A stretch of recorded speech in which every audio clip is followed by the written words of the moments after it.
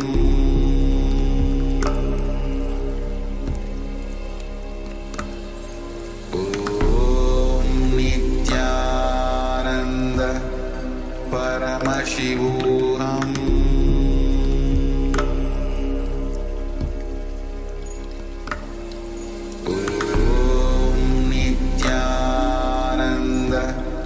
Paramashivoham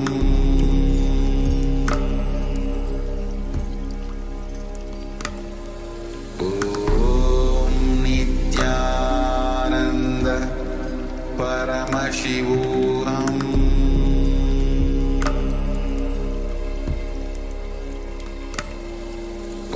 Om Nithyananda Paramashivoham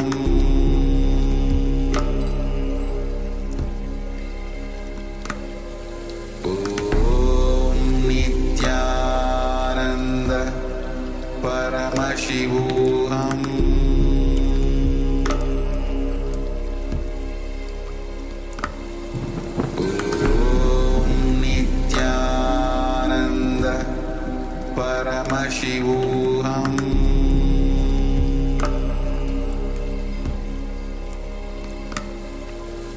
Om Nithyananda Paramashivoham Paramashivoham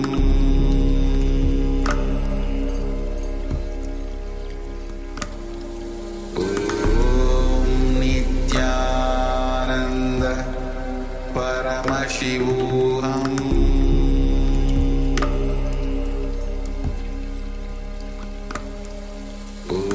Om Nithyananda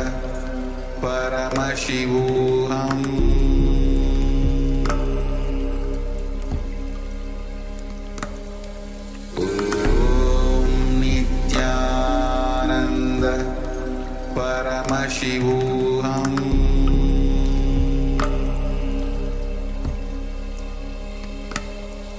Om Nithyananda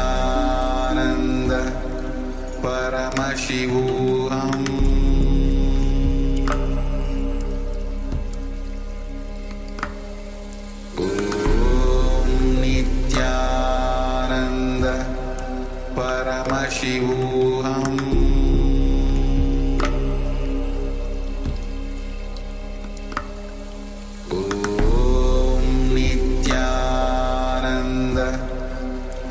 Paramashivoham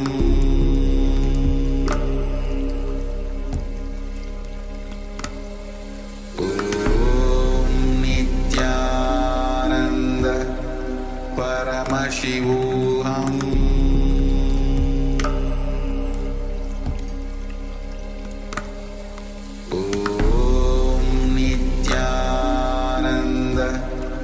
Paramashivoham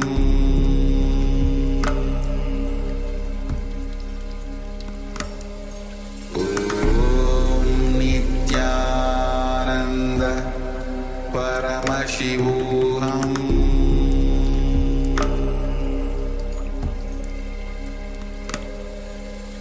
Om Nithyananda Paramashivoham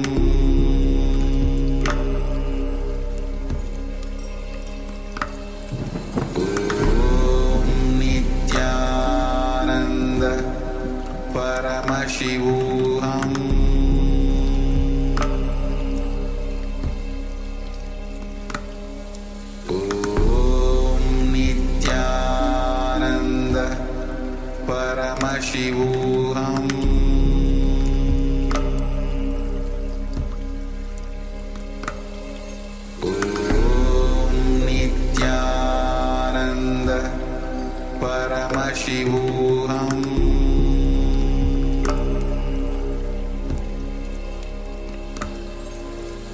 Om Nithyananda Paramashivoham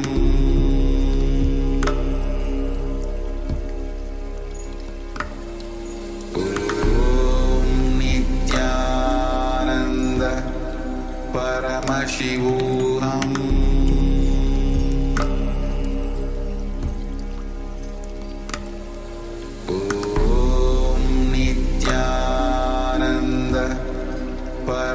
Paramashivoham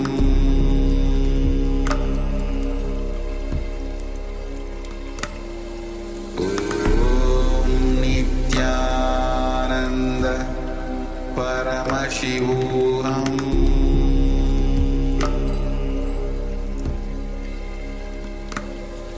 Om Nithyananda Paramashivoham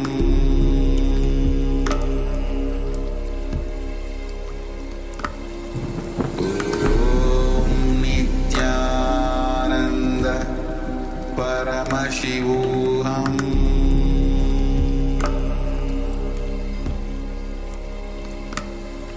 Om Nithyananda. Yes, you can relax now. So for those of you that have joined just recently, we have young Z that has just joined us, Nithyananda, and welcome. We are just in the middle of a power manifestation segment, the power of remote vision, remote scanning. So we're asking the participants, we have asked the participants to scan what ourselves, the acharyas, were reading on the screen, or perhaps some, if they asked someone else to read whatever they were reading as well, to scan what they were reading as well. So requesting participants now, let us know how you went. So check either with that other third person what they were reading, tell them what was revealed to you in your third eye, and get them to verify for you, and then let us know how you went.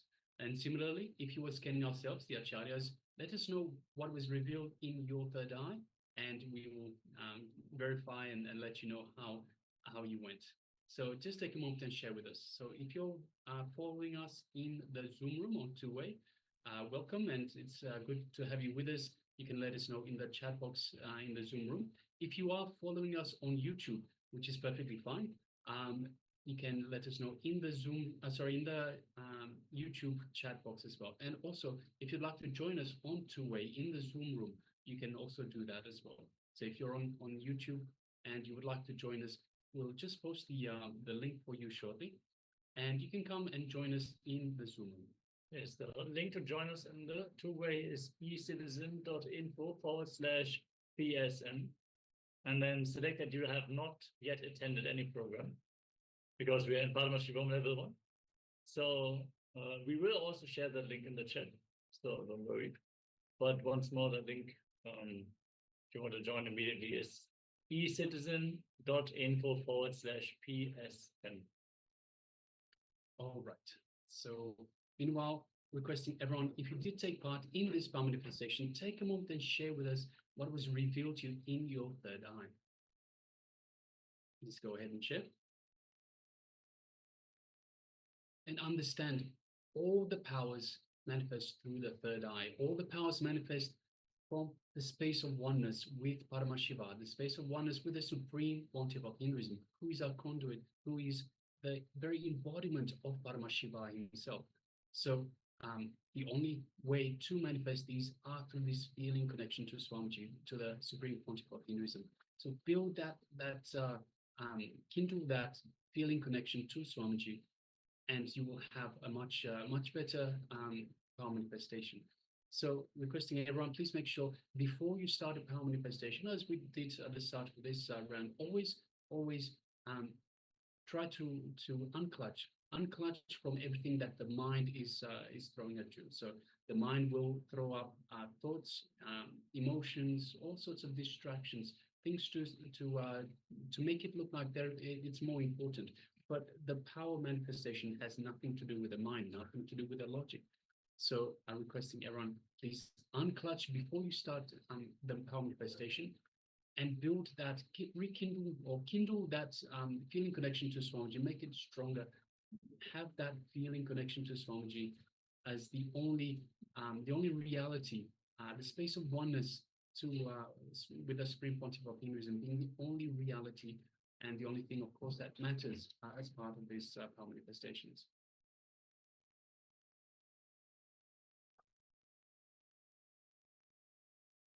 All right, so If you're still sharing, continue to do so. Meanwhile, let us go to the verification stage. So the image that we were displaying, sorry, the image, the text that we were reading during this power manifestation, this round of power manifestation, was fall into nirvana. So if you were scanning the acharyas ourselves, we were looking at the phrase of the small sentence, fall into nirvana. So three letters. Yes, this is actually the text that is displayed in the introduction of the meditation video for the meditation music that we are listening to during all the internalization exercises. So if you are interested to listen to this meditation music in person, or you want to watch the video, you can either search for fall into nirvana or cascade into a meditative state of pure peace and bliss on the Nithyananda Kirtanalaya YouTube channel. So we have a YouTube channel dedicated for all the music from Swamiji, all the meditation music, all the beautiful pieces dedicated to our beloved Bhagavan. And fall into nirvana is the music that we are listening to during the meditation. So if this is resonating with what you have been revealed during the power manifestation, please let us know. Share in the chat that you have indeed successfully manifested the power, and let us get ready for the next segment. All right. So meanwhile, requesting all the participants, if you have your cameras switched off, so participants in the Zoom room, if you have your camera switched off, requesting you to kindly please switch on your cameras. Let us be available for the program itself, and of course be available for yourself. So everything, as Swamiji beautifully says, whatever you put in is what you get out. So if you're just having the camera off and just relaxing, you're taking, see, there's when you're relaxing, when you're have the camera off, you have a more relaxed approach. You say, it's okay if I don't do this, it's okay if I don't do that. So you don't feel that you are accountable for what is happening. You don't feel accountable for your very learning, your for the program itself, for what you get out of the program itself. If you are on the camera, then you feel this responsibility, this accountability to yourself, as well as to Swamiji himself, for the learning and for the superconscious breakthrough that Swamiji is giving to all of humanity and to yourself as well. So requesting everyone, please make sure you have the camera switched on at all times. So just like we said at the very start of in day one of the program, have the camera switched on. Even if you need to go to the bathroom or whatever break you need to take, you can go and take the break and come back. We're still going to be here, but requesting everyone, please make sure that you are on camera, because you will feel more responsible, more accountable to yourself and to Swamiji for your very breakthrough, your breakthrough in this program. So yes, Ma Yangzi Nithyananda, thank you. Welcome. Yes, ma'am. All right, so now let us move on to the next segment in our program. Yes, we are going to enter into the next jnana segment of the day, where the cosmic truths are going to be revealed by Swamiji, and we are going to move on to the next layer, which is the Annamaya Kosha. So I'm requesting everyone to settle down and be in a space of deep listening and restful awareness as we receive the truths from Swamiji.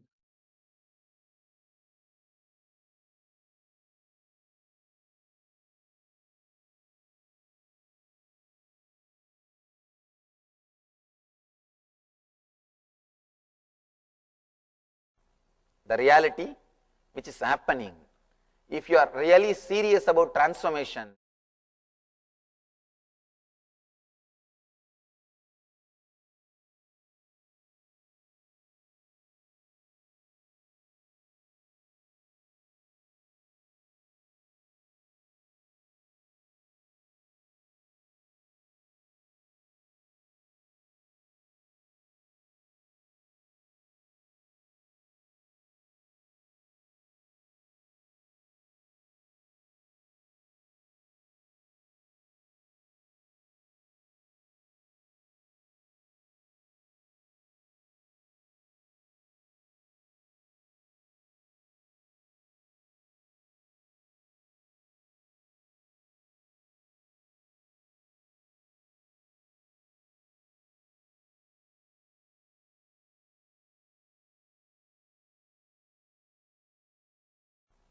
the reality which is happening.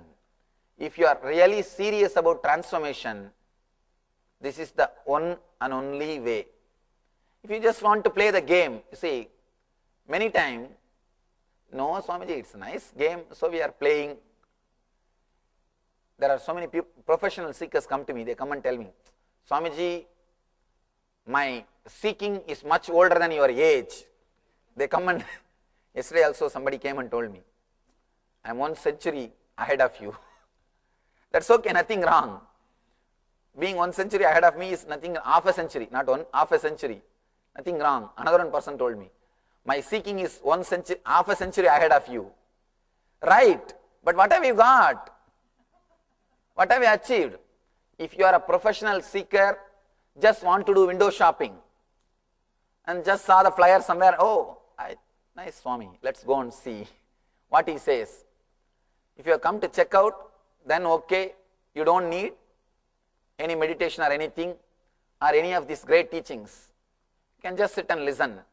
If you are really sincere, serious about the business of transformation, if you are really serious, then this is the only way. Let you understand. Now we will work step by step to take this understanding into your deeper layer and show you exactly how what I am saying is truth. How this is truth in your inner space. Now I presented this truth in front of you. We will work in every step, in the level of guilt, in the level of fear, in the level of desire. We will just see how there are so many thousands of thoughts and you pick up some thoughts and connect with each other and create your desire and run behind that and make your life hell, thinking that it will give you joy and finally it gives only pain, and even then you are not ready to give up your belief, and again just because you started believing, you are afraid to give up. If you give up, then you have nothing else to do. The fear of not doing anything else or fear of being alone, that drives you crazy. How you create step by step your hell beautifully or in an ugly way. Not beautifully, ugly way. We will see how you are creating your hell. The moment you understand how you create your hell, naturally you will stop creating. That's enough. You don't need to start creating your heaven, because heaven is existing. All you need to do is just stop creating hell for yourself and for others. You are not only creating for you, you create for others also. Because you feel lonely in your hell. You call your neighbors also, please come, please come. Why don't you share a little bit? Why not? Let's share our space. You are not feeling comfortable when you are alone. That is why I say, all your relationship is nothing but creating more and more intimate enemies. You create more and more intimate enemies. Let it be very clear. By your very nature, you are unclutched, unconnected, illogical, independent, and completely unclutched thoughts. We will take this truth layer by layer and experience it. If you experience this moment, if you understand this moment, nothing else is necessary.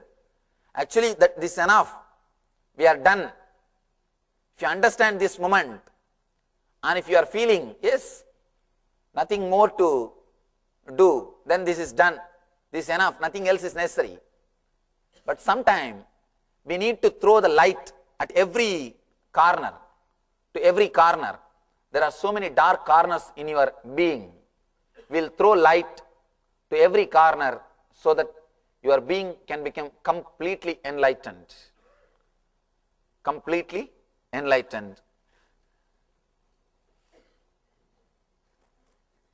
Now, first few things to be understood in the physical level, in the Annamaya Kosha.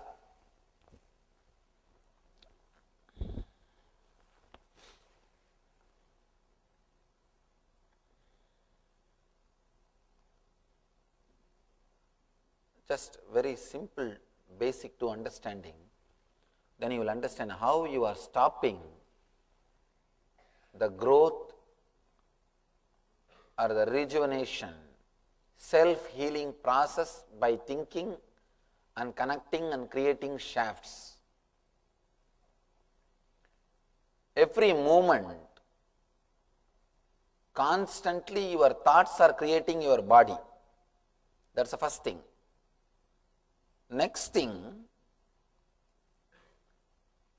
your body is guided by your beliefs and emotions. First thing, your body is created by your body, by your mind and thoughts. Next thing, it is guided by your emotions and beliefs which you are carrying. There is a beautiful book written by Bruce Lipton, Biology of Belief. It's a beautiful book. After a long research, he says, your body is not guided by cells and as we are all made to believe in biology, your body is not guided by cells. You are not just a biomechanism. He says you are guided by your belief and your emotions. And he goes further deep to explain step by step everything. Anyhow, 5,000 years ago, Patanjali is very clear. He says very clearly, just by ichcha matra, just by your desire, you create your sharira. Just by your desire, you create your body and you can destroy or you can do whatever you want with your body. Now, understand with this truth of you being unclutched.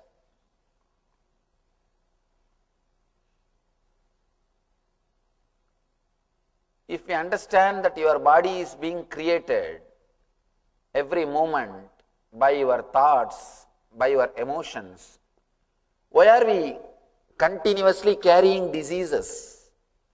Why are we again and again bring our diseases back? And one more thing, even according to biology, you are creating your body, you are rejuvenating your body continuously. Your liver is replaced once in 6 months. Your complete intestine system is replaced once in 21 days. Constantly you are replacing yourself. You are rejuvenating yourself. Then why are we holding on to our diseases? Because of your old mental setup. When you believe in something, when you create an identity, when you start believing the identity which you are carrying about yourself, the continuity of identity creates the same kind of body. So the problem which is in your identity happens in your body. If you don't drop that identity, the body also continuously suffers. Even the new body which you create will be the same old problem. Constantly you are creating body with diseases. If you can understand and relax with this truth, if you can understand and relax with this one truth, you are unclutched. You will rejuvenate your body and you will create a new body. That's what Shiva says, be born anew. By understanding this truth, be born anew. Whether you have pain or any suffering, just completely unclutch yourself and see the pain which you experienced 10 days ago, the pain which you experienced 9 days ago, the pain which you experienced yesterday. Do not connect them and give a label. Just be very clear, something is happening in that area. Something is happening in my body. Do not label.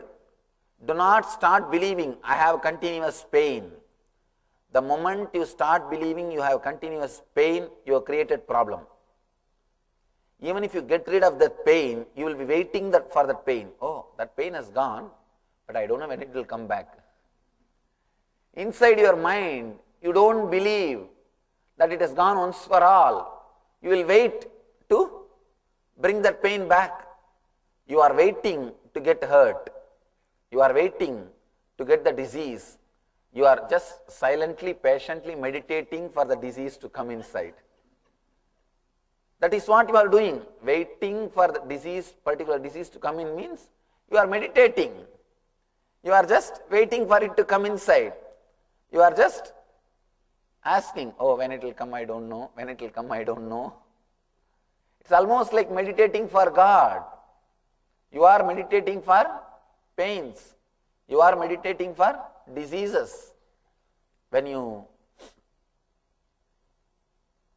create even one shaft, one idea, you have this problem, you have that problem. Constantly you will be bringing it back. Even when you don't have, you will not be able to believe that you are not having. You will not be able to believe you are not having. You can see in your life, in the young age, if your mother teaches you, if you are taught by your mother, if you go in the rain, you will have wheezing. After you grow, even after you become old, you don't even have to go in the rain. Just see the rain through the window, you will sneeze. The moment you see the rain through the window, you will start sneezing. And sometimes by mistake you may not observe and you may not sneeze. You may not sneeze.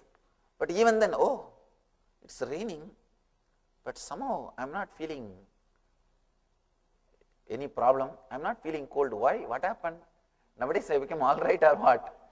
Constantly you suspect and meditate for 2 days till it comes to you.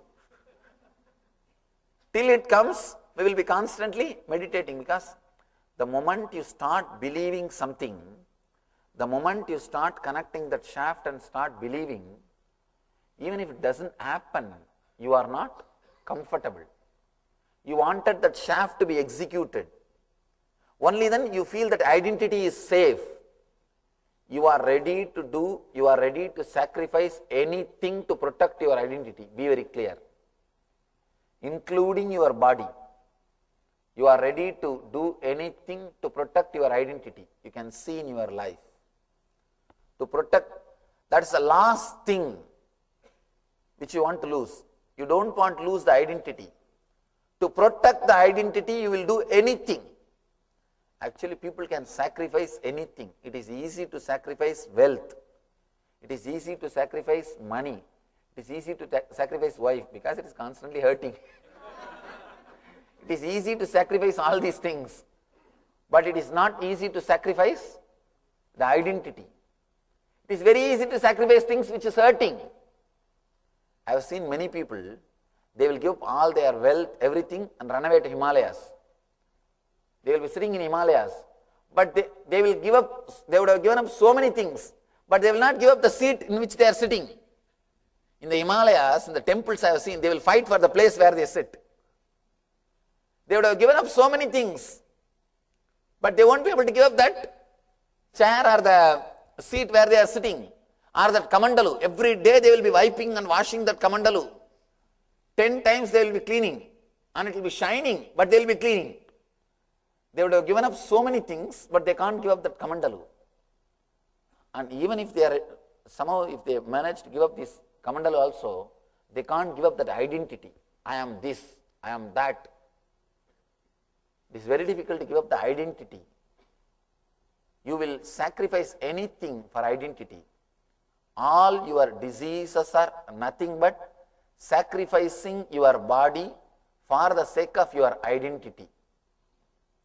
When you start believing you have an identity, when you start believing you are somebody, according to that belief, you alter your body. According to that belief, you force yourself to act. Your body creates or maintains particular disease according to the identity which you create, according to the beliefs which you create about your body. Tiredness, chronic fatigue, all these things are directly related to this shaft.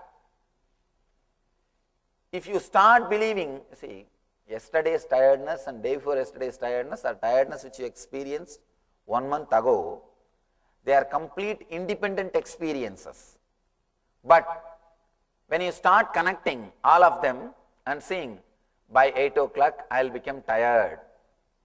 If you create a shaft, by 6 o'clock itself you will start preparing your mind. Hey, it is becoming 8 o'clock, I have to fulfill my belief, I have to fulfill my faith, I have to fulfill my identity. You have to fulfill your identity.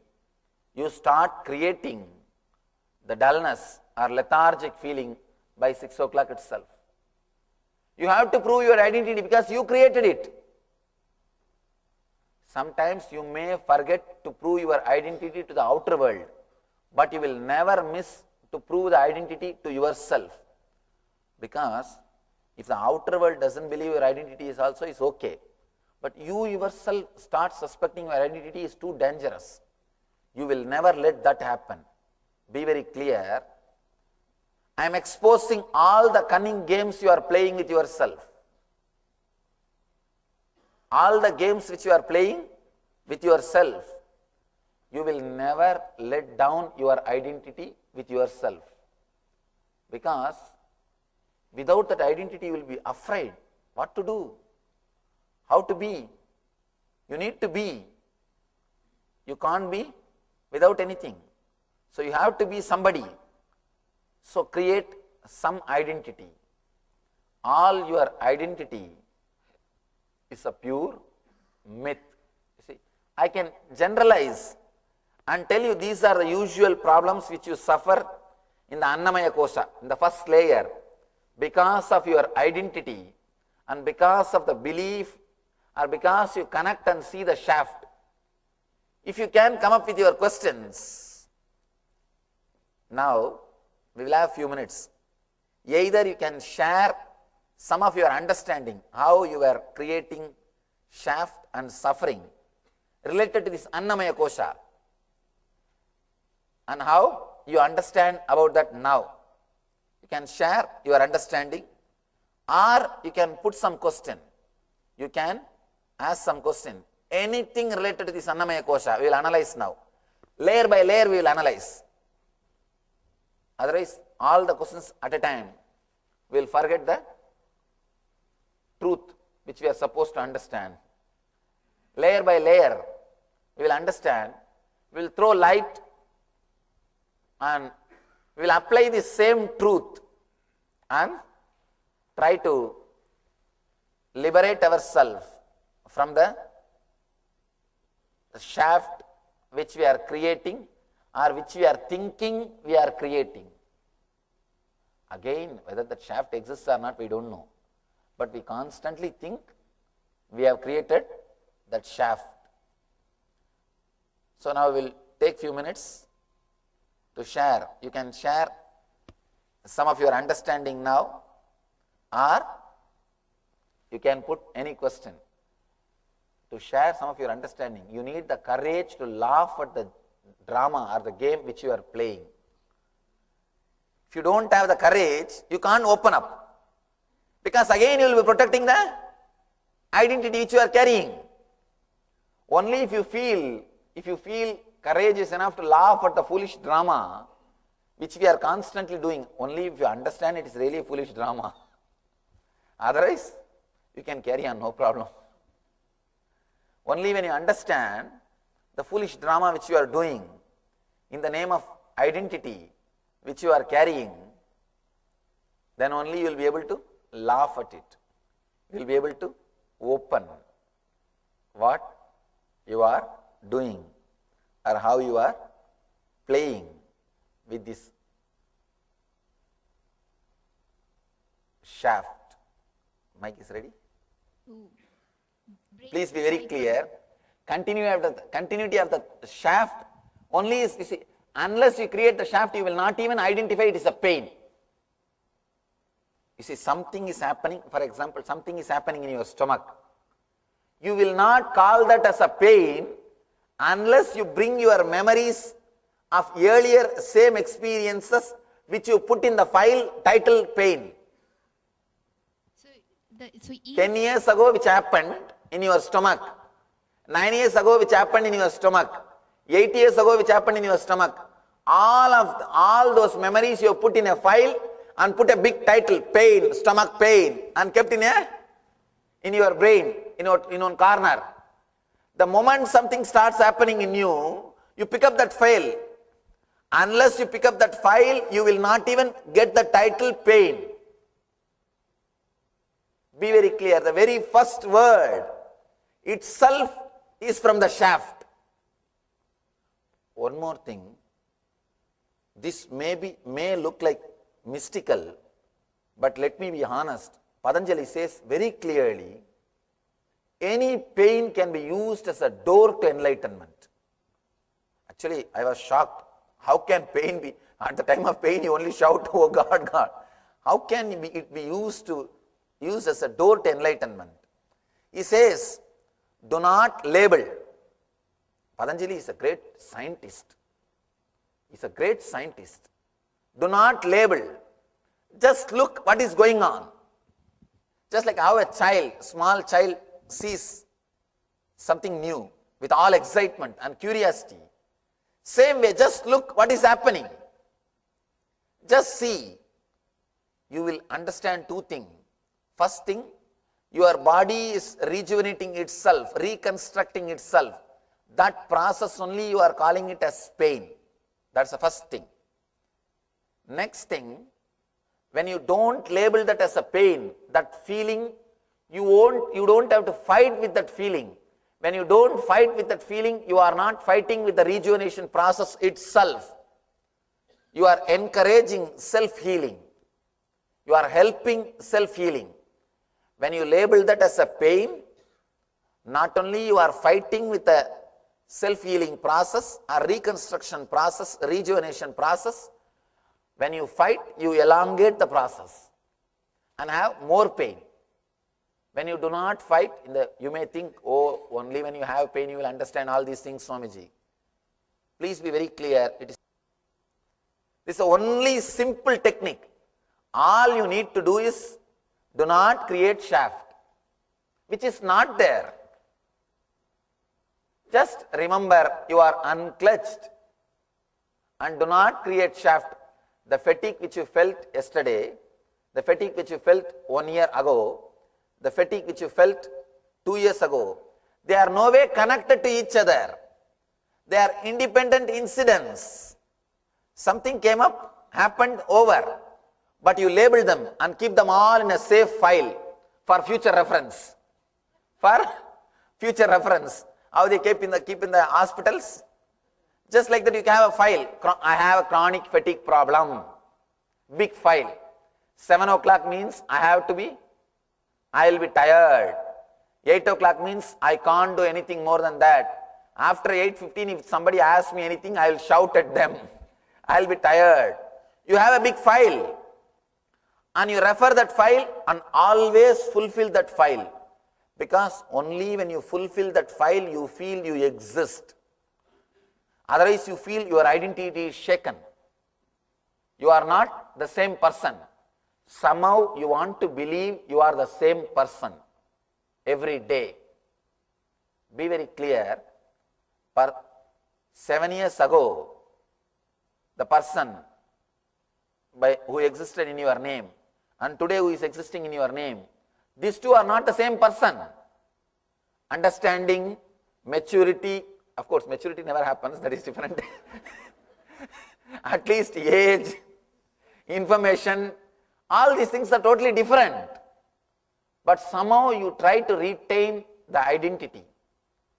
You don't trust, you also grow. And you don't trust, others grow. Of course, you don't trust, others grow, that is okay.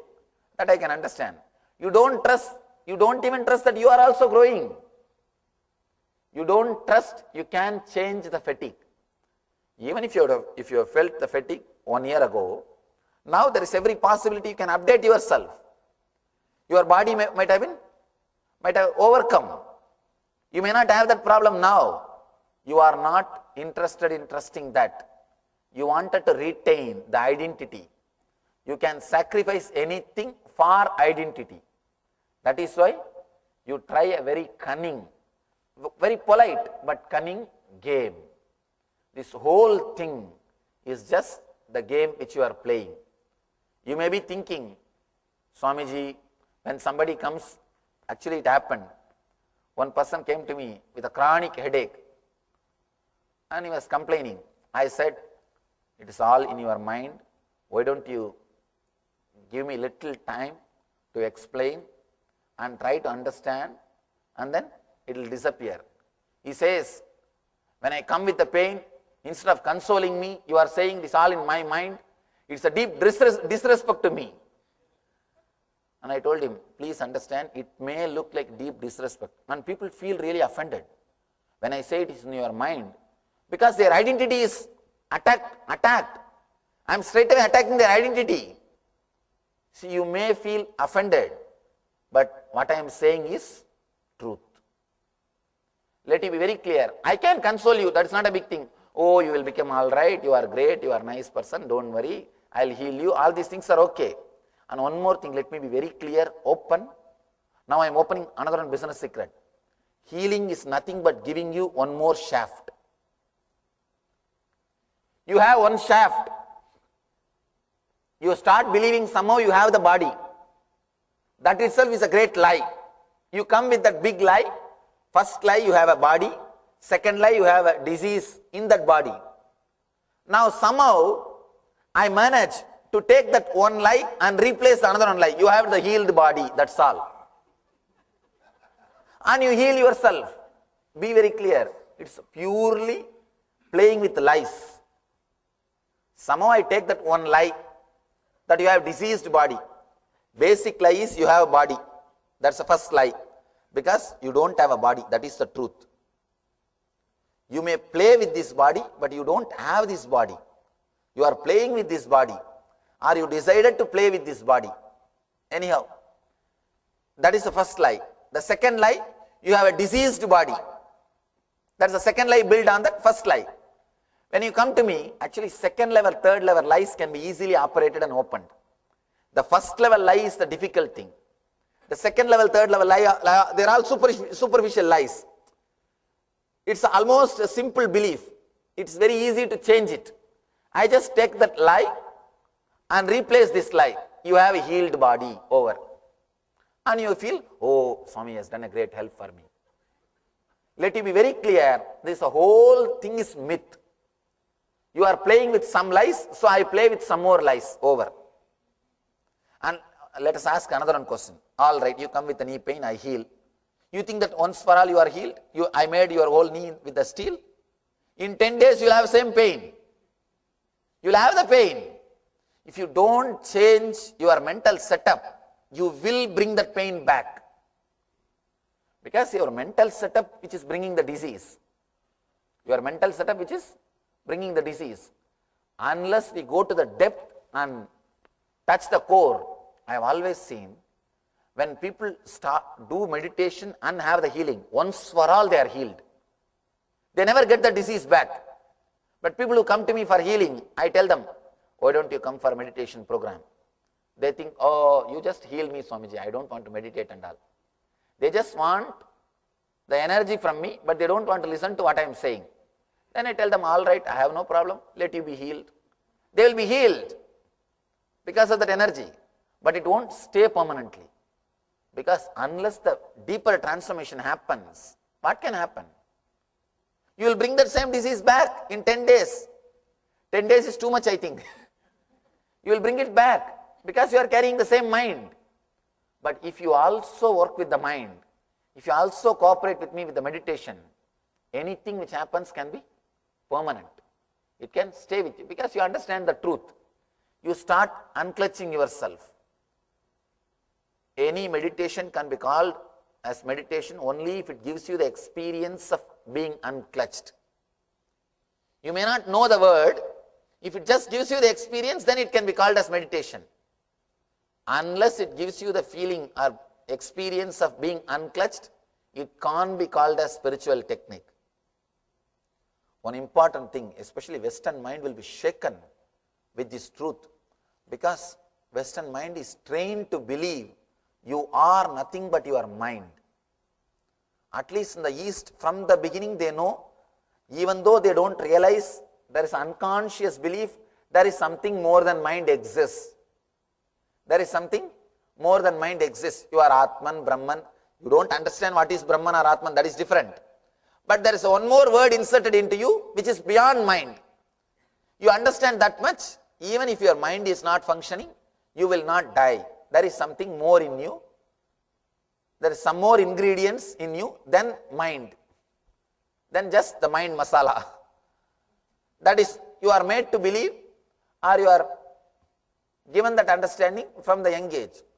But with the Western mind, it is very difficult for them to understand, and you will really feel you are shaken. I am shaking what you think as you. Your identity is questioned. I am giving you the truth which shakes your very belief about your identity, your very attachment with the identity. You can see in your life what all the dramas you are doing. Yes, next.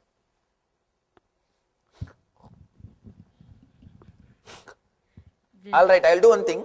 All of you finish talking, then I will give the final. Because if I start talking, somehow by my nature I don't stop. orating. Yes. All of you finish, then I will start. Yes. The inner identity that you qualify, is it a function of a social environment? Yes.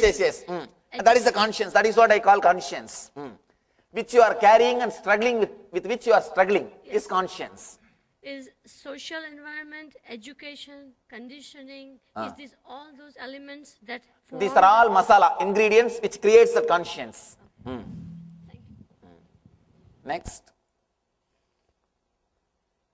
Conscience is given to you by the people who don't follow their conscience. Because conscience as such cannot be followed. Even if you try to perfect it, there will be some impossible ideal. It will keep. It's like you run behind the ideal and the ideal is running behind something else. And both of you are chasing something which nobody knows. All of you know that Yamadharma story? Anybody who doesn't know that story? Oh, there are a few people, just for them I will tell the story. 3 women died and reached the Yama's court.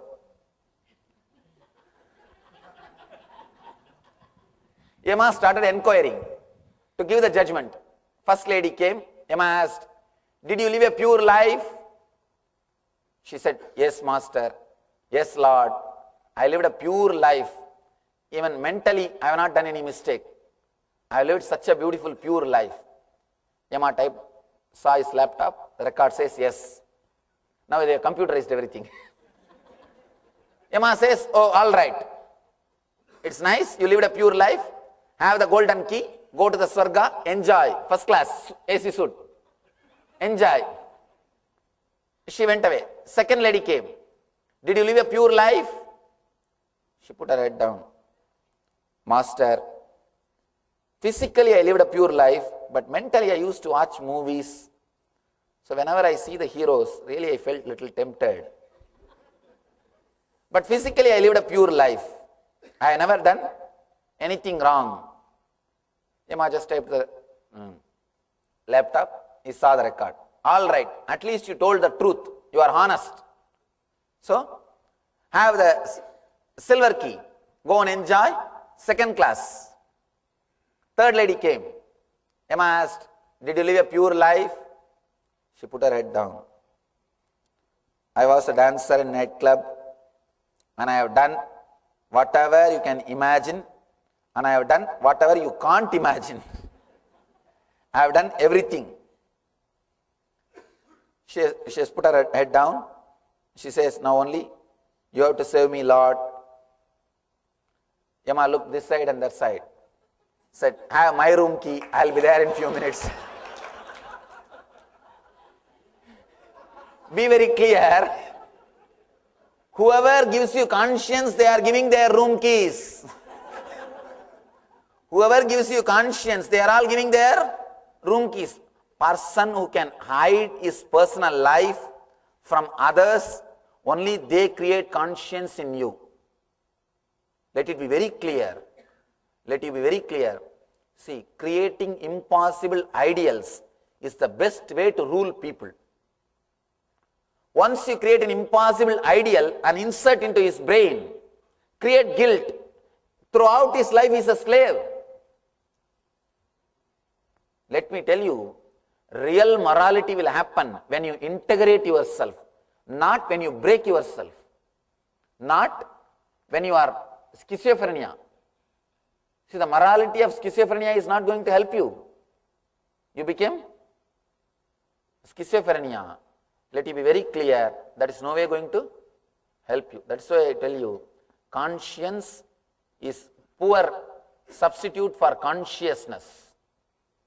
If you are conscious, a different kind of morality will be around you. You will be just radiating so much of love, so much of joy, so much of ecstasy. You will not only, you will never sin, you will not do anything immoral, you will inspire so many people to be like you. You will become just like a phosphorus. You see, phosphorus, wherever phosphorus is kept, it will burn everything. You will become like a phosphorus. Wherever you are kept, you will awaken so many people. You will create true morality. You will create an enlightened society. Such a beautiful moral life. And I want to tell you honestly, there are so many problems which exist in the West. I have not even heard about it. Really, sometimes I sit and give my gratitude to the ultimate energy or God or Shiva or whatever I call. Oh God, I am so grateful I am born in Indian village. Not even a city. All Indian cities are now completely westernized. Indian village where nothing of this thing exists. I have not even heard about these problems. Especially I went to API. Last year I went to API, American Association of Physicians. The things which they are discussing, they invited me to attend a session to inspire the youngsters. When they put the questions, first time I felt I don't know. I was not able to answer. I told them directly, to tell you honestly, I never even thought about these problems. Forget about knowing the solution.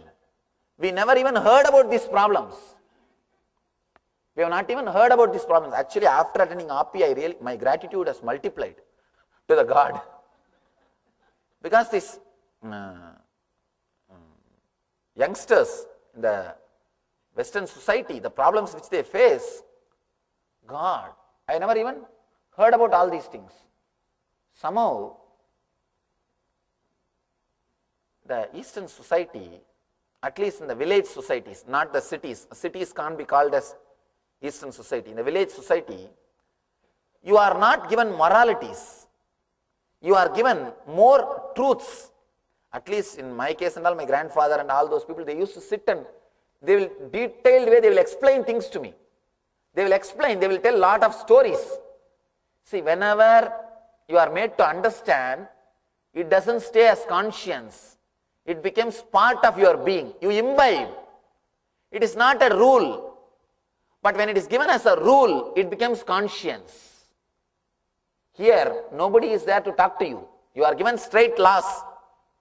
This.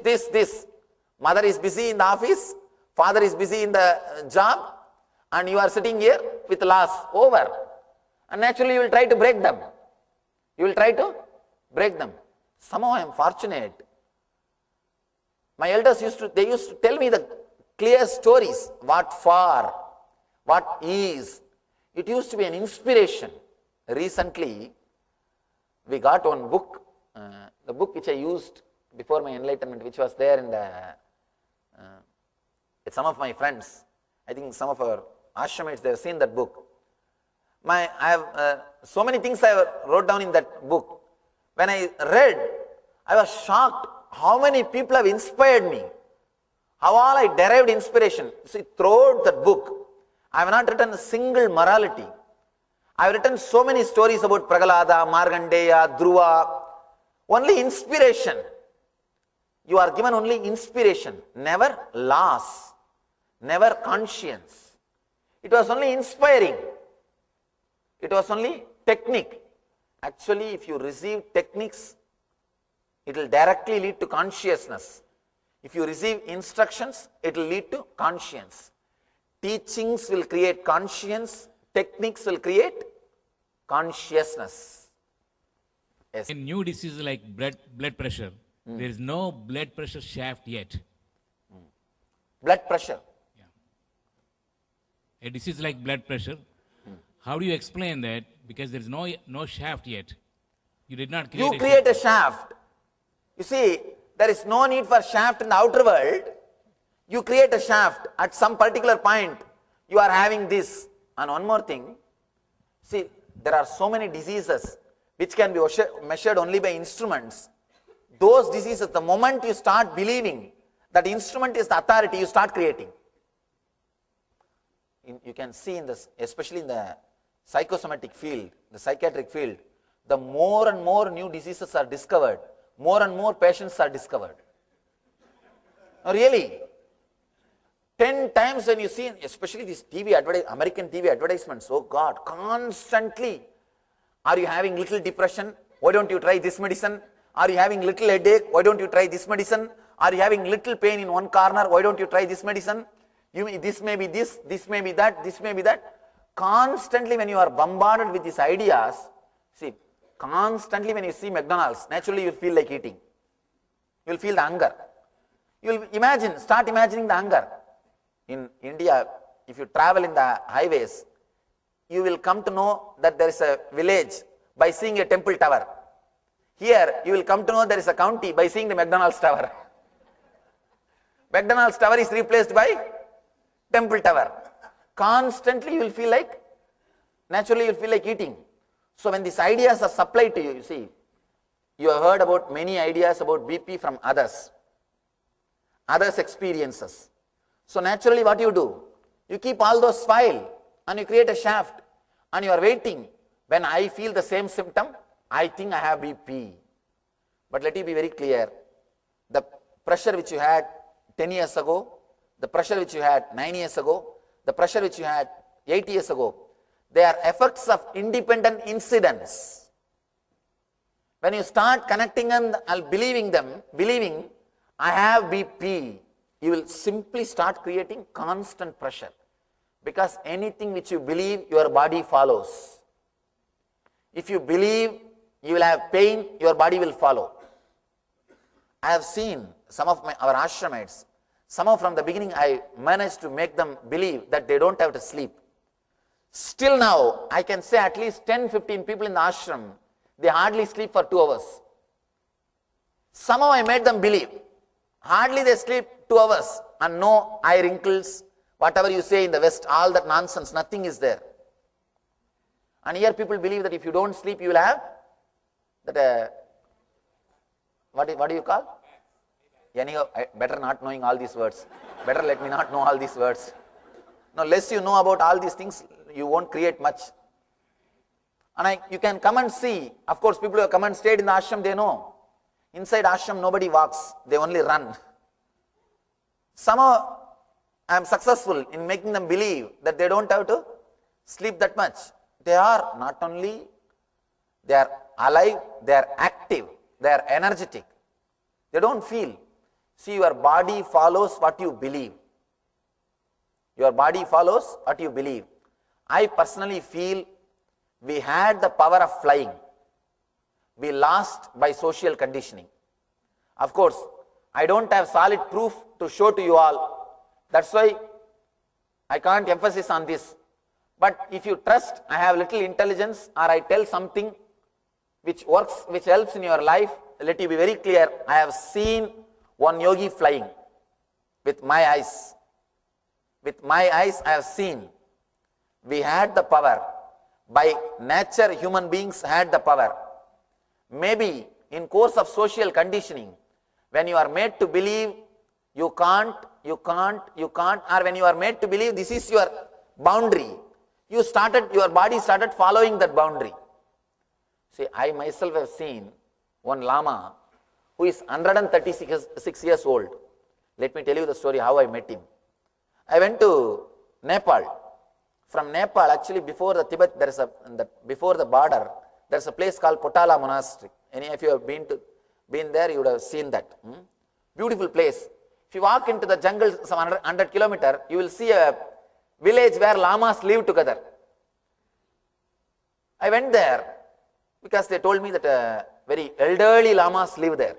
Very old people live there. So I went there to see. I asked one villager, can I see some old lama? They said, go to that field. One lama is working. He is also an elderly person. Go and meet him. I went there. He was working in the field with that yak and all those things. I asked, Babaji, Swamiji, I heard that you are, and they told me he will speak little English. He will understand little English. So I thought I can manage a few words. I asked him, Babaji, I heard that you are a very elderly person. Can you say some of your experiences, something about your life? He started laughing and said, what? Elderly? I am only middle-aged man. I am just 136. There are so many people who are 180, 190. Go and talk to them. Be very clear, it is not myth. Medically, doctors are certifying.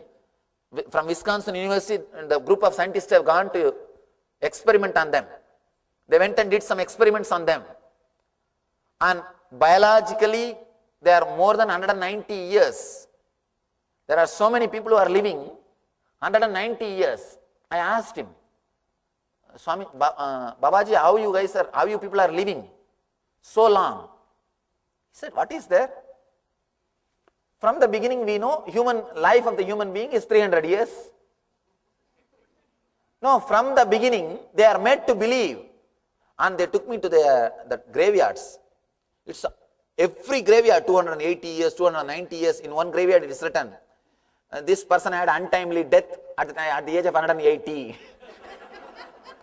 Untimely death in 180. No, really, you all should visit that village. You will understand. What I am saying is not, please don't think what I am saying is a lie. There are so many Western newspapers covered. The Wisconsin University went and did research on them. They say that the energy produced by their body is 6 times more with the same quantity of food. Simply faith, simply belief. Your body is just like a child. Whatever you believe, simply the body will follow. All you need to do is create a strong right belief, or just be unclutched. Even if you are unclutched, things will take its own turn, and you will constantly rejuvenate yourself. But when you start having the wrong beliefs, wrong understanding, you will abuse your body. You will disrespect your body. Actually, I was shocked when I saw that Lama, when I saw that Baba. And another one Swami, who has attended 12 Kumbh Melas. I have seen him in Allahabad.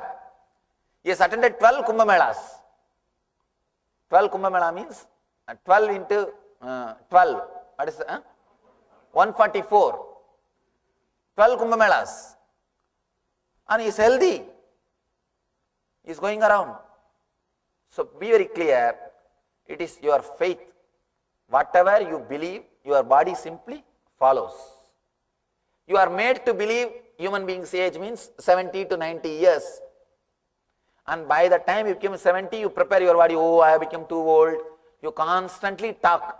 I become old, I become old, I become old. And prepare the body and die. Constantly you start talking. You start believing. You become old. Especially in the West, elderly people are not respected. It is very pathetic. Elderly people have to compete with the youngsters. That's in the East, elderly people are respected. In village culture, I can't say complete East. East has gone to dogs. No, really, all the so-called cities have gone to dogs. Completely confused. At least in villages, once you become 60 or 70, the kids will take care of you. In those days, kids used to take care of the parents. And the age is respected. They will come to you for counseling. They will come to you for some ideas. They will come to you for any things related to spirituality or rituals or some customs and traditions and all those things. You feel you are wanted. You don't feel that people are waiting to give you send off. Here, just people are waiting to say, quick, quick, it's too late. What are you doing here? And here you feel like people are ready to give you the send off. There at least you feel you are wanted. People are giving you some respect. You are doing something. Actually, if you live in that type of community where you are wanted, your life will be prolonged. You will live an energetic, active, happy life because your mind is directly related to body. Yes, next. It is not like that. Lamas do they do marry also. You see, in Buddhism, anybody who takes birth, they have to go to monastery. It is a compulsory. And after the age of 28, you can decide. They give 3 options. At the age of 14, they allow you to marry. And after that, 21, they give you a break. They give you the chance, you can marry. And again, 28, they give you the chance, you can marry. Even if you marry, they give you a different kind of life, but there are lamas who are married. And especially the yogi about whom I am talking, who used to fly, he is married and he had 14 kids. I don't know what else he was doing. Maybe the only entertainment.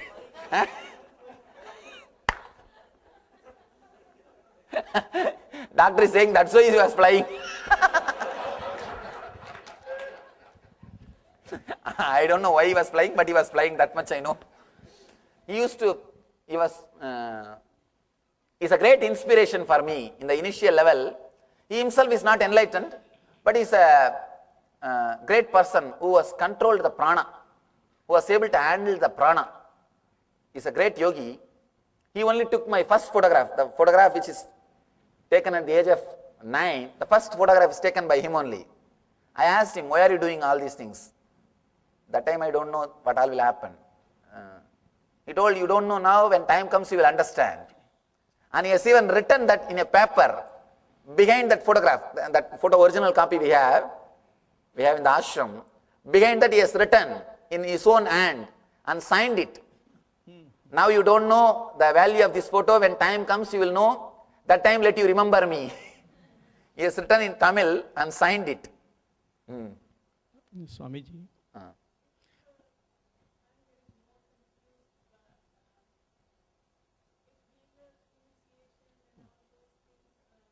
There again, I am giving you the energy to play with that superficial lies. See, if you think that you having body is a truth, then healer's initiation is truth. You understand? Do you have body? Then healer's initiation is true, attend. Now what I said is ultimate truth. Before that what I was saying is the ultimate truth. Even you having body is a lie. When you reach that state, then you don't need healer's initiation. Then you are already healer. Then it means, be very clear, you have to attend healer's initiation. There will be a state. What is pinching? The pinching which is done 10 years ago, the pinching which is done 9 years ago, the experience which you felt 1 year ago, they are not connected. They are independent. Now what you are experiencing is not the same which you experienced 1 year ago. When you understand that, then you don't need healer's initiation. The reality which is happening, if you are really serious about transformation, this is the one and only way. If you just want to play the game, you see, many times, no Swamiji, it's a nice game, so we are playing. There are so many professional seekers come to me, they come and tell me, Swamiji, my seeking is much older than your age. They come and, yesterday also somebody came and told me, I am 1 century ahead of you. That's okay, nothing wrong. Being 1 century ahead of me is nothing wrong.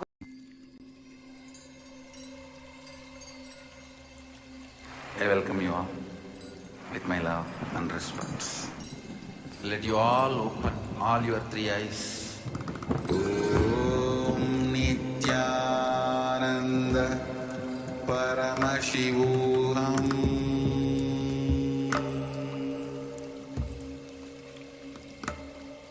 Om Nithyananda Paramashivoham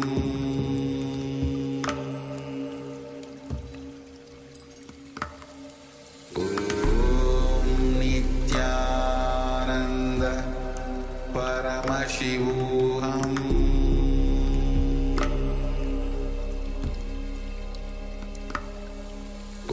Om Nithyananda Paramashivoham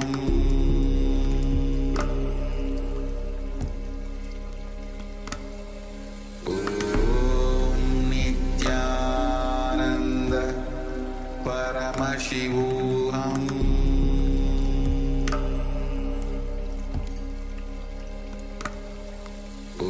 Om Nithyananda Paramashivoham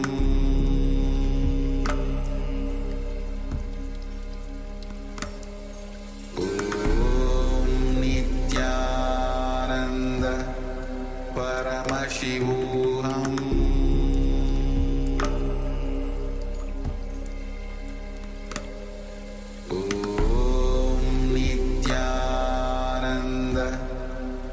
Paramashivoham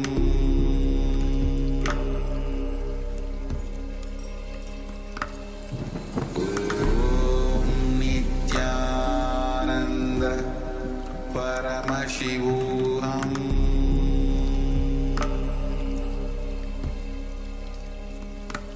Om Nithyananda Paramashivoham Paramashivoham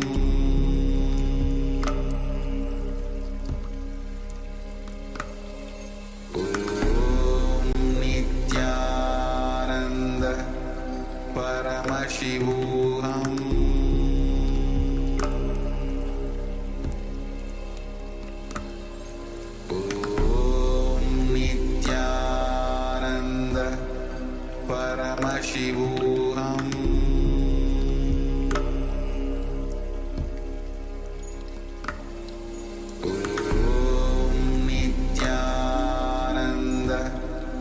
Paramashivoham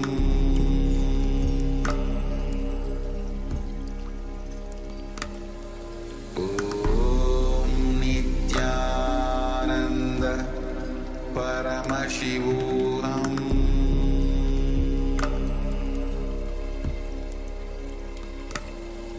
Om Nithyananda Paramashivoham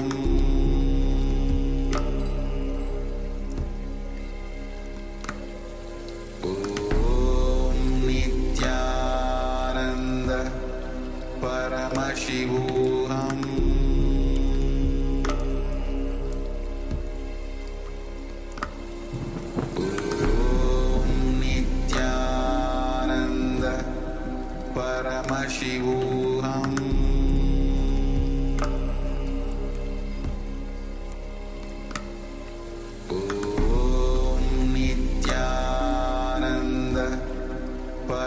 Paramashivoham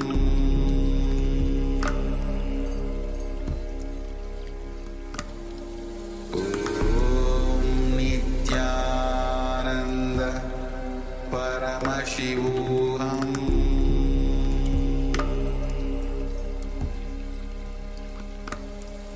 Om Nithyananda Paramashivoham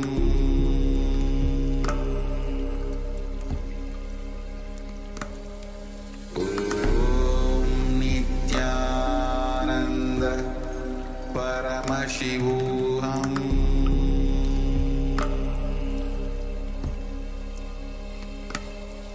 Om Nithyananda Paramashivoham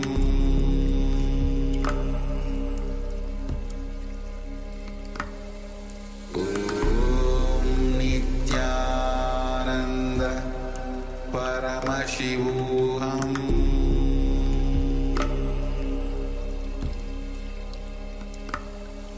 Om Nithyananda Paramashivoham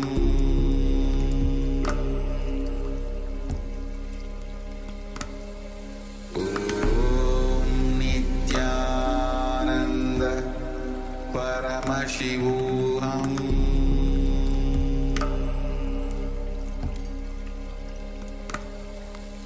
Om Nithyananda Paramashivoham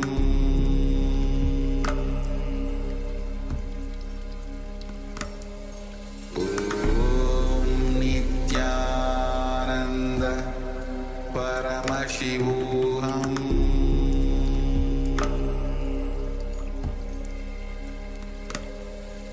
Om Nithyananda Paramashivoham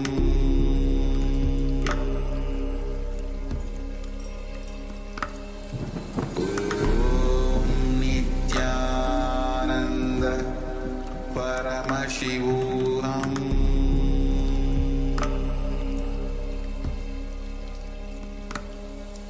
Om Nithyananda Paramashivoham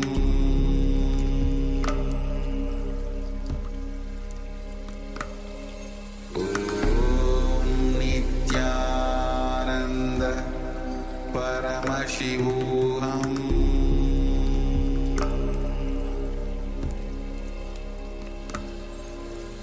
Om Nithyananda Paramashivoham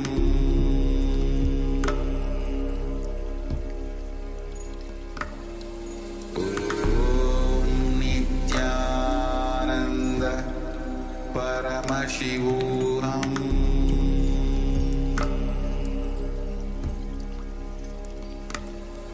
Om Nithyananda Paramashivoham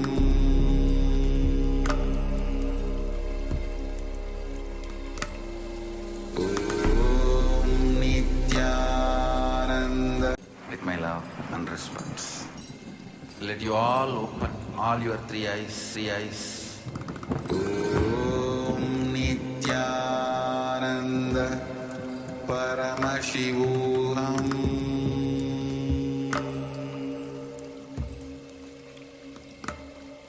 Om Nithyananda Paramashivoham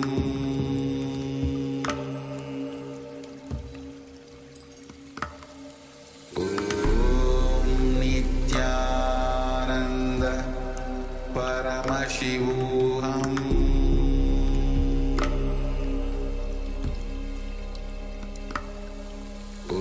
Om Nithyananda Paramashivoham Om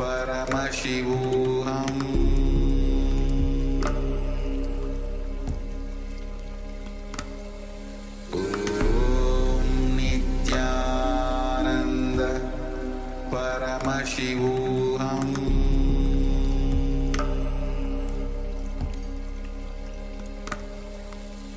Om Nithyananda Paramashivoham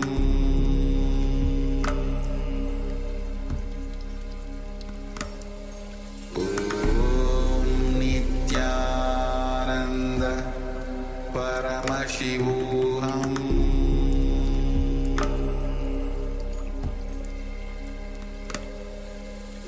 Om Nithyananda Paramashivoham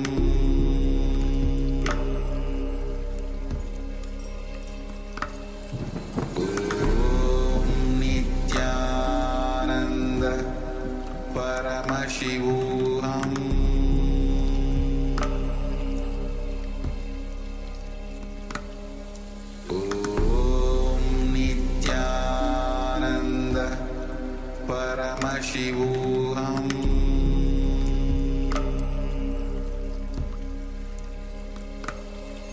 Om Nithyananda Paramashivoham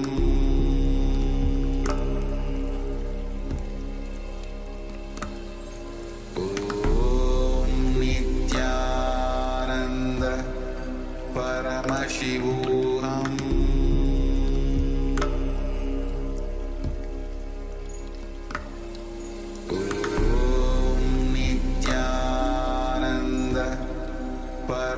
Paramashivoham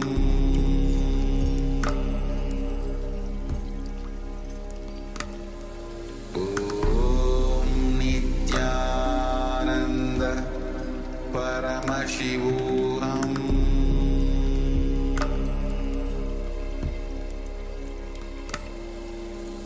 Om Nithyananda Paramashivoham Paramashivoham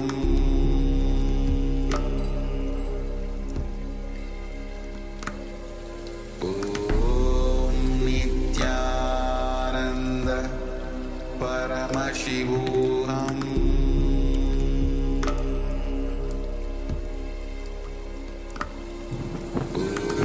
Om Nithyananda Paramashivoham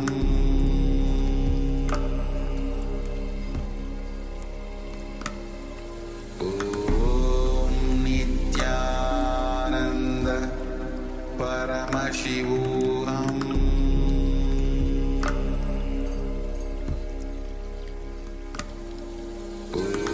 Om Nithyananda Paramashivoham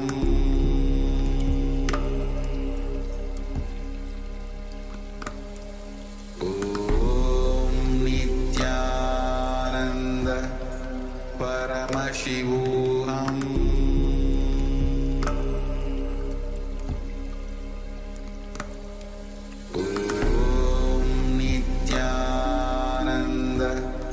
Paramashivoham Paramashivoham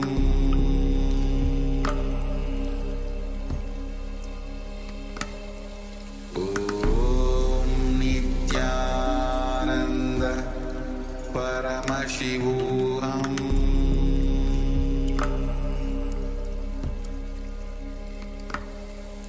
Om Nithyananda Paramashivoham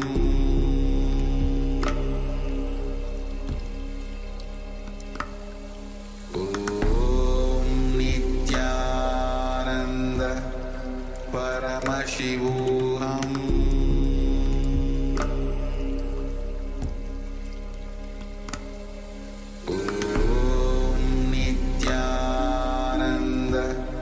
Paramashivoham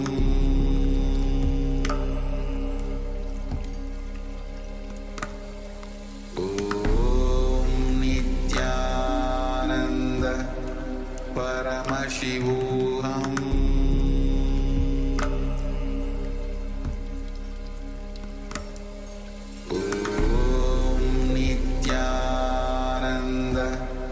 Paramashivoham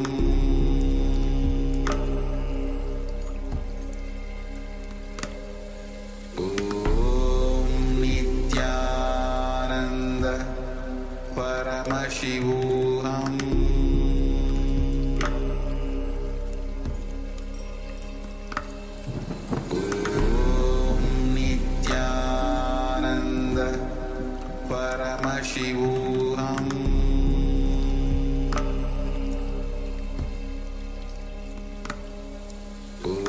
Om Nithyananda Paramashivoham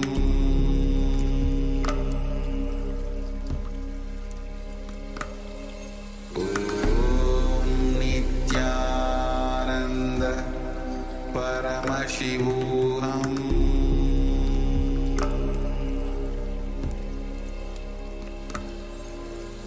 Om Nithyananda Paramashivoham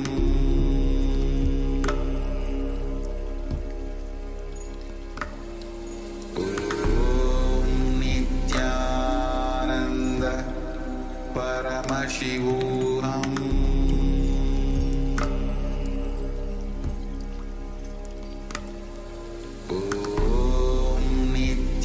Nithyananda Paramashivoham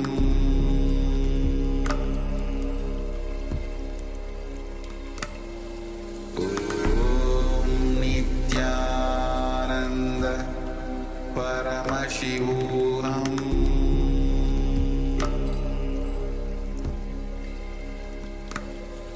Om Nithyananda Paramashivoham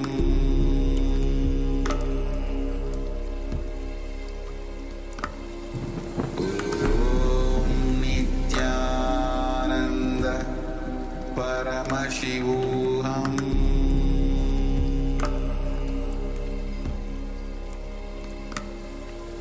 Om Nithyananda Paramashivoham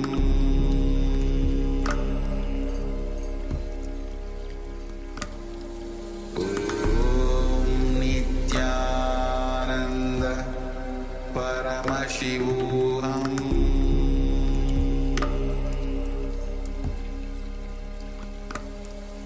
Om Nithyananda Paramashivoham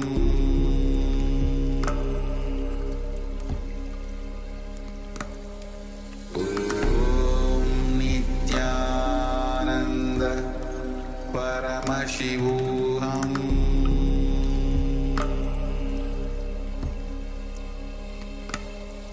Om Nithyananda Paramashivoham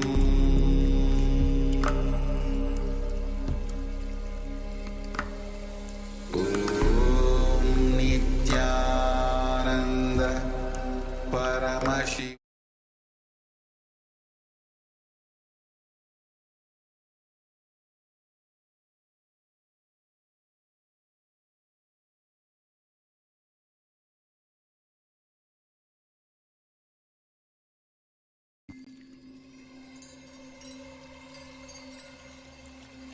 I welcome you all with my love and respect. Let you all open all your three eyes. Om Nithyananda Paramashivoham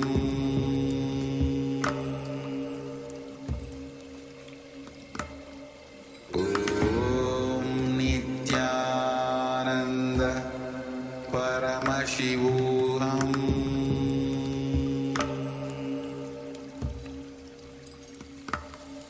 Om Nithyananda Paramashivoham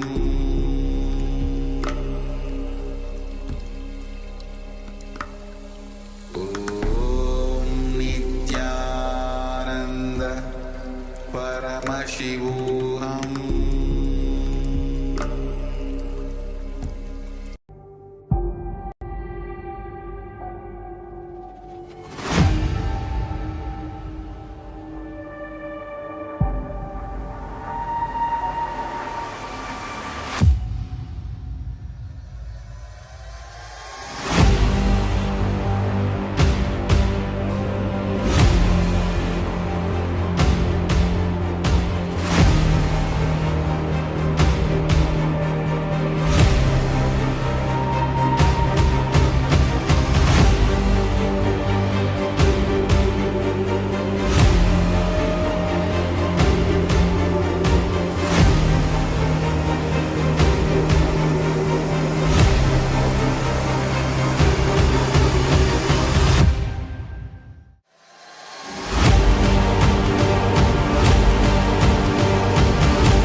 Since you are enlightened, do you plan to be born again in this world of matter? And no, I decided I will not take one more birth, enough. But I'm going to live quite a long time this time.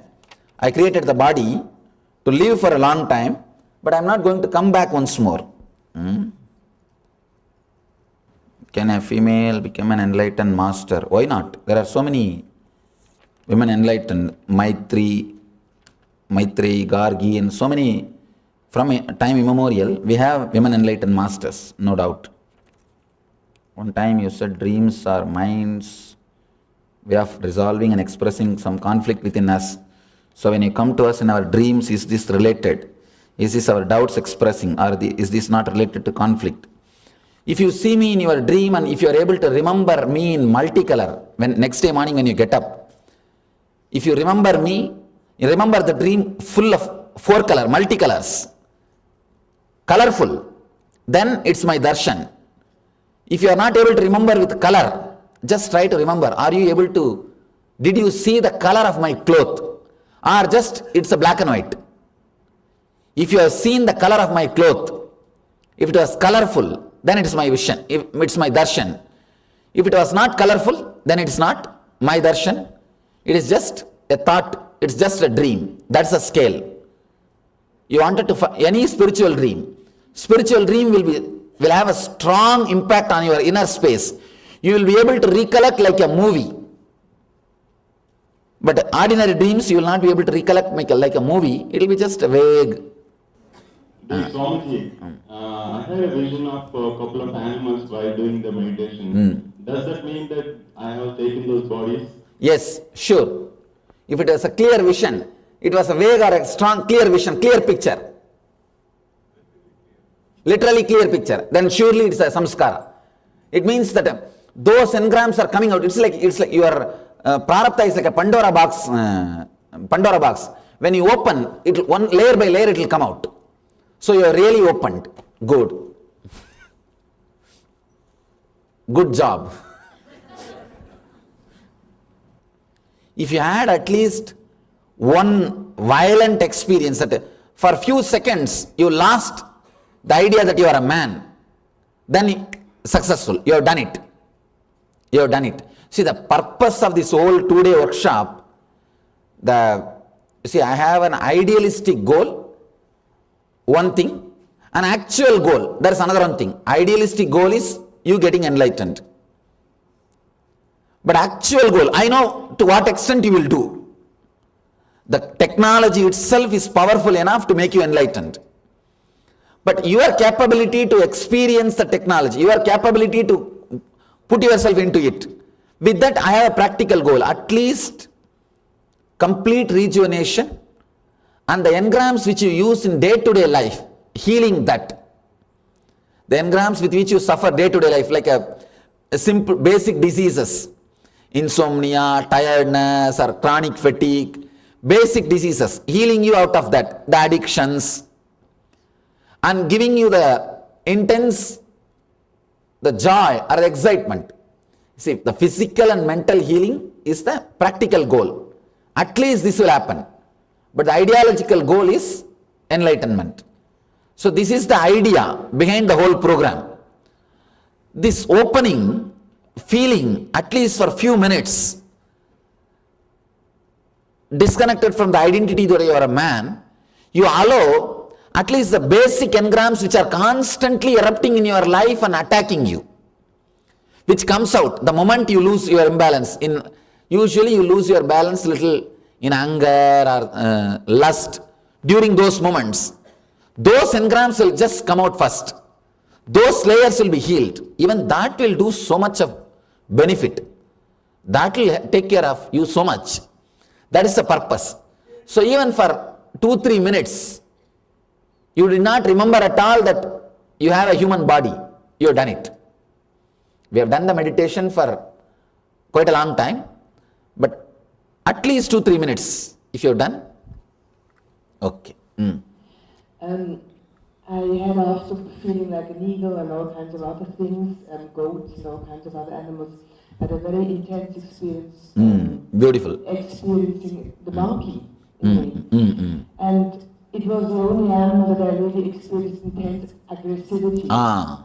Means that your past, when you took the jump, see, past means it need not be just your last birth will be monkey. No. Last birth can be human being, but the jump which you took, the last, you might have taken 3-4 human births also.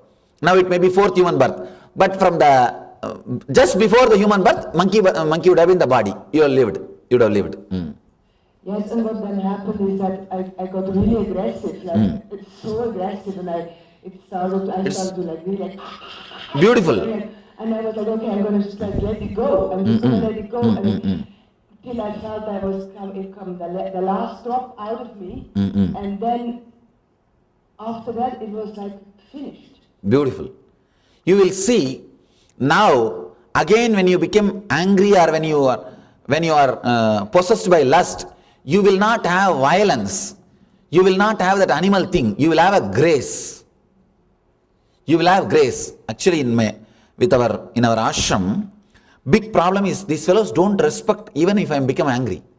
Even if I shout at them, they go behind and talk. He looks very cute even when he shouts. No, these guys talk very clearly behind. You see, you will not be able to have that violence. That will be lost from you. Even when you become angry, you will not have that monkey violence which was sitting all these days in you. Now it will disappear. And one more thing, quickly you will be able to come back from anger. See, if the monkey is sitting inside, if you become angry, to come back to settle down, it will take 2-3 days. Now, if that animal is not there, you will become angry. Next moment, it will just disappear. You won't have that Mriga Sarira inside. Your body, your Annamaya Kosha, your body is not just your body. It was having so many prints together. Now we are working to make that body as your body, that's all. Bringing the whole thing under you, so that you will live completely inside the body. It will be a very pleasant feeling if body is owned by you. Is it okay to do just some visualization without the sound and movement? You still get results, getting the engrams. Okay, yes. Because for some people I said not to do physically. Those guys, yes, okay. And, because it's more working on the engrams only. Okay, and then is it a practice to be done just? No practice. It is just a process to be done here, that's all. Just here. Okay, thank you. But we will be working on the same in a deeper level by tomorrow. The animals that he ate in the past. No. Animals which you ate will not be there. You see, the suffering... No. The suffering of the suffering recorded in that animal's body, that suffering will be there in your body. The animal samskara itself will not be there. Whenever an animal is killed, it leaves a tremendous suffering. You see, you are not eating the beef or a cow which has died naturally. You are eating after killing. So it's naturally a premature death for that animal. It is being killed. So it leaves a tremendous suffering and depression, a feeling of unfulfillment in that flesh.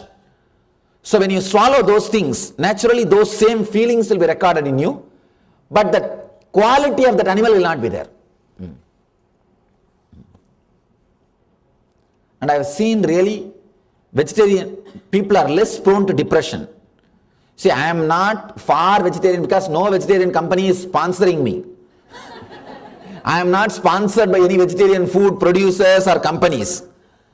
From my experience, I tell you, I have done enough of research in the human consciousness, worked with more than 1 million disciples. So, I can tell you, surely the vegetarian food helps you, even if you are not a spiritual seeker, even if you are not a person who is interested in spirituality, even to live a normal life, vegetarian food does a big help. Swami, I just wanted to know, when we were doing that exercise, it was powerful. What is your part in that exercise? My part, to open up. See, there are many strong, hard nuts, to crack them. That's the first thing. Second thing, those karmas which is released, it has to disappear. Understand? And moreover, those vacuum spaces which you are creating by releasing will be filled by my presence. Understand? It's a very esoteric process. Usually when I explain this esoteric process, it seems like I claim too many things. So better let me not claim, let the experience happen. Even the thing which I claimed today morning that I am enlightened, I think few people are hurt. I saw 1 or 2 questions. Why did you say, you could have allowed us to say? You can't understand. Very clearly Krishna says in the Gita, unless I tell about me, you can't know. You will not know. Whatever you know about me is less. If you attend 2-3 programs, you will understand every program, your understanding about me is developing, expanding. The first level program, second level program, you just try to attend 2-3 programs, you will understand, your understanding about me expands. Krishna says very clearly, unless I tell about me, you can't know, you will not know. So there is no other way, I have to tell sometime, even if it hurts, it's okay. It's a very esoteric process. See, now as before the meditation, you had the animal parts inside you, those engrams and vasanas. Now that will come out, and the possibility of having an enlightened body will be recorded. So that the moment you decide for the next body, when you have the choice to decide the next body, design the next body, you will design to be an enlightened master. You will ask for the best model. All the model which you saw, get the best model. Hey, this is right. Okay, let's go ahead. Yes. Yes. Speaking on the food, how about plants? We kill plants to eat. I don't say. I saw those consciously. I tried to scan, and plants does not have so much of consciousness to suffer, to have experience pain. But these guys experience pain. These animals.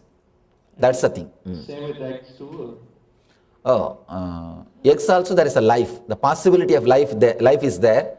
With milk there is no possibility. People ask me, Swamiji, when milk comes from cow, egg comes from hen, why milk is vegetarian and egg is not vegetarian?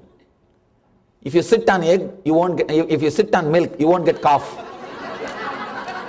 But if you sit on egg, you will get chicken. And somebody may ask, no, poultry egg. Poultry egg may not have the male part, but the feminine part of life is there. You understand? The possibility, the feminine part, female part is there. So, the moment the possibility for life is there, it becomes non-veg. Swamiji, I tried really hard to get angry in my meditation, but I found that I couldn't, and I don't know if I was doing something wrong, or I don't know if I think you are not doing anything wrong. You are not able to open up, means that you are not able to get rid of this strong identity. All right, at least next layers, decide that you are going to break. Even if it is like acting in the initial level, it's okay. For a few minutes act, then you will see suddenly things open up.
Yes. Sorry for the technical glitch. All right, so let us now move on to the next segment in our program for today, which is the power manifestation, the power manifestation segment. And the power manifestation for today, of course, is the remote vision. So let us get ready for an exciting segment of power manifestation. Yes, we've been going through various different rounds of this power already. And in this round, we are manifesting the power scanning what the Acharya has penned down on the paper in front of them. So we have already penned something down on a piece of paper in front of us, and we ask you to scan what is the text written on the paper. Yes, so let us get ready for this. Let's sit comfortably with the head, neck, and spine in a straight line. You can sit on the floor with the cross-legged, in the cross-legged position. By all means, please do so if you're comfortable with it. Otherwise, if you're uncomfortable sitting cross-legged on the floor, you can always sit on a chair. But make sure that you have your head, neck, and spine in a straight line. So this is to allow the Kundalini Shakti and the Kundalini energy to flow freely through your body, through your spinal cord, through your spine. So let us now sit comfortably, close our eyes, and let us just unclutch from anything that the mind throws at us, whether it's internal or external disturbance. Let us just unclutch from all impossibilities,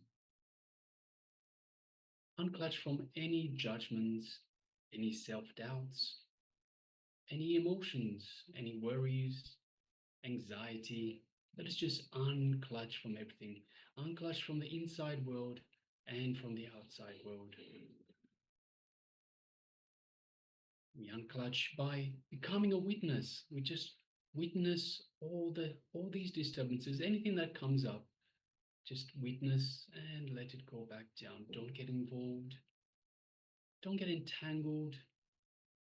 Don't even acknowledge it. Just be a witness. Yes, it's coming up. Let it go back down, just the way it comes up. And again, unclutching anything the mind throws at us.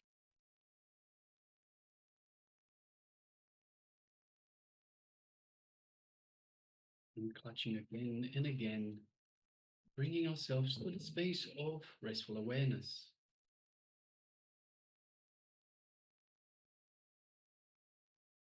Now let us move our awareness to our inner space, our Anandaganda, which is situated just below the heart center.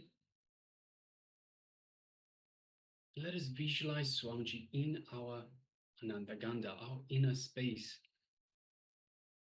Just remembrance of the Master invokes him in our inner space.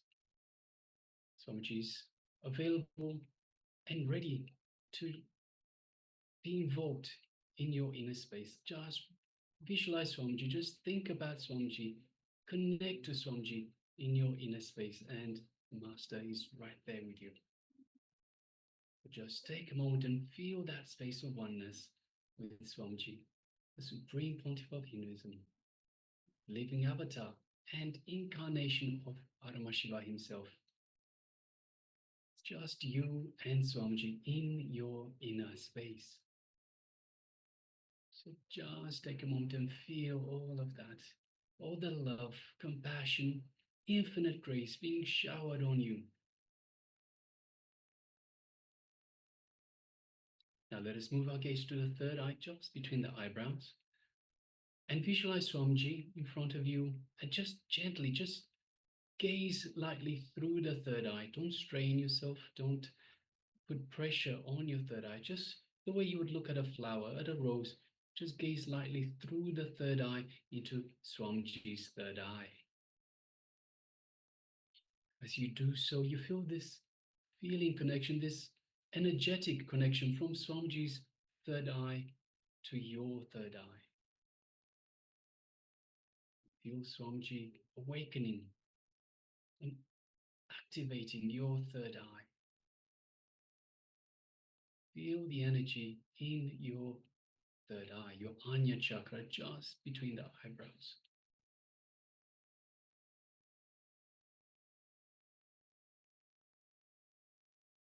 Now, let us start chanting Mahavakya to strengthen this feeling connection to Swamiji. Om Nithyananda Paramashivoham. Om Nithyananda Paramashivoham. Om Nithyananda Paramashivoham. And continuing to chant this Mahavakya, let us now start manifesting this power of remote vision and scan what the acharyas ourselves have written down on a piece of paper that we have in front of us. So let us now begin. Nithyananda Paramashivoham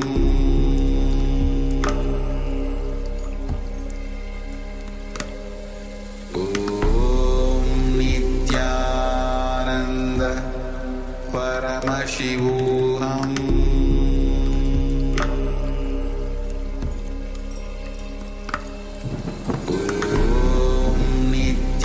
Nithyananda Paramashivoham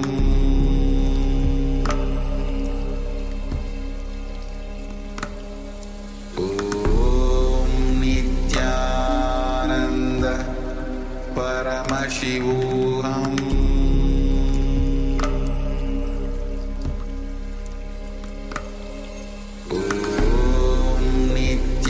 Nithyananda Paramashivoham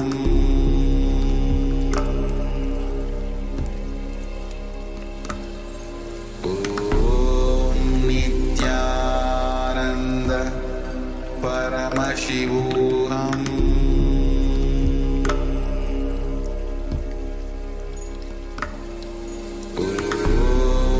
Nithyananda Paramashivoham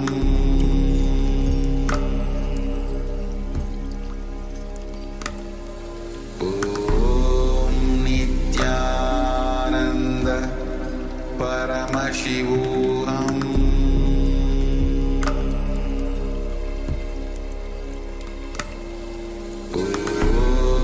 Nithyananda Paramashivoham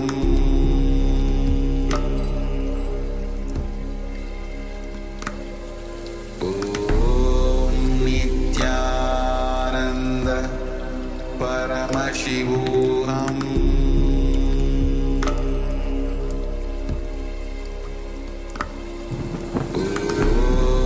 Nithyananda Paramashivoham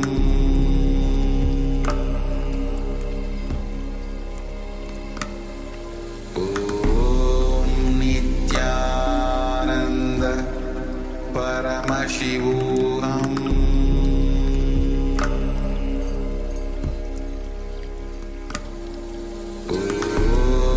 Nithyananda Paramashivoham Nithyananda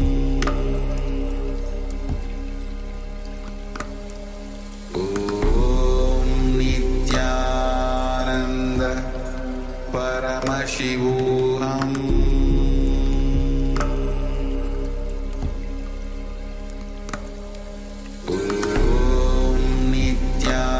Nithyananda Paramashivoham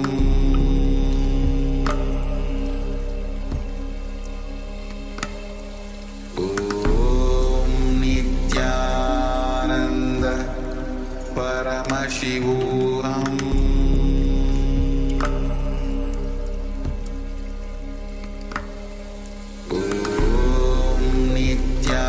Nithyananda Paramashivoham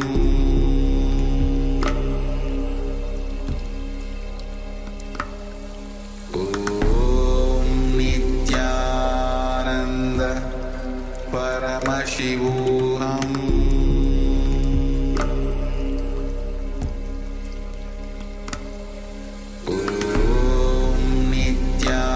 Nithyananda Paramashivoham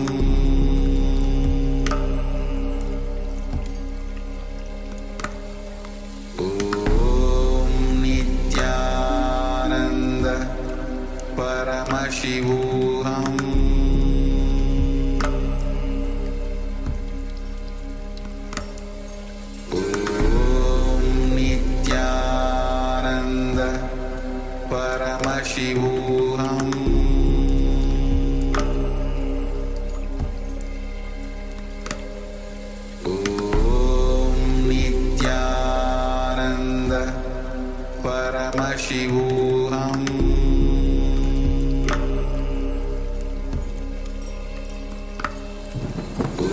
Om Nithyananda Paramashivoham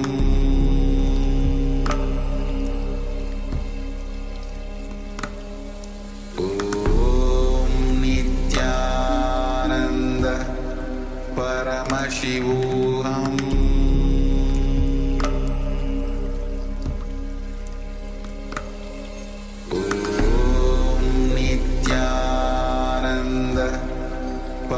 Paramashivoham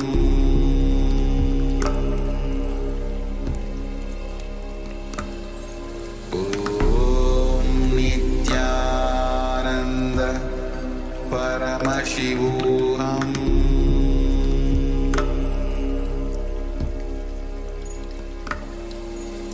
Om Nithyananda Paramashivoham Paramashivoham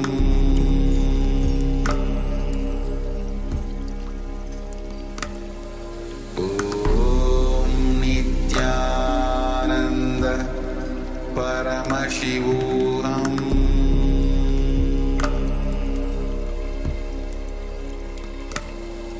Om Nithyananda Paramashivoham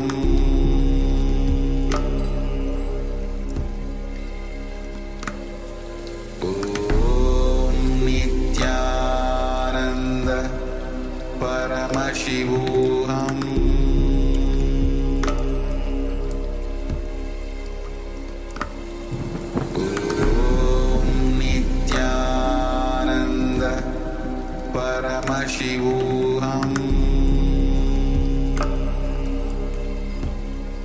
Paramashivoham Om Nithyananda Paramashivoham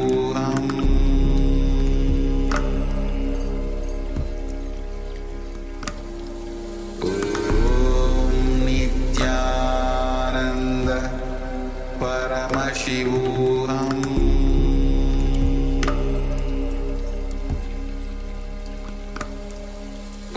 Om Nithyananda Paramashivoham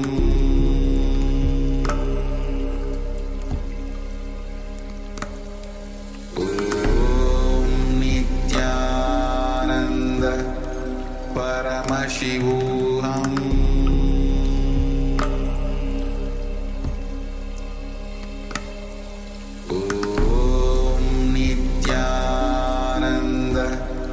Paramashivoham Om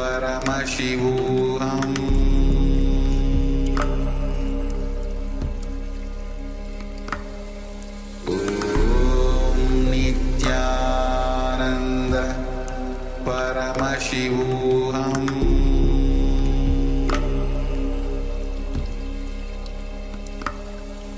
Om Nithyananda Paramashivoham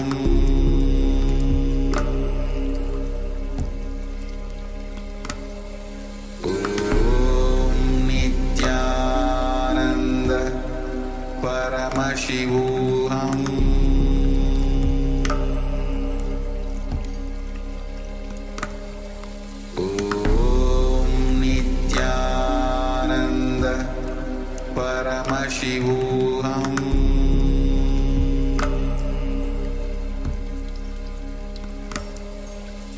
Om Nithyananda Paramashivoham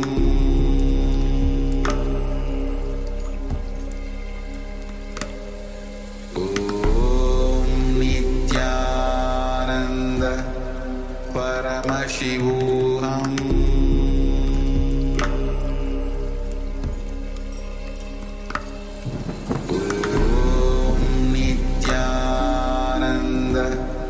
Paramashivoham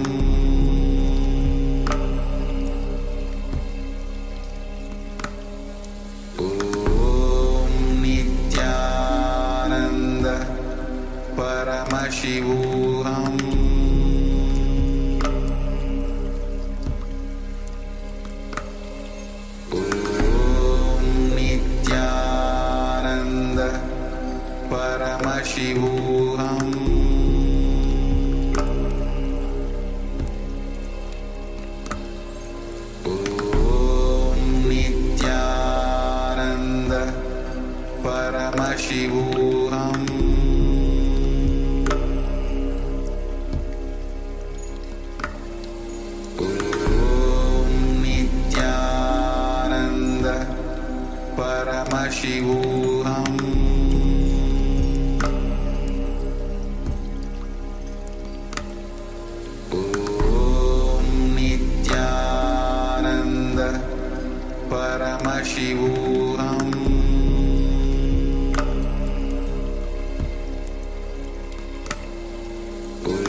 Paramashivoham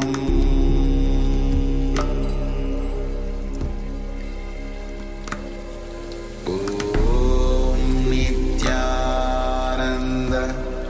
Paramashivoham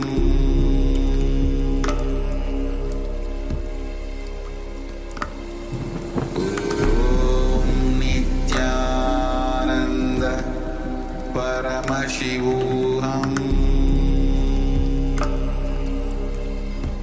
Paramashivoham Om Nithyananda Paramashivoham Om Nithyananda Paramashivoham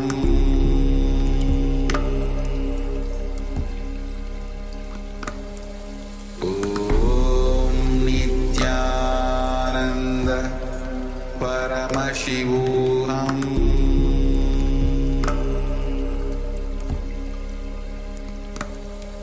Om Nithyananda Paramashivoham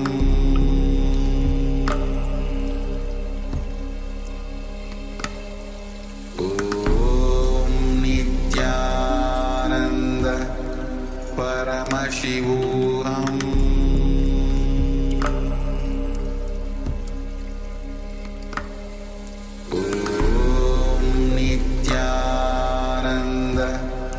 Paramashivoham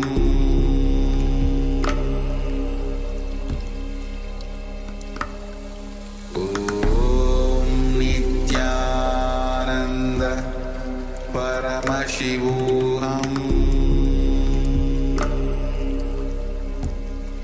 Paramashivoham Om Nithyananda Paramashivoham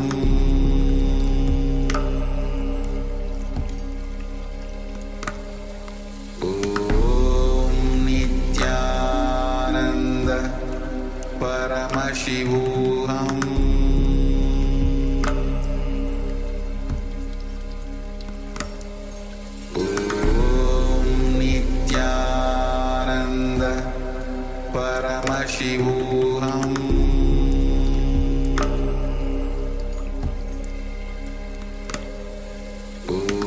Om Nithyananda Paramashivoham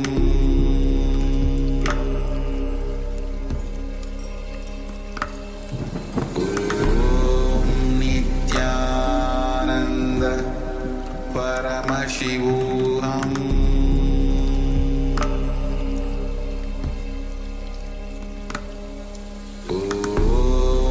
Nithyananda Paramashivoham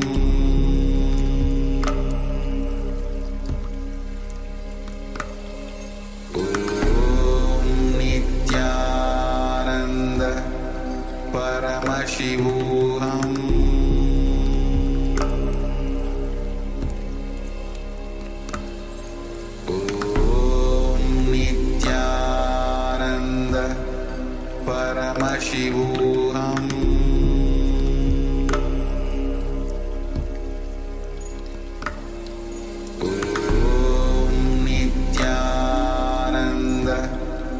Paramashivoham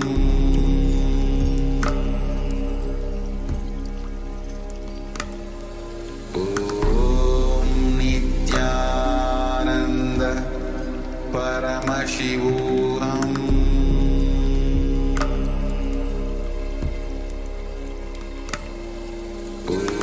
Om Nithyananda Paramashivoham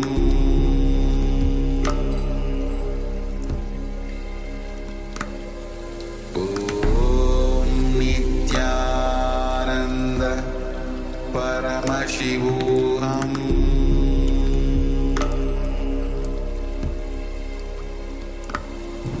Om Nithyananda Paramashivoham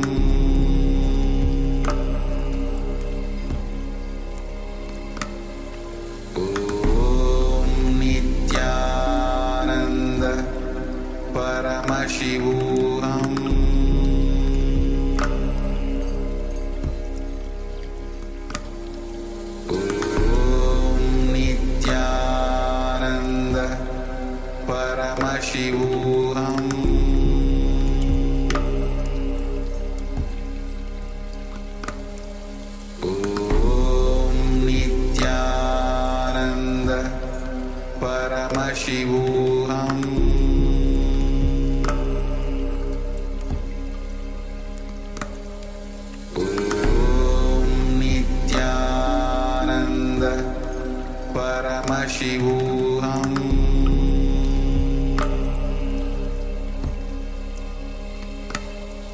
Om Nithyananda Paramashivoham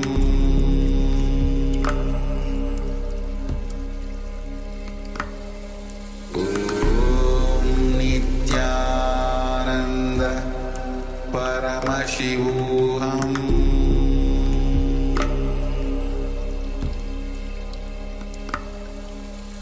Om Nithyananda Paramashivoham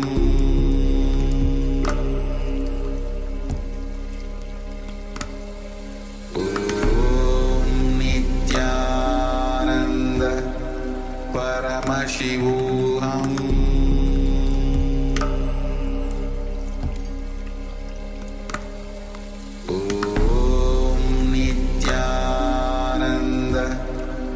Paramashivoham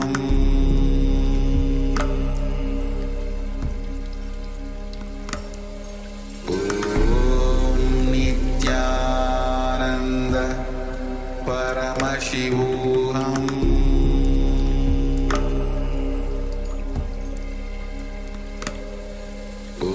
Om Nithyananda Paramashivoham Om Nithyananda Paramashivoham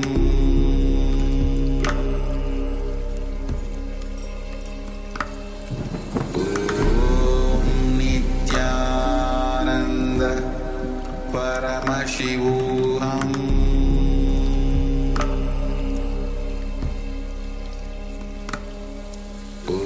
Om Nithyananda Paramashivoham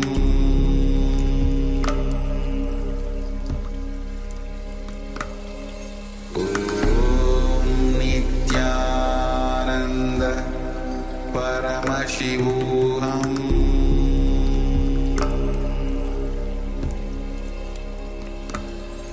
Om Nithyananda Paramashivoham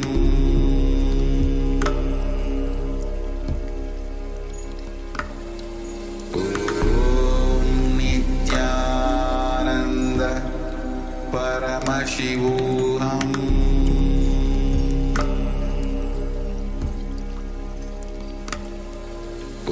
Om Nithyananda Paramashivoham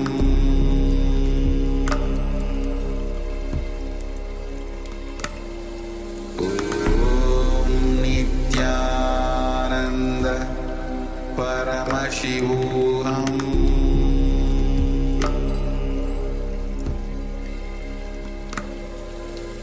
Om Nithyananda Paramashivoham. Yes.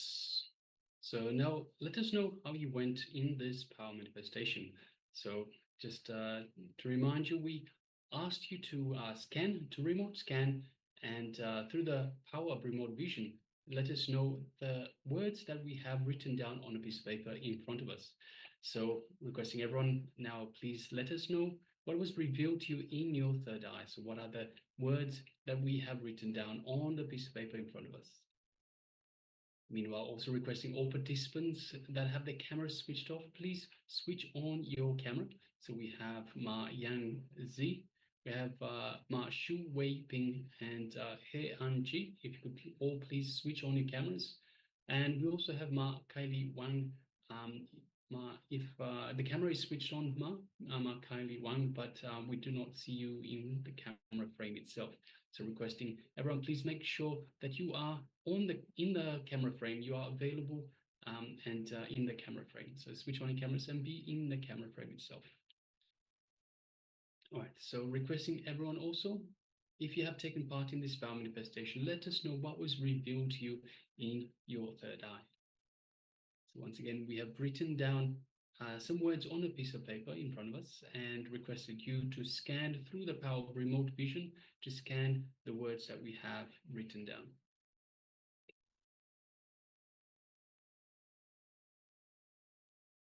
So just take a moment and share with us.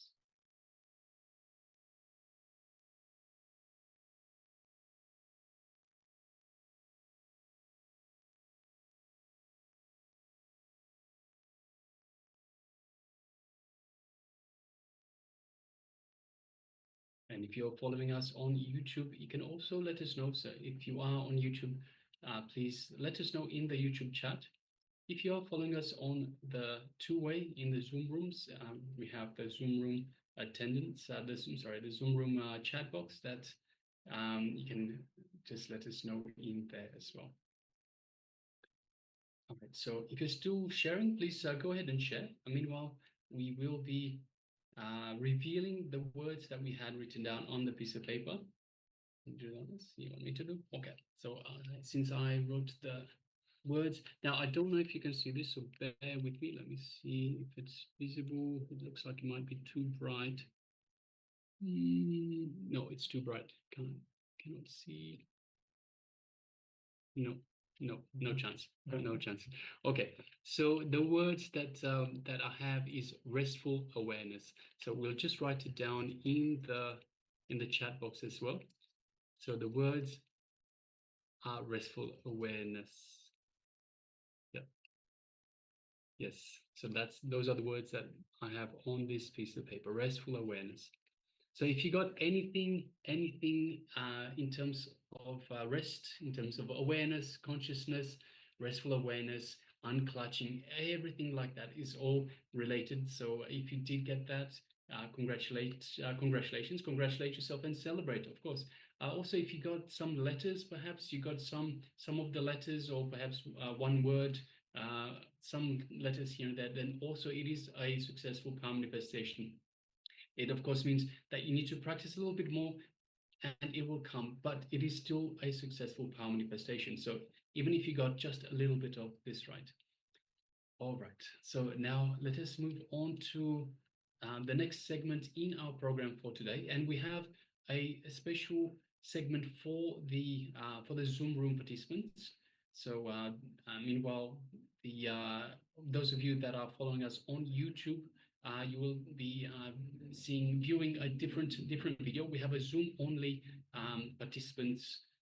So if we will be posting the link. So if you want to join us in the Zoom room, by all means, you're more than welcome to. So we'll be posting the link to join us in the Zoom room. But yeah, let us get ready. Yes, as we are covering all the different body layers, the different engrams that are stored in the body layers, and what happens when you actually leave your body, when you take the next birth, how these engrams actually pull you straight into the next body. Swamiji has revealed the science as it is described in the scriptures, how you can actually clear these engrams from previous births. So in previous births, you would have accumulated various different patterns, various different engraved memories, and carried these over into this lifetime. So there are some behavior patterns which you cannot directly link to a memory in this lifetime. So there might be intense greed, intense hunger, intense lust, intense fear, some intense violence that you experience in certain situations, and you don't know when this pattern started in you.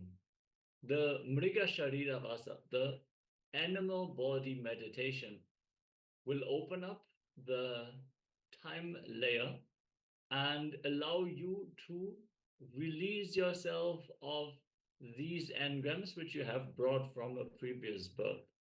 Along with this meditation, many people experience past life memories.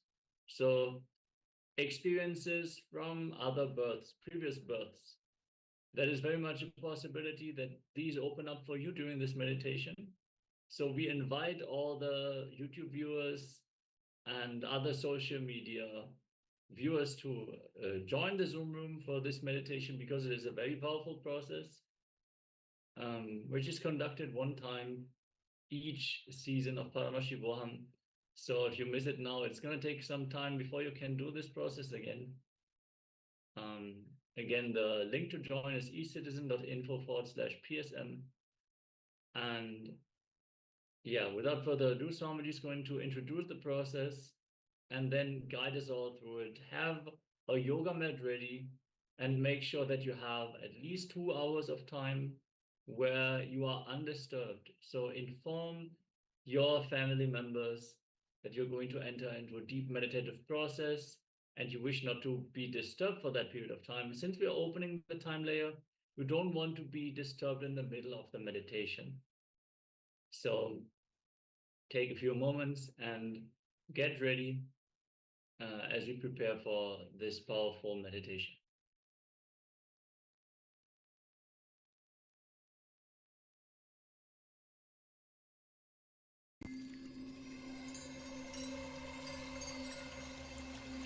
I welcome you all with my love and respect. Let you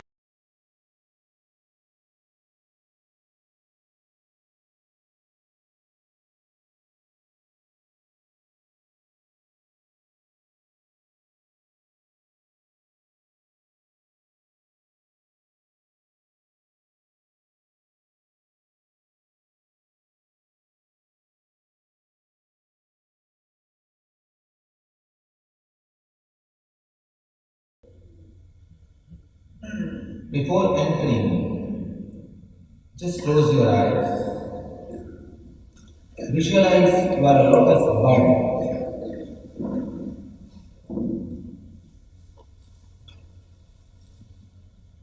Feel you are opening your petals. You are opening yourself completely to the Master. Visualize clearly you are a big, beautiful lotus bud.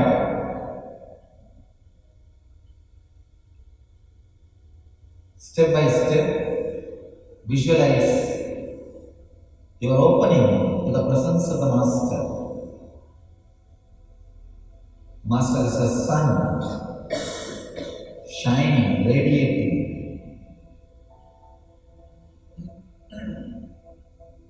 Feel very clearly. You are opening inch by inch.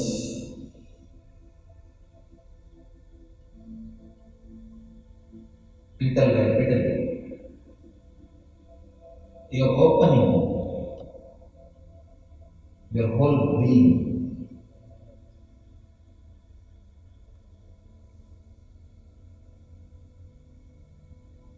Make yourself completely available to the Master.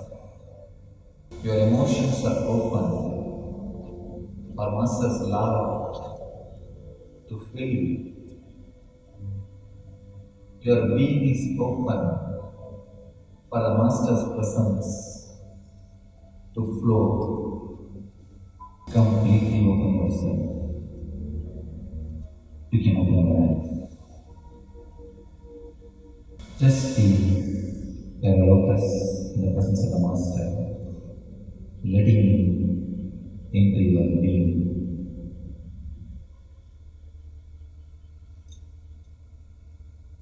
Invite him sincerely to all corners of your being, to stay in yourself completely.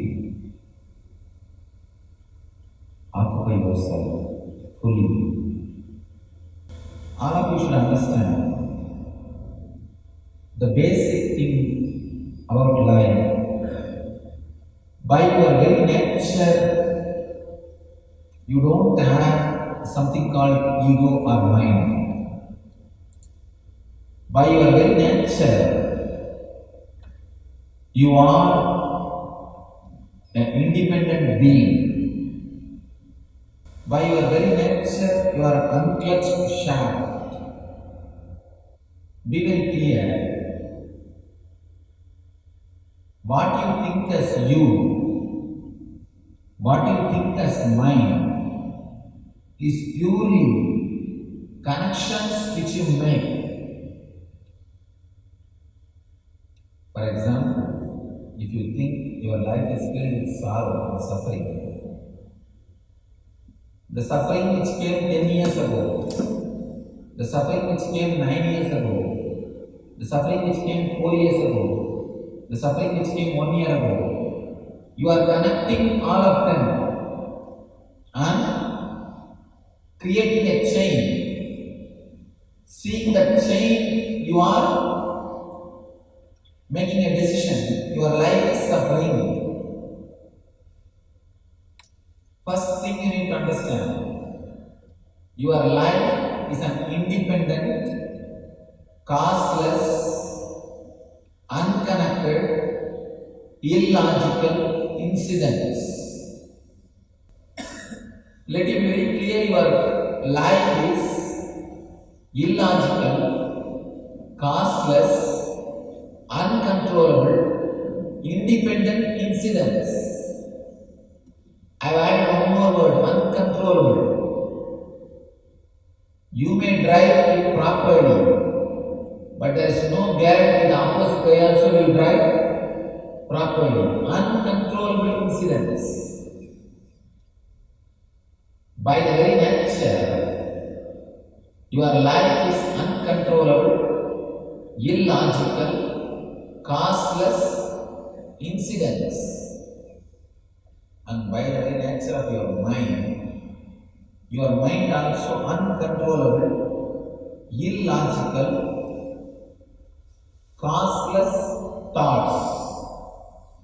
Please be very clear.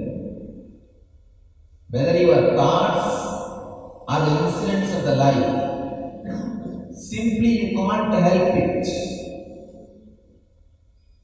You can't help it. Neither you can change the outside incident, nor you can change the inner thought structure. Listen carefully.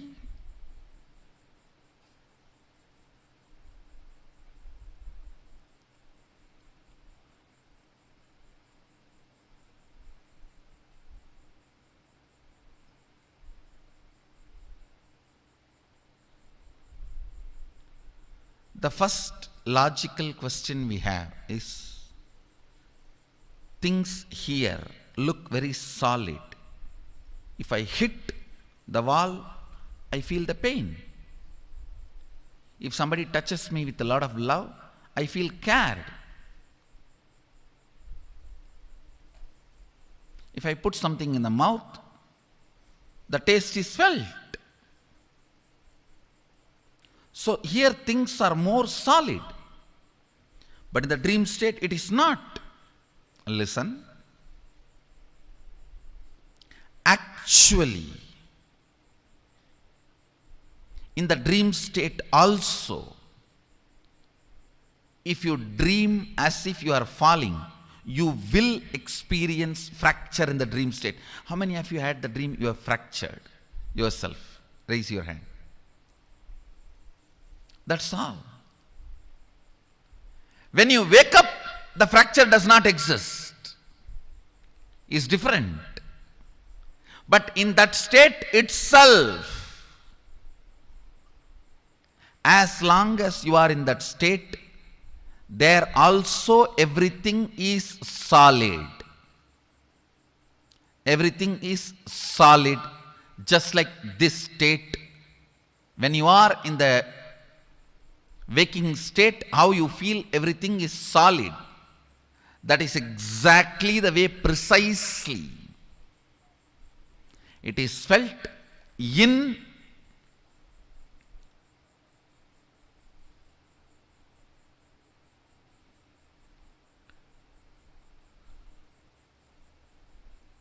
dream state also. The next question we will all be having is, oh, in the waking state I can see I am almost living 100 years. Every time,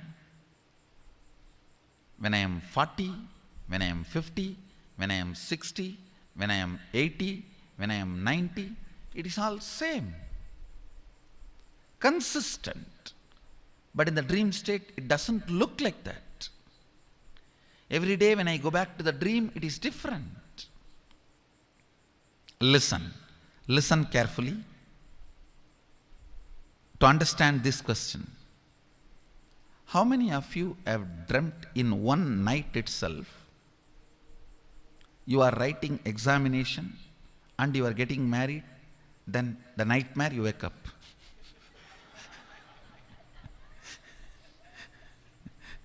No.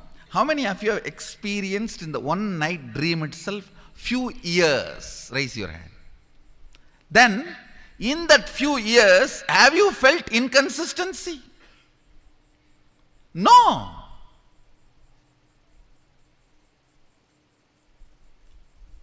So who knows, this whole 100 years is not one night dream. Maybe you are writing examination,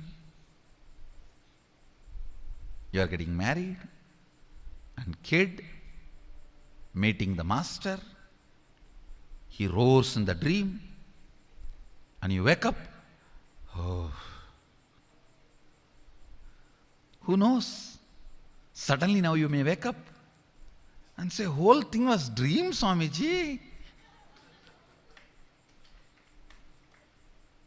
Listen, perception of time, perception of stability is not existential, it is perception, because how you feel the time looks very solid in this waking state. You feel the same way in the dream state. But when you wake up, you understand it was not true as you felt in the dream state. Listen careful.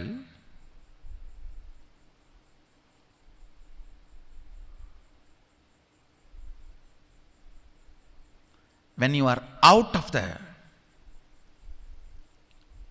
dream state, you can see the whole dream. You can see, you saw yourself as 20, you saw yourself as 30, you saw yourself as 40, you saw yourself as 50. You can see the whole.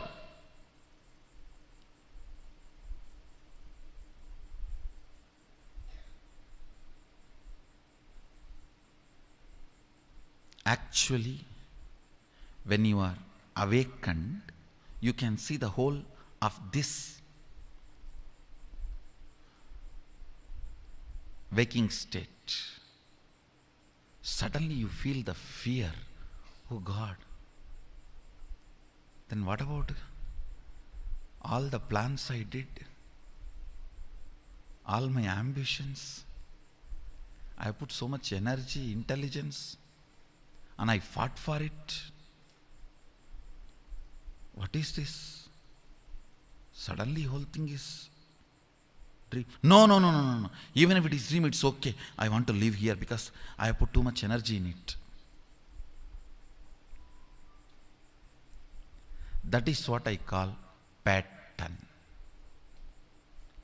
Pattern means not letting your consciousness evolve in the natural flow of the existence. Even if I don't appear to you as a guru, the natural flow of existence, life, is hardwired to remind you by the continuous mild shocks about the true existential experience of life in the form of change. Every time when you lose a relationship or when you lose somebody near and dear one, either you lose them or you lose their love, you are reminded about the impermanence. This whole thing is perceptional existence, not existential existence. This whole thing is perceptional reality, not existential reality. Listen.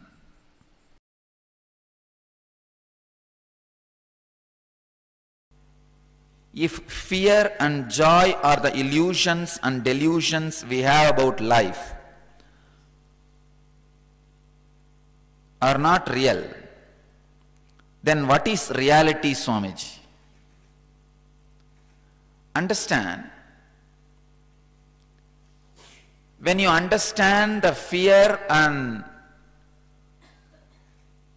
joy, pain and pleasure are illusion and delusion, that very understanding will make a huge change in you. You will feel like the earth on which you are standing is removed. Almost everything will collapse. Allow that collapsing. Allow that understanding to happen. See that the whole thing tumbles down. Whatever you build as your identity suddenly will change.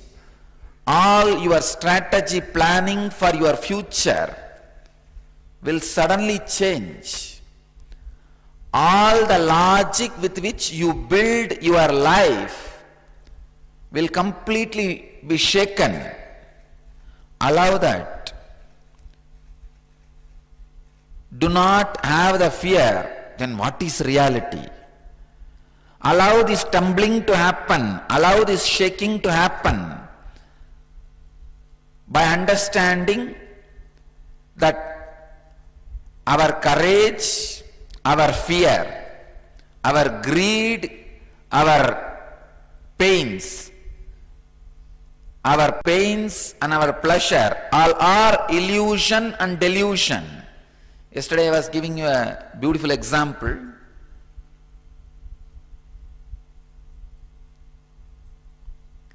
Many times life actually tests you. Life actually wants to test your stability, your understanding, your strength. But in a very foolish way, you respond and react and create whole thing as a mess. Please understand. Many times, life really tests you. Do you stand this fear, which is delusion? Do you stand this greed, which is illusion? Or are you going to react in a foolish way and create bigger problems, bigger mess?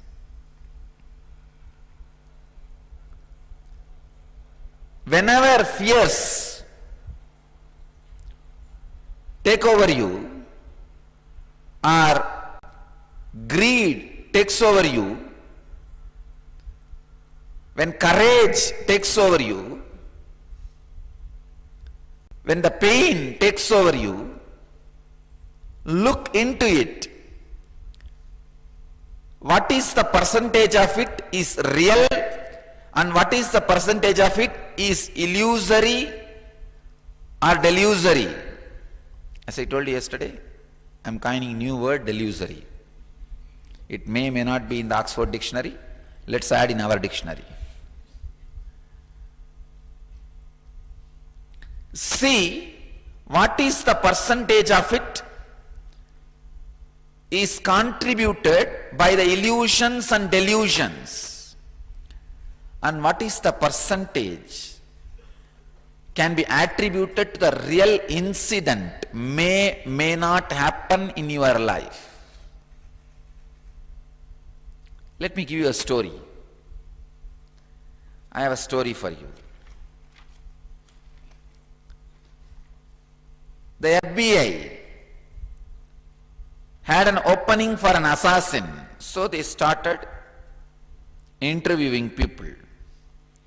After all the background checks, interviews and testings were done, there were 3 finalists, 2 men and a woman. For the final test, the FBI agents took one of the men to a large metal door and handed him a gun. We must know that you will follow your instructions, no matter what the circumstances. Inside the room you will find your wife sitting in a chair. Kill her. The man said, you cannot be serious. I can't shoot my wife. The agent said, then you are not right man for the job. Take your wife and go home. He was sent. The second man was given the same job. He went inside and all was quiet for 5 minutes. The man came out with tears, and to the agent he said, I cannot kill. Then the agent said, you are not the right man. Take your wife and go back home. Finally it was the woman's turn. She was given the same instruction to kill her husband. She took the gun, went into the room, shots were heard, one after another. They heard screaming, crashing, banging on walls. Then all was quiet. The door opened slowly. There stood the woman, wiping the sweat from her brow. Agent asked, what happened? She said, this gun is loaded with blanks. So I had to beat him to death with the chair. Many times life gives you the gun with blanks to test. But unfortunately, you make mess. Stand and see when the wave of fear takes over you, when the wave of greed takes over you, when the wave of courage takes over you, when the wave of pain takes over you, wait, look, see. What is the percentage, the possibility of delusion and illusion? What is the possibility of the real incidents which may not happen?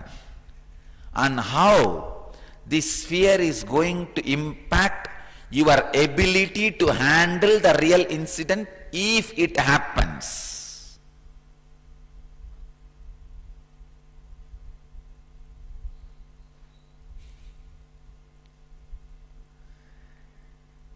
The ability to face, the ability to look, the ability to see. Please understand.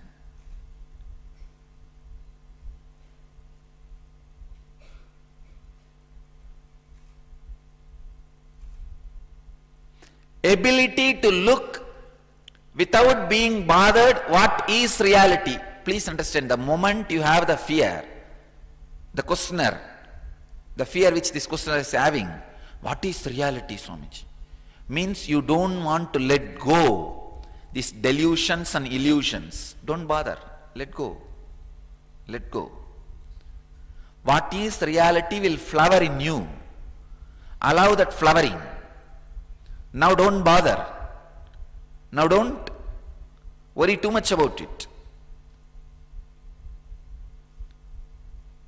Allow the delusions and illusions to be removed from your inner space.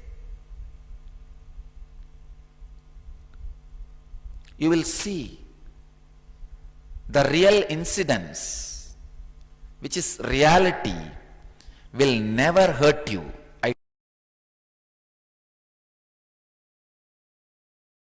Live enlightenment now. That's enough. See, you are awakened, early morning you wake up. Do you have a fear? oh, I should not fall asleep and have dreams. What will happen again if I have some more nightmares? Do you have fear? You know, a nightmare can come, I'll come up, I'll wake up. So same way, you will not be afraid to fall back into this world and get up, because you know your true nature is this. See, once you know the true nature is this reality, you don't have fear of falling asleep and having a nightmare. Do you have the fear? No. You know, even if there is a nightmare, after a certain peak, you will wake up. Same way, once you are awakened, you know, even if you fall back into the same maya, if certain amount of pain or suffering is built, you will wake up. You will wake up. There is an automatic waking up system. Once you wake up, the automatic waking up system is there. You don't have to be afraid, oh, I will fall back into the same maya, I will fall into the same rut, nothing. You will never be a same person. You will never fall back into that same person, don't worry. Who put the question? Rishi. Which would be more, the fear of the known or fear of unknown? I am unable to gauge. Neither fear of known nor fear of unknown. Fear of fear is the most horrible fear. Fear that you may have fear or you will have fear is the most horrible fear. Understand? Any definite thing does not create fear in you. You know for sure, next year you are not going to become Bill Gates. You are not afraid of that. But there is a possibility you may gain little money or less money. You have your border. Within that only your fear will be playing. Fear, you may have fear itself within your possibility only. Within your possibilities only. You know for sure there are certain things in your life. You will never be afraid of that. Those few certain things. Death is a possibility, it is not certainty. See, death incident itself is certainty. But the time and the way in which it will happen, all those things are possibilities. We are afraid because the possibility, the freedom is there. The possibility is there. So the worst fear is fear that you may have fear. That's the worst fear. Nothing else is worse than this fear. Known, unknown, even known things can create fear. Even unknown things sometimes may not create fear. But the fear that you may have fear. Afraid of fears, that is the worst fear. Especially these phobias and all is fear of fears only. The moment you have an idea you may have this phobia, you will start having that effect of that phobia.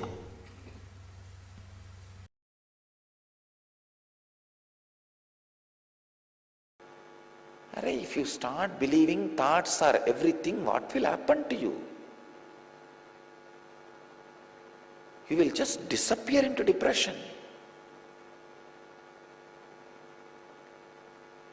Consciousness is beyond thoughts, and thoughts are only clouds.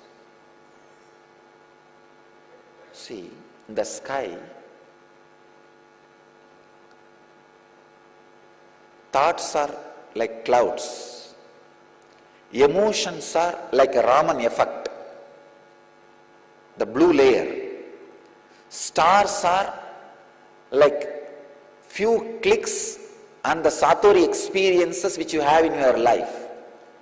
And beyond that, the undescribable is you. Same way in the inner space. The clouds are thoughts, the emotions are Raman effect, and the stars are few spiritual experiences you have once in a while, or the great clicks happens in Master's presence. And beyond stars, what is you. Unfortunately, stuck with clouds. If you are a child and see all kinds of forms and shapes in the cloud, okay, it is a good game, time pass. But if you start doing this for whole life, you are mentally retarded. Don't live and die just with clouds. If you are doing it for money, okay, good business. If you are stuck there in your seeking, I honestly invite you, come. I am here honestly telling you, I will not make name or publicity out of you. Come and take the truth secretly and go. I will not tell in my stages, this guru attended my program, that guru attended my program. No. It seems many of the Hindu gurus have attended their program.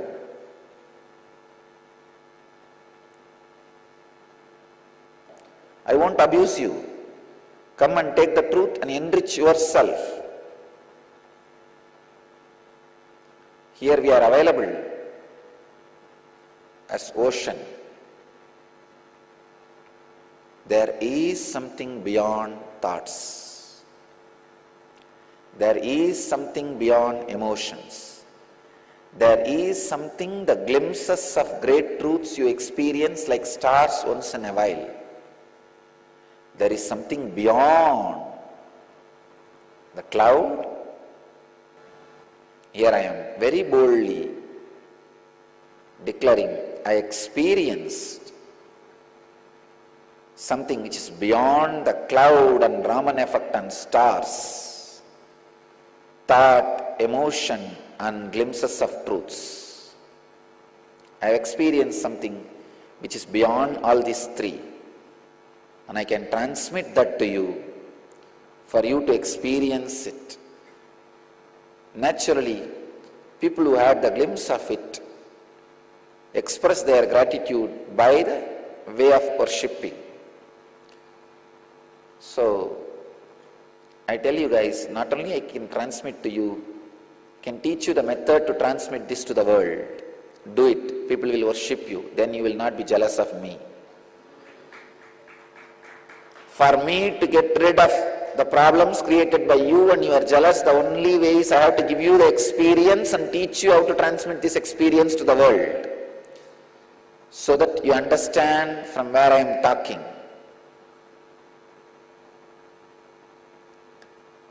Anyhow, at least let me share with our disciples. Today's lesson for you, contemplate, is there anything beyond body and mind, beyond thoughts? Do I really have a gap between my thoughts? Is there any gap between the thoughts? This is the question I want you to contemplate today, whole day. Today you don't need to fast, but I'll recommend taking neem juice. You can have your solid food, but just have neem juice. Tomorrow come back with this question. Whole day contemplate, is there really gap between thoughts? And come back tomorrow with this question. I'll give you the experience, not just answer, experience.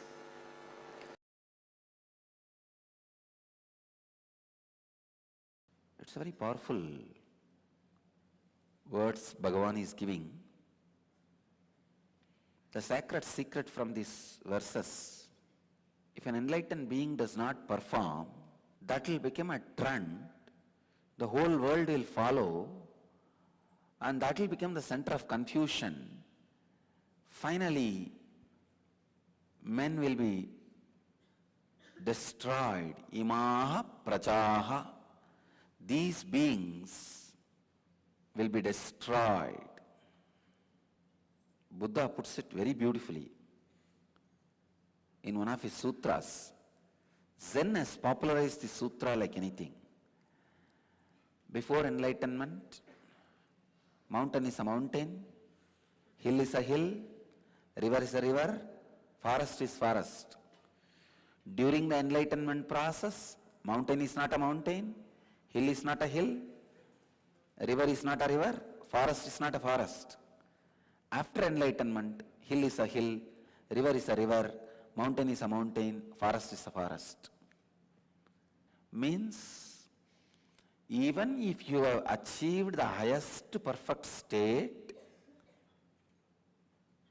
continue to respond to the world in a regular, normal, ordinary way by your constant performing of the actions. Somebody asks, Atma Spurana, one of the great masters in Buddhist tradition, if you become enlightened, after that what will you do? Atma Spurana says, I'll be doing the same thing with deeper gratitude. Every day I'll sit at Buddha's feet, offer my gratitude. They asked, will you not go on your own and start your own Sangha? He said, no. Enlightenment means I'll disappear into him. So I'll dissolve into him. I'll do whatever I'm doing with more depth, gratitude, and intensity. Constant attitude to take up more and more and more work. Constant attitude of performing actions. If I have to give an example, how you feel constantly the bed is inviting you. How you carry constant feeling to go and lie down. Same way, constantly feeling to work, to work, to work, to perform actions, to perform actions, to perform actions. Utsideyuhu ime lokana kuriyam karma chet aham sankarasya chakartasyam upahanyam imaha prachaha. Try to build this pattern. This will liberate you from all patterns, constantly working, performing. See, some patterns need to be left in you till all other patterns gets cleared. Same way, sometimes, some patterns, knowingly you need to keep it alive in you. Keep it with you. This pattern of constantly performing actions should be kept in you, alive in you. If you keep this one pattern constantly working, alive in you, all other patterns will be destroyed. Because constantly performing action will not allow your mind to create any other pattern strongly. Creator of universe should not become creator of the confusion. You can understand one more sacred secret from this verse. Your Antaratma, the individual soul, is the creator of your world. Please understand, you are given a direction. You are given a right direction. That's the right word I'll use. For your manana, contemplation, for your internalizing, you are given a conscious direction. What you are supposed to do to experience the ultimate consciousness is described in this verse. Pure consciousness is all-pervasive. Even the moment you meditate, you just know.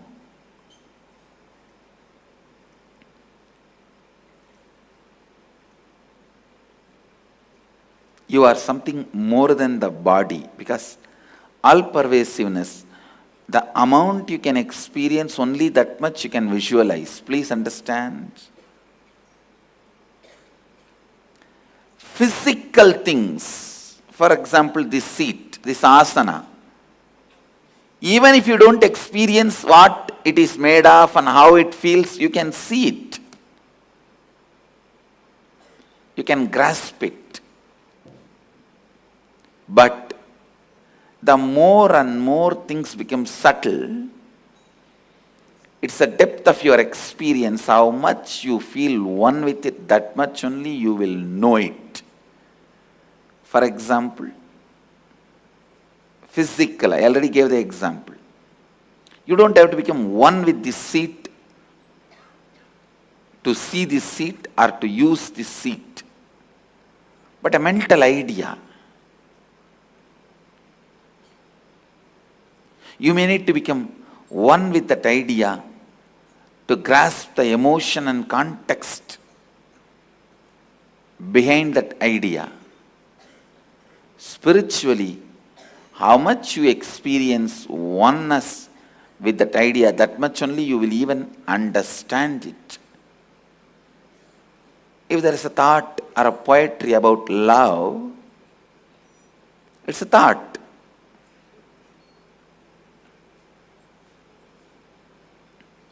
The level you experience that emotion, that much only you will understand those words uttered, the thought current.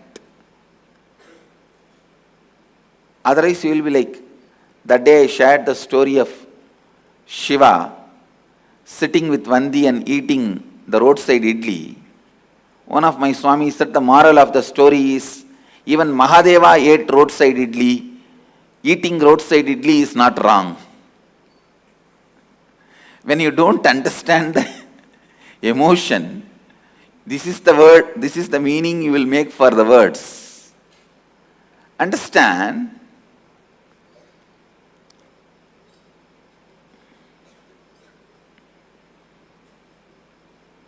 how much you are able to grasp, that much only you will be able to experience. That's the beauty of the definition of consciousness by Upanishads. You can never make a statue out of what Upanishads declare as consciousness. You can never act as if you grasped without grasping. No. You can never make a mantra out of it. You can never form a dead ritual out of Upanishads.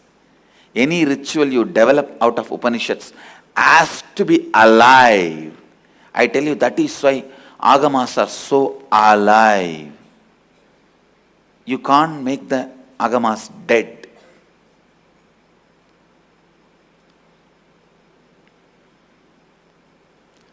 How much ever you try to kill them, again and again we will happen and make it as alive.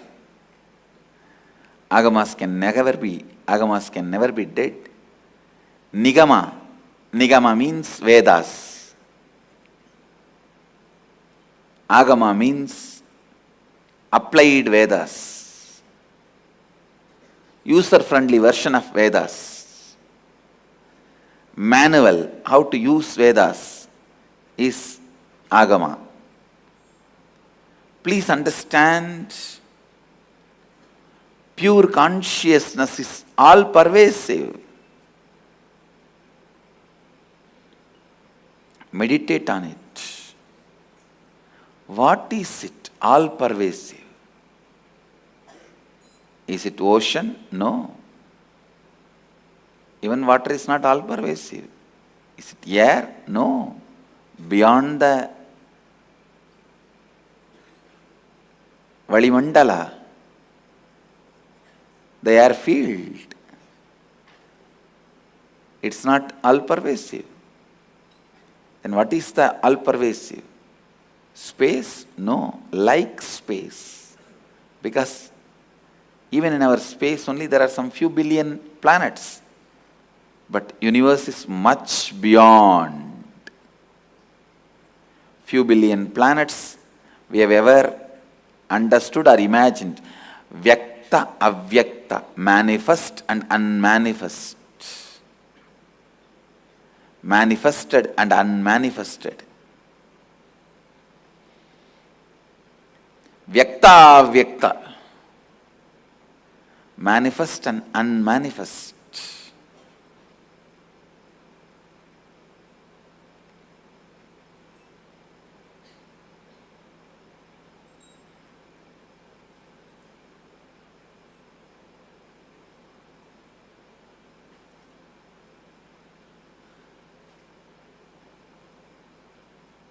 Meditate on it. Meditate on it. Meditate on it.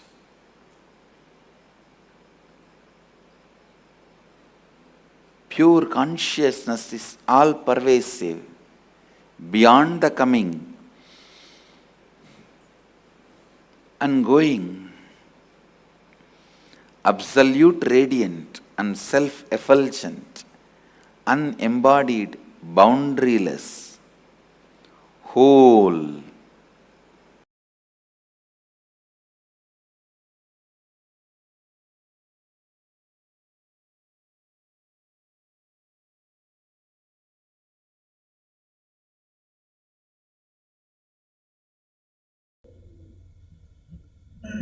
Before entering, just close your eyes. Visualize your lotus bud.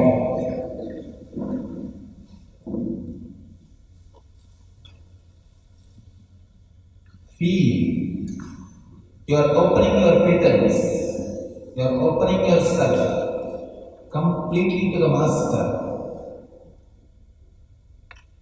Visualize clearly you are a big, beautiful lotus bud.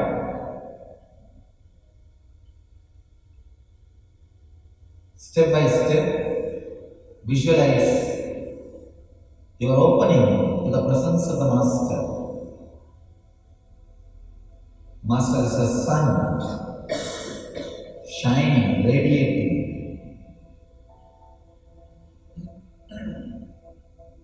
Feel very clearly. You are opening inch by inch.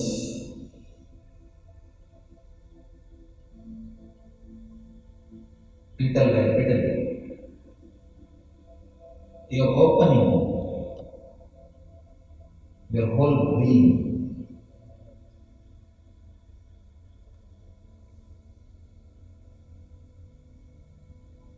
Make yourself completely available to the Master.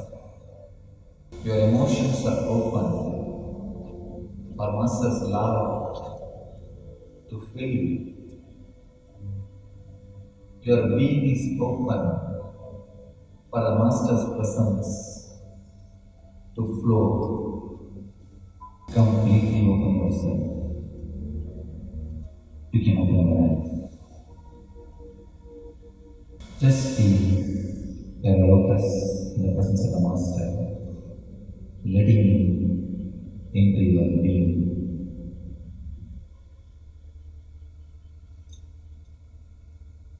Inviting sincerely to all corners of your being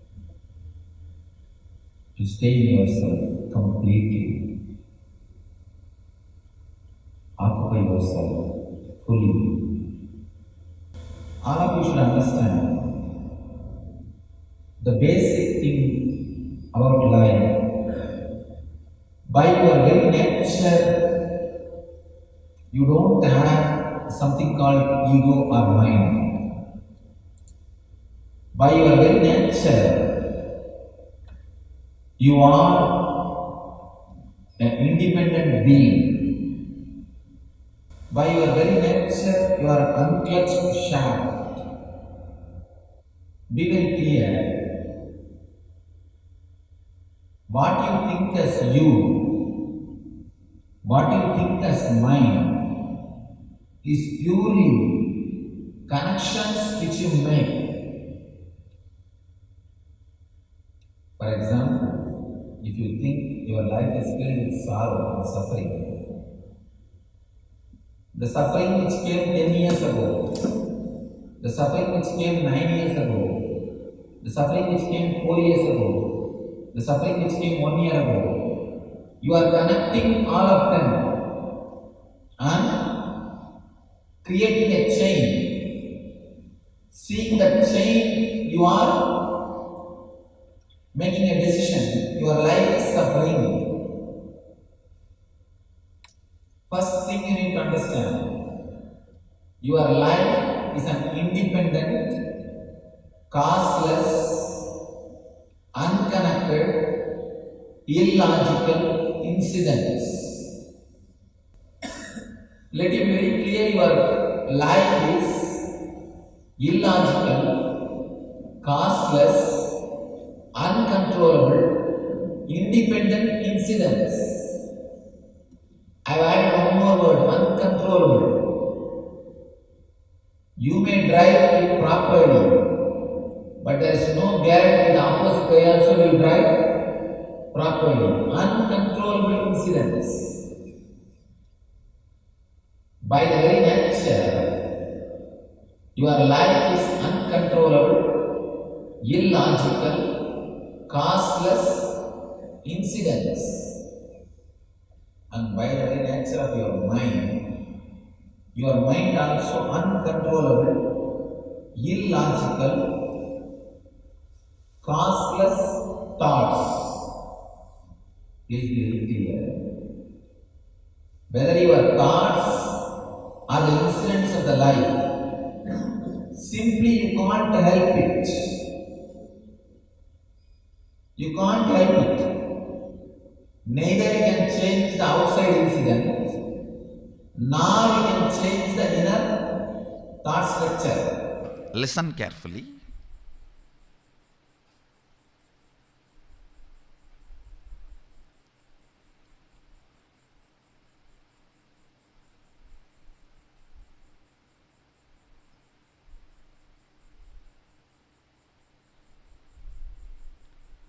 The first logical question we have is, things here look very solid. If I hit the wall, I feel the pain. If somebody touches me with a lot of love, I feel cared. If I put something in the mouth, the taste is felt. So here things are more solid. But in the dream state, it is not. Listen. Actually, in the dream state also, if you dream as if you are falling, you will experience fracture in the dream state. How many of you had the dream you have fractured yourself? Raise your hand. That's all. When you wake up, the fracture does not exist. It's different.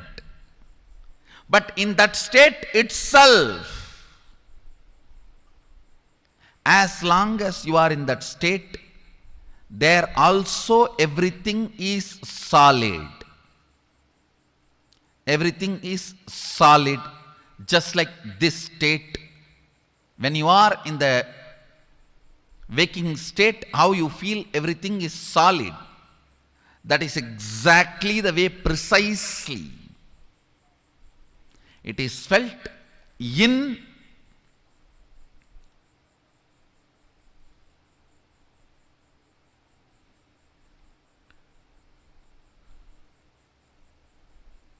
dream state also.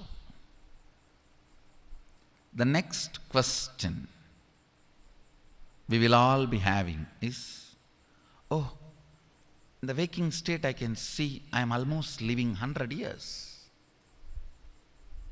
Every time, when I am 40, when I am 50, when I am 60, when I am 80, when I am 90, it is all same. Consistent. But in the dream state, it doesn't look like that. Every day when I go back to the dream, it is different. Listen. Listen carefully to understand this question. How many of you have dreamt in one night itself? You are writing examination and you are getting married, then the nightmare you wake up.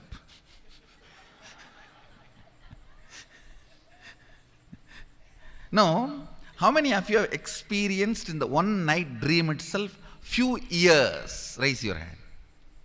Then, in that few years, have you felt inconsistency? No.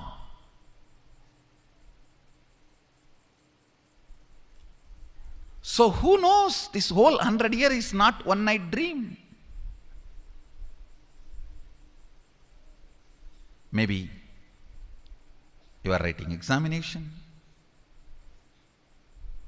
you are getting married, and kid, meeting the master, he roars in the dream, and you wake up, oh, who knows? Suddenly now you may wake up and say, whole thing was dream, Swamiji. Listen, perception of time, perception of stability is not existential, it is perception, because how you feel the time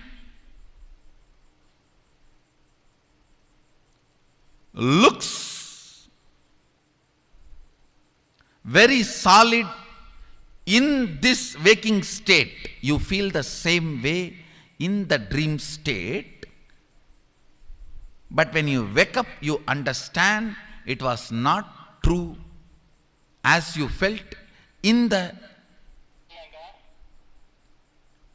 dream state. Listen carefully.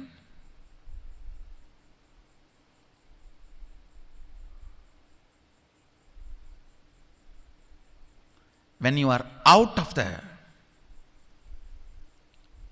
dream state, you can see the whole dream. You can see, you saw yourself as 20, you saw yourself as 30, you saw yourself as 40, you saw yourself as 50. You can see the whole.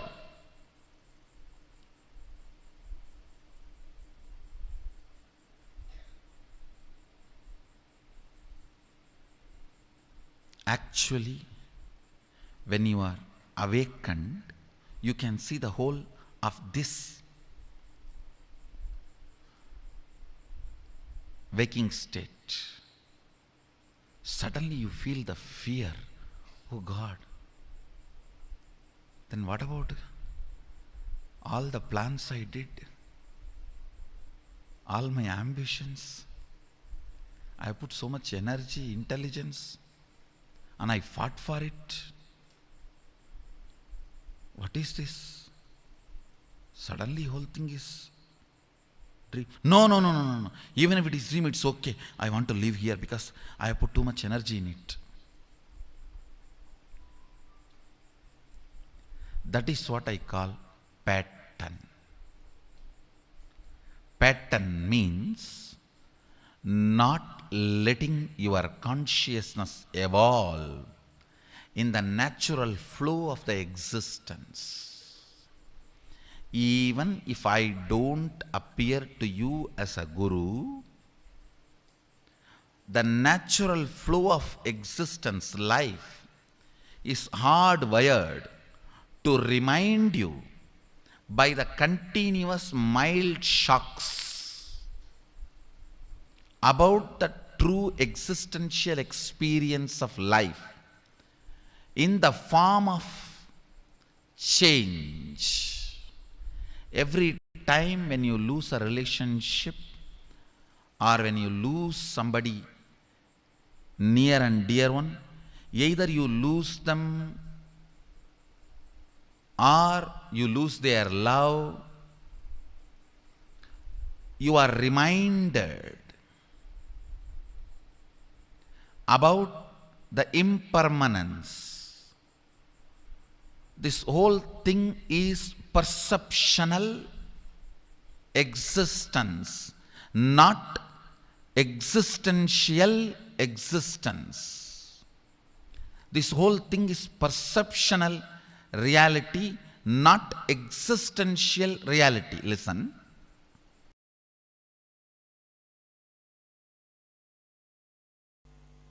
If fear and joy are the illusions and delusions we have about life,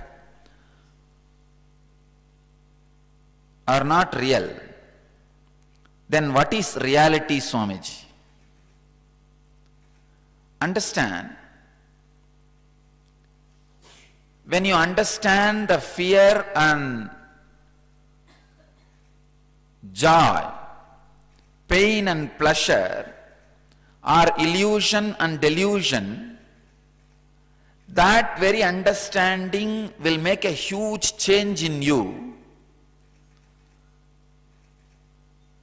You will feel like the earth on which you are standing is removed. Almost everything will collapse. Allow that collapsing. Allow that understanding to happen. See that the whole thing tumbles down. Whatever you build as your identity suddenly will change. All your strategy planning for your future will suddenly change. All the logic with which you build your life will completely be shaken. Allow that. Do not have the fear. Then what is reality? Allow this tumbling to happen. Allow this shaking to happen.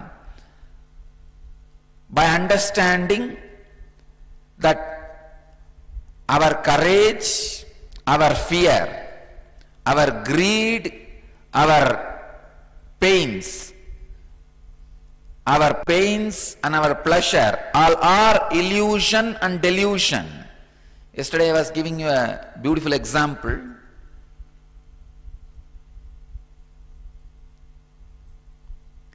Many times life actually tests you. Life actually wants to test your stability, your understanding, your strength. But in a very foolish way, you respond and react and create whole thing as a mess. Please understand. Many times, life really tests you. Do you stand this fear, which is delusion? Do you stand this greed, which is illusion? Or are you going to react in a foolish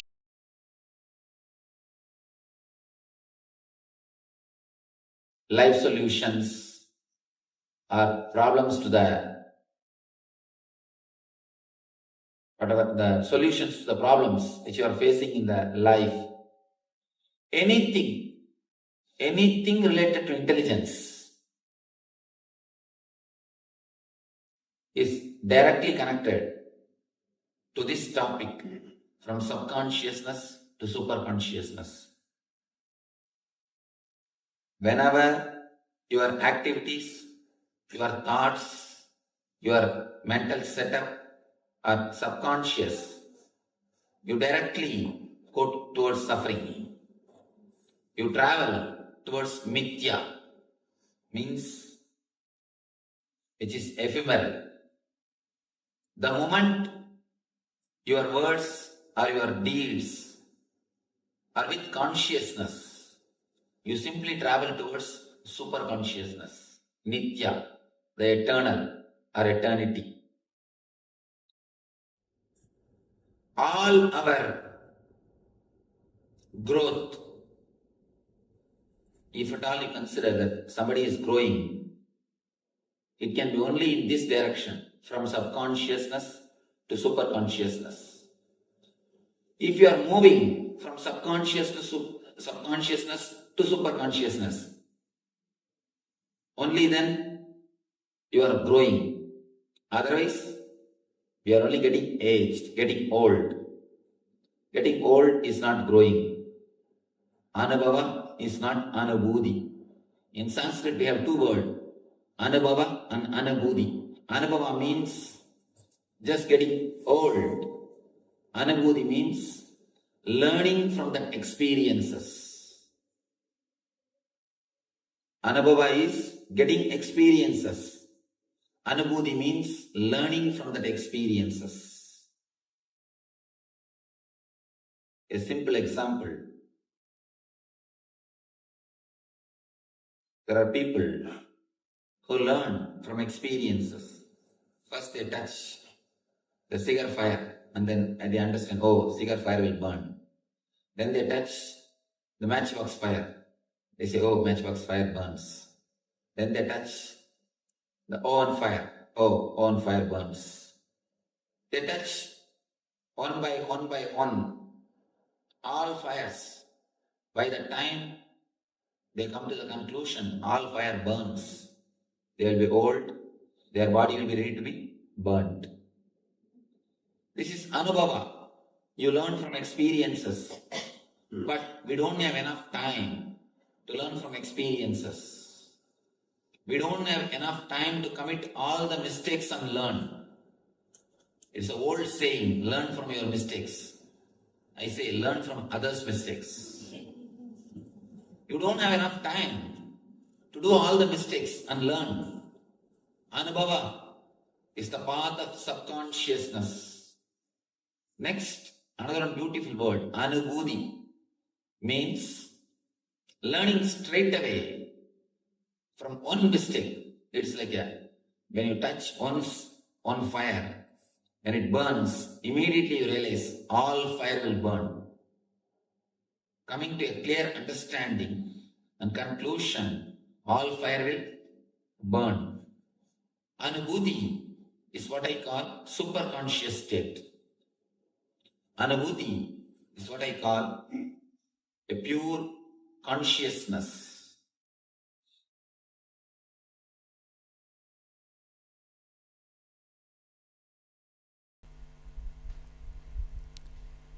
The constant illusory fear and illusory courage, illusory greed and illusory pain, illusory pleasure, illusory sufferings created in you is responsible for various actions and changes happening in you. Please understand. If I had to reveal the sacred secret to you, honestly, a very important sacred secret.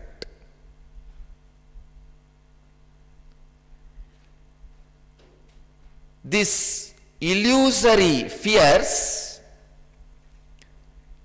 delusory greed, illusory pains and pleasures, even if these illusions and delusions, if you handle it with awareness, as I said in the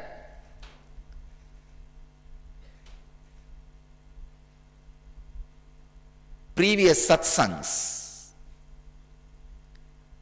just 2 sutras ahead of this sutra, 2 sutras before this sutra, like how I explained the time concept, whether worrying about the past or worrying about the future is happening in me in present, this moment.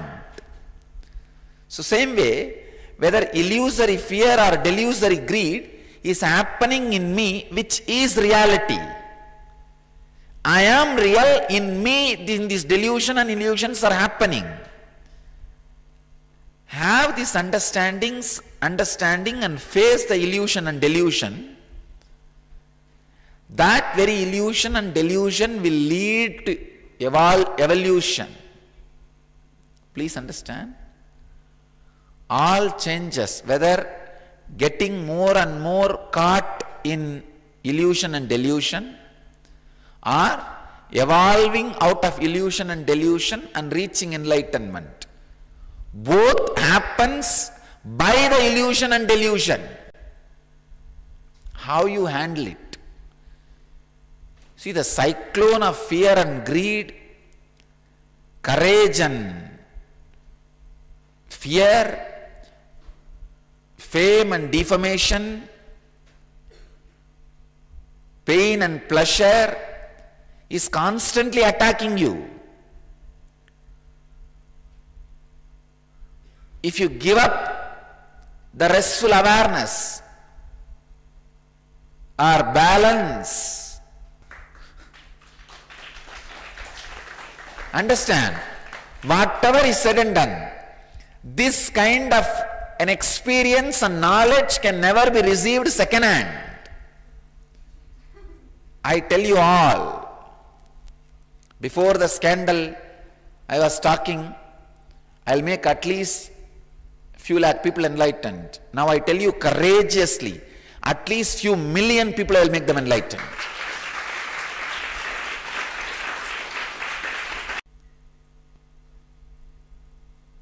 It's like a cyclone constantly happening on you. When it happens, how you stand. How you stand. Are you standing with awareness and larger, broader strategy planning? Or are you shrinking and shivering and shaking?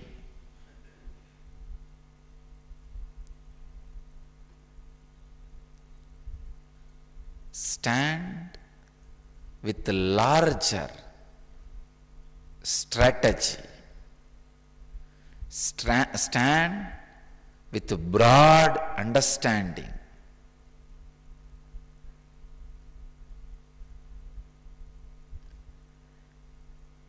Actually, this persecution has made us immortal. Now we know.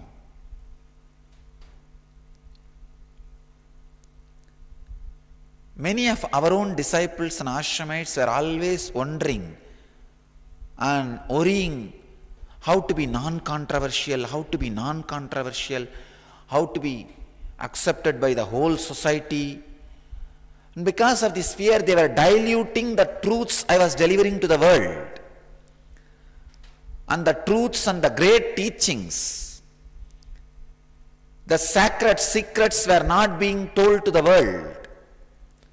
Now the whole problem of how to be non-controversial is taken away. The fear from our disciples that we should be non-controversial. And it gave the courage. Let us stand for the sacred truths and the sacred tradition for which we are giving our life.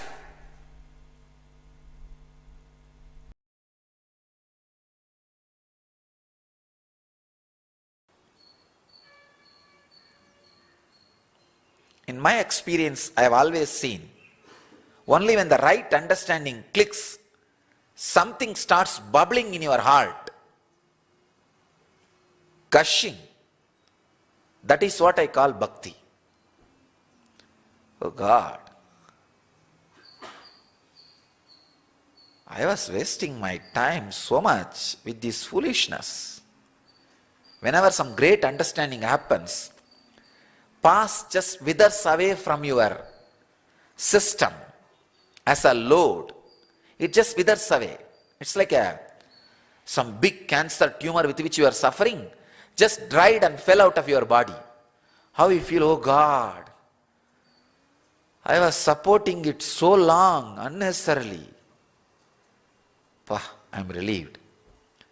Out of that relief, something gushes in your heart. That's what I call bhakti.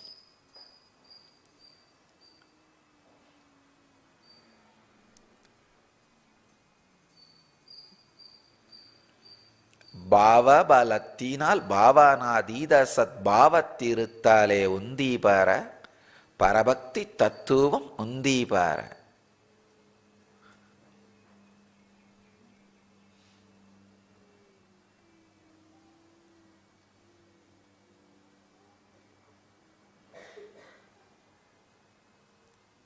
clear understanding about devotion. See, with this clear understanding, Ramana Maharshi says very clearly, with bhava, the strength of bhava, when you go beyond bhava and be in the sadbhava, the ultimate reality, that is parabhakti.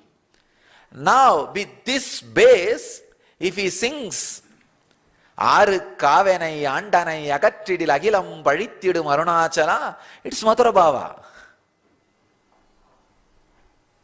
It is worth.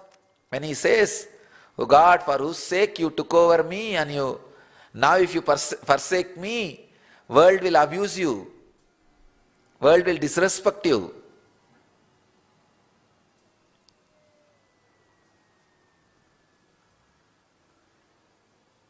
From that high understanding, when this emotional ripple happens, it is sacred sentiment.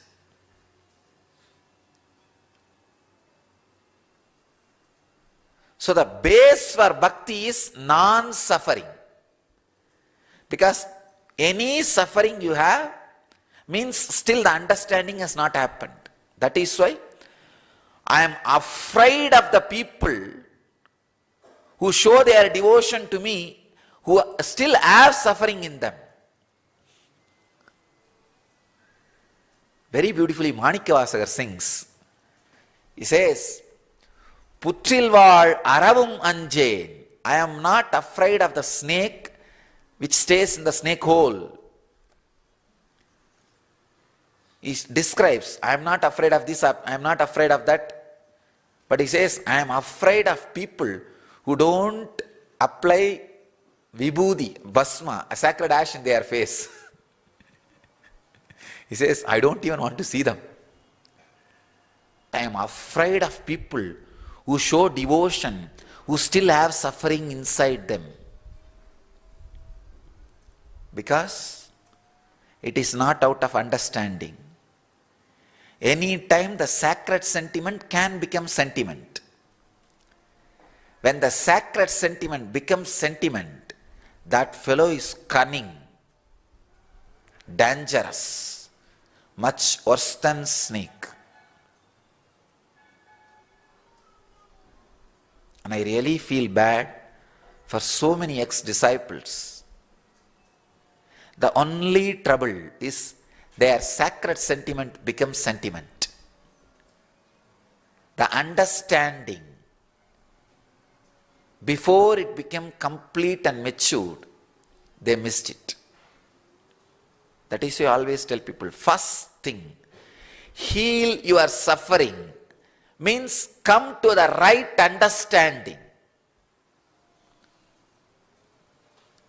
With the right understanding, any bubbling, any emotional ripple happens, will be sacred sentiment.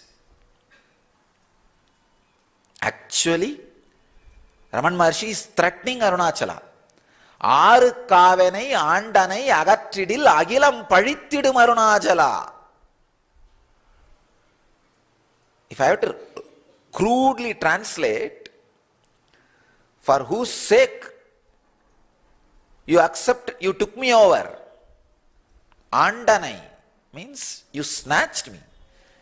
In those days the kings will enter into the new country and take away all the girls for their pleasure. That's the exact term Ramana Maharshi is using. You took me away. Andanai. Agattridil. Now if you forsake me, throw me out, keep me in distance. Agilam padittidum arunachala. The whole world will abuse you. He is practically threatening Arunachala, but it is sacred sentiment. Because it is out of a clear understanding. The non-suffering layer is established, the non-suffering foundation means a right understanding.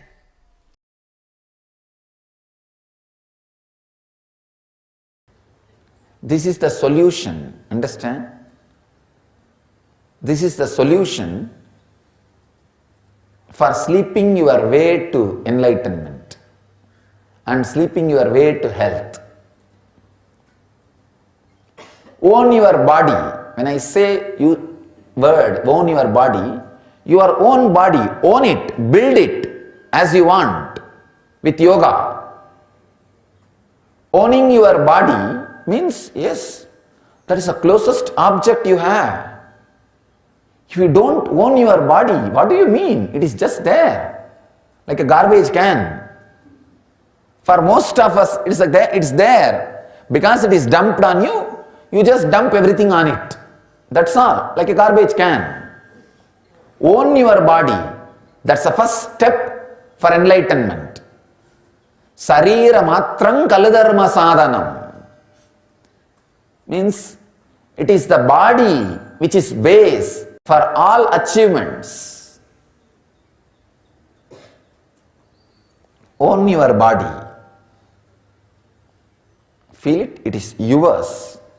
So design it as you want with yoga. Yogic body. Own your mind. It is yours. Design it so that never any suffering can touch you. Never any suffering can happen to you. Your own mind, just this very feeling, my mind, come on. Now I am designing it so that nobody can give me any suffering. No suffering can touch me. Same way, own your living, my life, come on, let me own it. I will make money only the way I enjoy. I will have the pleasures which I enjoy. I will choose my way of life. I will be conscious in every step, see that I achieve what I want. Own your body, own your mind, own your living. Own your lifestyle. That is what I call yogic body, Vedic mind, Zen living. Yogic body, Vedic mind, Zen living. Do not live inside a body which is not flexible or healthy. Come on, I am not interested in keeping the body like this. Put energy, time, bend your body, make it yogic. It is your body. Whole day you are living with it. Why are you unaware of it? Whole day let all your movements be such, it continuously become healthy, graceful, as you always wanted it. Own your mind. It's your mind. See that every thought you give life brings only joy to you, brings only bliss to you. Never any suffering, never any disturbance. Your mind, mend it, weave it as you want, train it as you want, tame it as you want.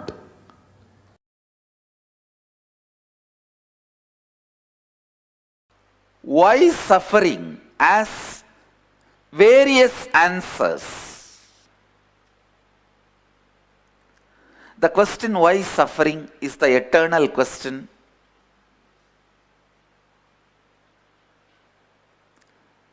That is the ultimate quest. It has various answers. Buddha says, desire is the only root cause of suffering. I don't want to say Buddha is wrong, and I don't want to say Buddha is complete. Right answer does not mean complete answer.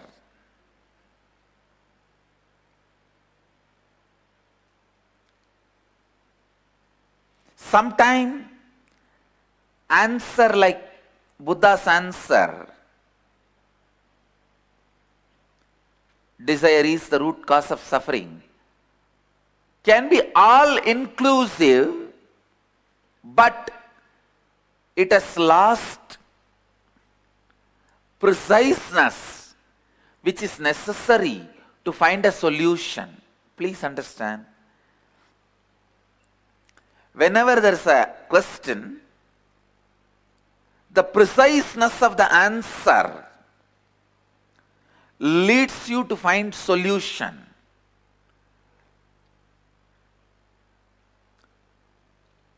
Each answer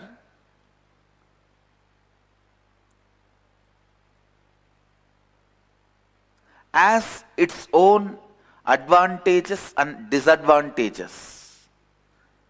There are some answers which are all-compassing, all-inclusive, but very unfortunately, all-encompassing, all-inclusive answers do not help you to be precise,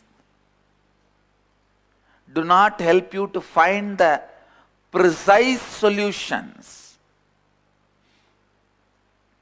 Please understand, if you want just answer, all-encompassive answers are great, so that logically no one can beat you. No one can logically beat the answer of Buddha. But if you want solution, these encompassing answers are not directly useful. Understand? So each answer leads you to further questions or how to experience that answer.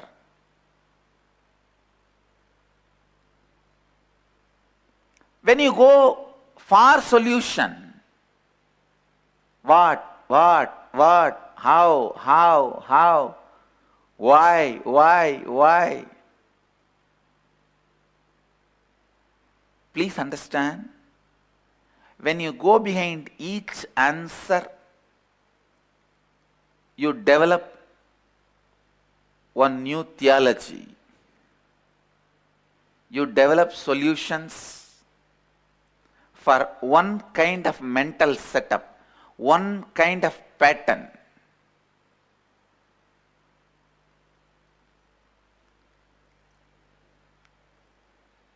Understand?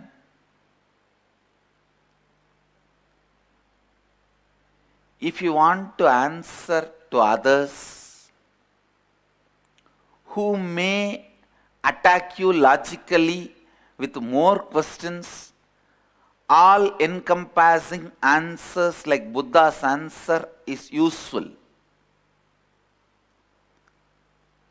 For example, you come and ask me in a public satsang, why suffering? I give an answer. Desire is the root cause of suffering. No one can logically refute it. No one can logically hit at my answer, because the answer is such vast, all-encompassing, you can't hurt the air by the arrow. Any arrow will pass through the air and air will not be hurt. Same way, this answer is such, any question you put, it will pass through. The answer is not going to be disturbed.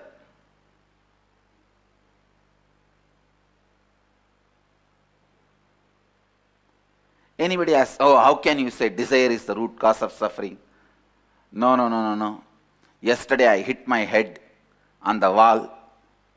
I feel that is root cause of suffering. Then how can hitting be connected to desire? I can always connect it. See, your desire to live is disturbed by you hitting your head on the wall. So drop the desire to live, you will have the suffering disappear in you. Logically, I can always conclude, but please understand, it is not solution. It may be answer, it is not solution. all of you need to understand very clearly. If you have the understanding I am trying to give you, you will never be cheated by pseudo gurus. Now I am giving you precisely the methodology with which you should analyze a theology or an answer.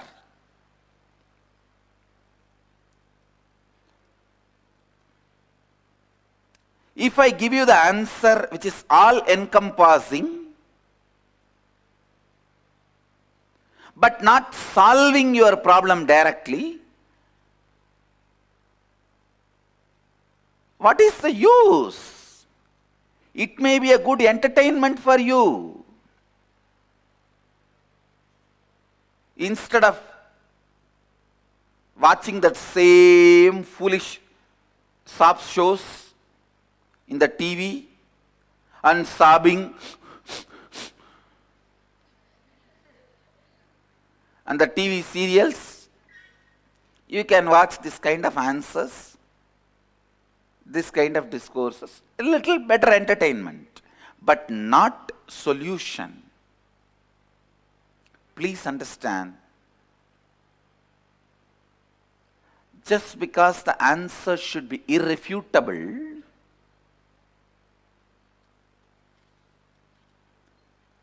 all-encompassing answers are not solution.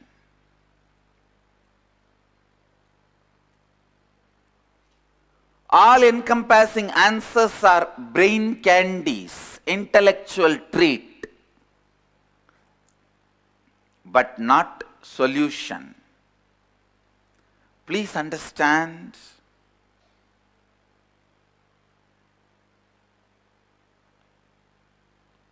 these all-encompassing answers are okay in the initial level for the stage stunt. I call it intellectual stunt. In the stage, throwing a theory and literally sealing all the brains logically, and any question comes, you blast him like how a hero blasts villain in a movie, and all of them go to corners and fall. You stand tall. Maybe for this purpose, the all-encompassing answers will be useful. But the all-encompassing answers are not going to help you to find solution, because solution is a precise, loving, caring, concerned surgery. That is the reason I request always people to apply what I am teaching. Please understand, the integrity, authenticity, responsibility and enriching will become solution only when you start thinking and internalizing it. I tell you, don't be afraid at all. If I start working with imperishable, suddenly will I lose attachment with my family? Will I lose attachment with my job? Will I lose attachment with my goals of money, name and fame? What I want, understand? When you put your strategy on imperishable, the only one will be lost from you, that is suffering. Nothing else will be lost. Nothing else will be lost. Purifying your logic with the truth of imperishable, greasing your inner happenings with the truth of imperishable, will remove all the sufferings and frictions. if you grease your inner happenings with the truth of imperishable, all sufferings, frictions inside will melt away, will disappear, will be destroyed. Sambudhim cha vinasham cha yastat vedo bayagum saha vinashena mrityum tirtva sambudhyamritam. Don't go on be running. Stop at some points. Stop some time. Look, are you moving 100% out of imperishable, or are you moving 100% out of perishable? What is it that is driving you? What is it that you are worshipping? What is it that you are looking for? What is it that is making you go mad? What is it that is driving you? Sambodhim cha vinasam cha yastat vedo bayagum saha vinashena mrityum tirtva sambodhyamritam.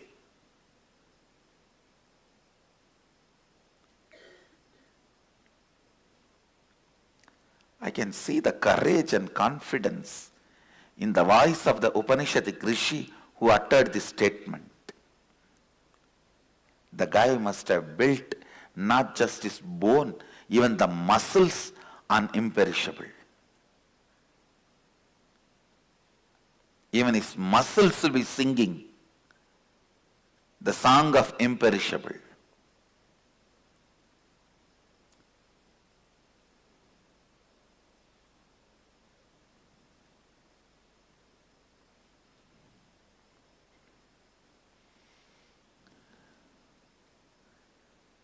If you are going to get married, see how I can express my imperishableness.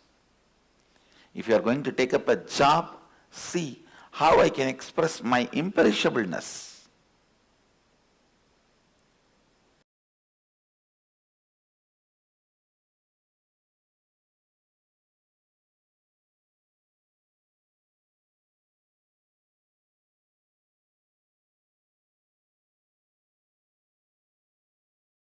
Life solutions or problems to whatever the solutions to the problems which you are facing in the life, anything related to intelligence is directly connected to this topic, from subconsciousness to superconsciousness. Whenever your activities, your thoughts, your mental setup are subconscious, you directly go towards suffering. You travel towards mithya, means which is ephemeral. The moment your words or your deeds are with consciousness, you simply travel towards superconsciousness, Nithya, the eternal or eternity. All our growth, if at all you consider that somebody is growing, it can be only in this direction, from subconsciousness to superconsciousness. If you are moving from subconsciousness to superconsciousness, only then you are growing. Otherwise, you are only getting aged, getting old. Getting old is not growing. Anubhava is not anubhuti. In Sanskrit, we have two words, anubhava and anubhuti. Anubhava means just getting old. Anubhuti means learning from the experiences. Anubhava is getting experiences. Anubhuti means learning from that experiences. A simple example. There are people who learn from experiences. First they touch the cigar fire and then they understand, oh, cigar fire will burn. Then they touch the matchbox fire. They say, oh, matchbox fire burns. Then they touch the oven fire. Oh, oven fire burns. They touch one by one all fires. By the time they come to the conclusion, all fire burns. They will be old, their body will be ready to be burnt. This is anubhava. You learn from experiences. But we don't have enough time to learn from experiences. We don't have enough time to commit all the mistakes and learn. It's an old saying, learn from your mistakes. I say, learn from others' mistakes. You don't have enough time to do all the mistakes and learn. Anubhava is the path of subconsciousness. Next, another beautiful word, anubhuti, means learning straight away from one mistake. It's like when you touch once on fire, when it burns, immediately you realize all fire will burn. Coming to a clear understanding and conclusion, all fire will burn. Anubhuti is what I call superconscious state. Anubhuti is what I call a pure consciousness.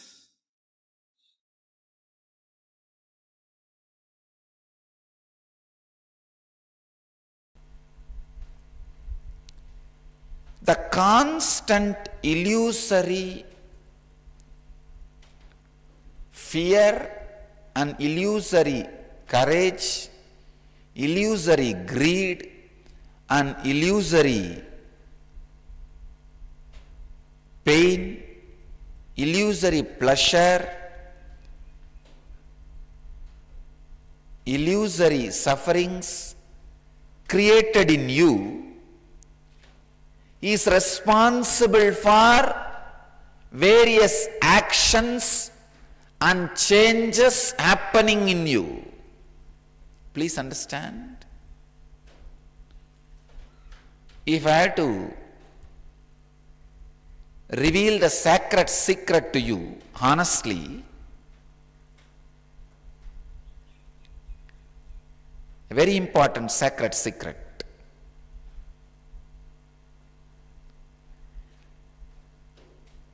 This illusory fears,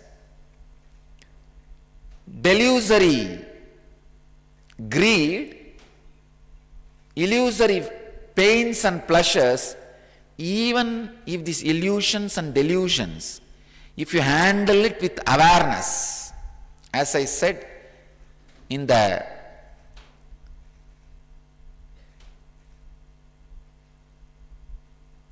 previous satsangs, just 2 sutras ahead of this sutra, 2 sutras before this sutra, like how I explained the time concept, whether worrying about the past or worrying about the future is happening in me in present, this moment. So same way, whether illusory fear or delusory greed is happening in me, which is reality. I am real in me, in this delusion and illusions are happening. Have this understanding and face the illusion and delusion. That very illusion and delusion will lead to evolution. Please understand. All changes, whether getting more and more caught in illusion and delusion, or evolving out of illusion and delusion and reaching enlightenment, both happens by the illusion and delusion. How you handle it. See, the cyclone of fear and greed, courage and fear, fame and defamation, pain and pleasure is constantly attacking you. If you give up the restful awareness or balance, understand, whatever is said and done, this kind of an experience and knowledge can never be received second hand. I tell you all, before the scandal, I was talking, I'll make at least few lakh people enlightened. Now I tell you courageously, at least few million people I will make them enlightened.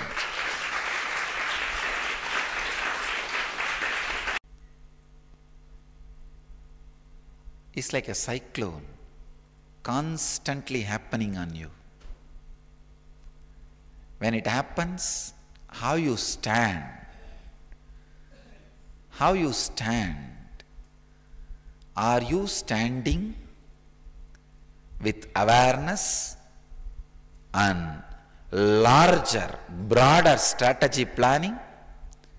Or are you shrinking and shivering and shaking?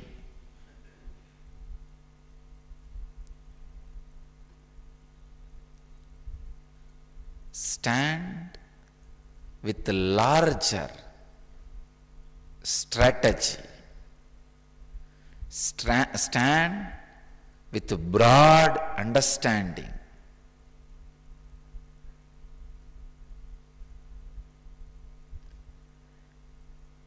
Actually, this persecution has made us immortal. Now we know.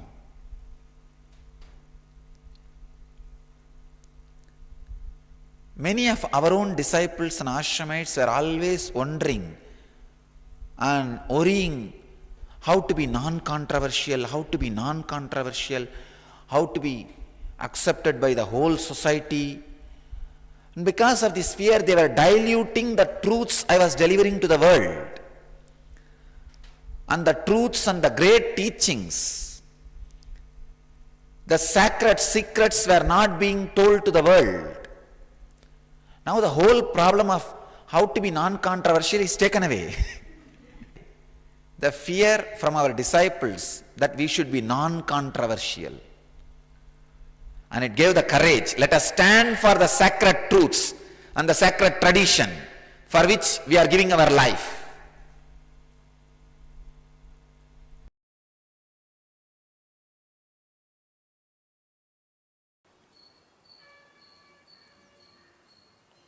In my experience, I have always seen, only when the right understanding clicks, something starts bubbling in your heart, gushing. That is what I call bhakti. Oh God, I was wasting my time so much with this foolishness. Whenever some great understanding happens, past just withers away from your system as a load. It just withers away. It's like some big cancer tumor with which you are suffering, just dried and fell out of your body. How you feel, oh God, I was supporting it so long, unnecessarily. I'm relieved. Out of that relief, something gushes in your heart. That's what I call bhakti.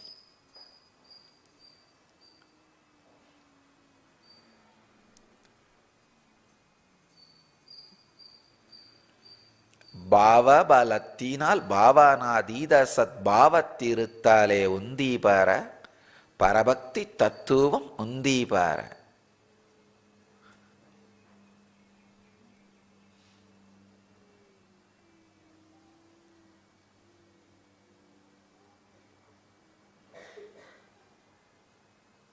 What a clear understanding about devotion. See, with this clear understanding, Ramana Maharshi says very clearly, with bhava, the strength of bhava, When you go beyond bhava and be in the Sadbhava, the ultimate reality, that is Parabhakti. Now, with this base, if he sings, Aru Kavenai Andanai Agatridil Agilam Paritidum Arunachala, it's Mathura Bhava. It is worth. When he says, oh God, for whose sake you took over me, and you now if you forsake me, world will abuse you, world will disrespect you.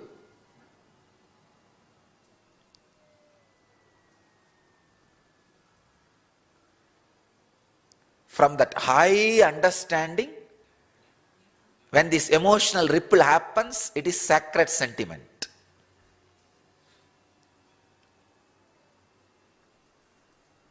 So the base for bhakti is non-suffering. Because any suffering you have means still the understanding has not happened. That is why I am afraid of the people who show their devotion to me, who still have suffering in them. Very beautifully Manikavasagar sings. He says, Putrilval aravum anjen. I am not afraid of the snake which stays in the snake hole. He describes, I am not afraid of this, I am not afraid of that. But he says, I am afraid of people who don't apply vibhuti, bhasma, a sacred ash in their face. He says, I don't even want to see them. I am afraid of people who show devotion, who still have suffering inside them. Because it is not out of understanding. Any time the sacred sentiment can become sentiment. When the sacred sentiment becomes sentiment, that fellow is cunning, dangerous, much worse than snake. And I really feel bad for so many ex-disciples. The only trouble is their sacred sentiment becomes sentiment. The understanding, before it became complete and matured, they missed it. That is why I always tell people, first thing, heal your suffering means come to the right understanding. With the right understanding, any bubbling, any emotional ripple happens, will be sacred sentiment. Actually, Raman Maharshi is threatening Arunachala. Aru kavenai andanai agatridil agilam pazhithidum Arunachala. If I have to crudely translate, for whose sake you took me over. Andanai means you snatched me. In those days the kings will enter into the new country and take away all the girls for their pleasure. That's the exact term Ramana Maharshi is using. You took me away. Andanai. Agatridil. Now if you forsake me, throw me out, keep me in distance. Agilam pazhithidum Arunachala. The whole world will abuse you. He is practically threatening Arunachala, but it is sacred sentiment. Because it is out of a clear understanding. The non-suffering layer is established, the non-suffering foundation means a right understanding.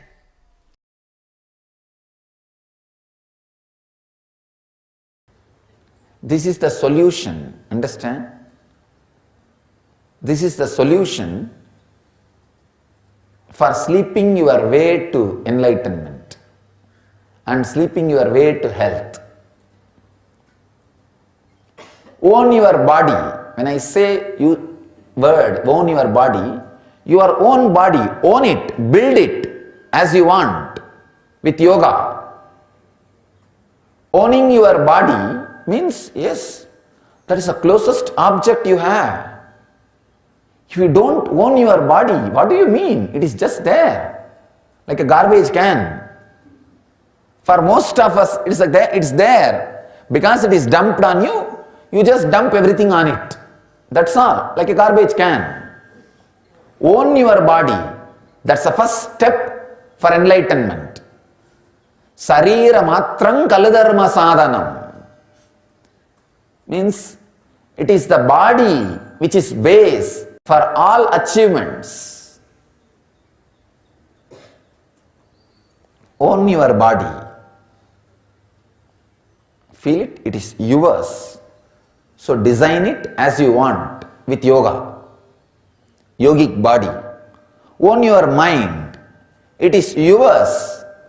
Design it so that never any suffering can touch you. Never any suffering can happen to you. Your own mind, just this very feeling, my mind, come on.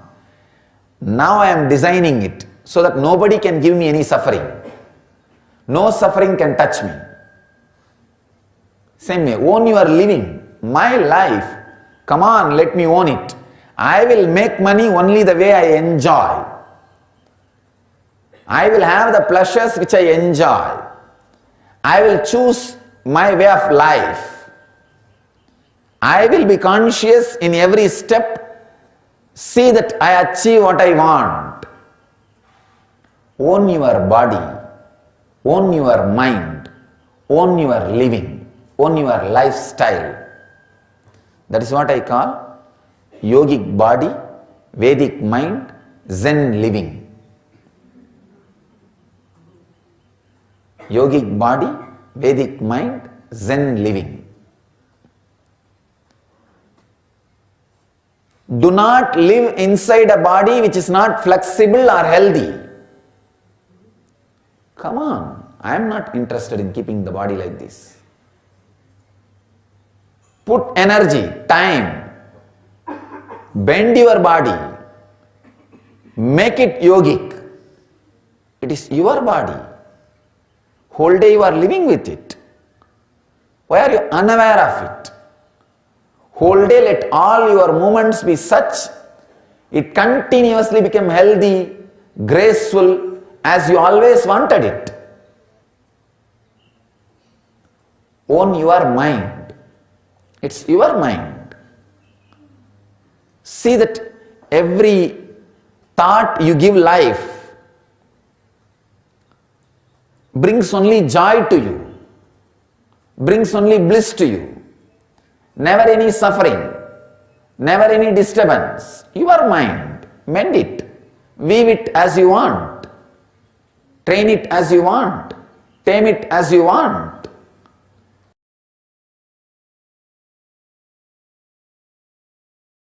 Why suffering as various answers? The question why suffering is the eternal question.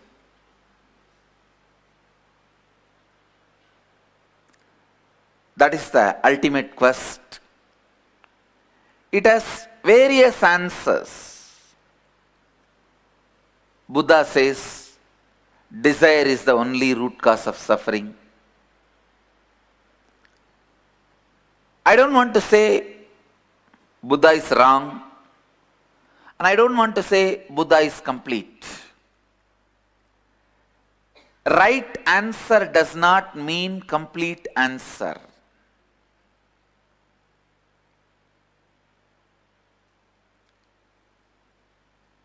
Sometimes answer like Buddha's answer,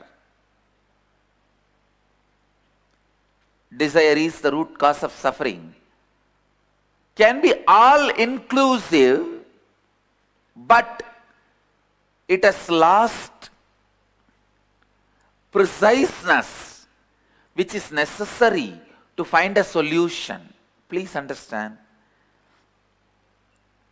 Whenever there is a question, the preciseness of the answer leads you to find solution.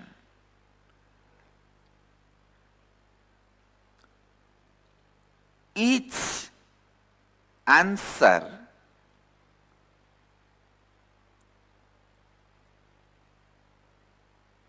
has its own advantages and disadvantages. There are some answers which are all-compassing, all-inclusive, but very unfortunately, all-encompassing, all-inclusive answers do not help you to be precise, do not help you to find the precise solutions. Please understand, if you want just answer, all-encompassive answers are great, so that logically no one can beat you. No one can logically beat the answer of Buddha. But if you want solution, these encompassing answers are not directly useful. Understand? So each answer leads you to further questions or how to experience that answer.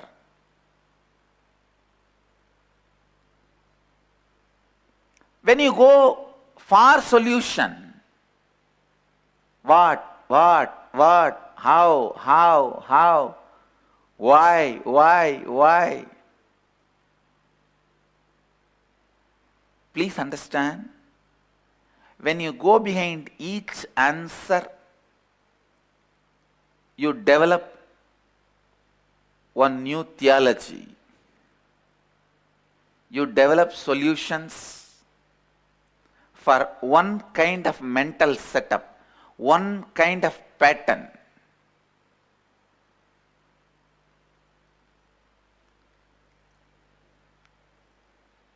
Understand?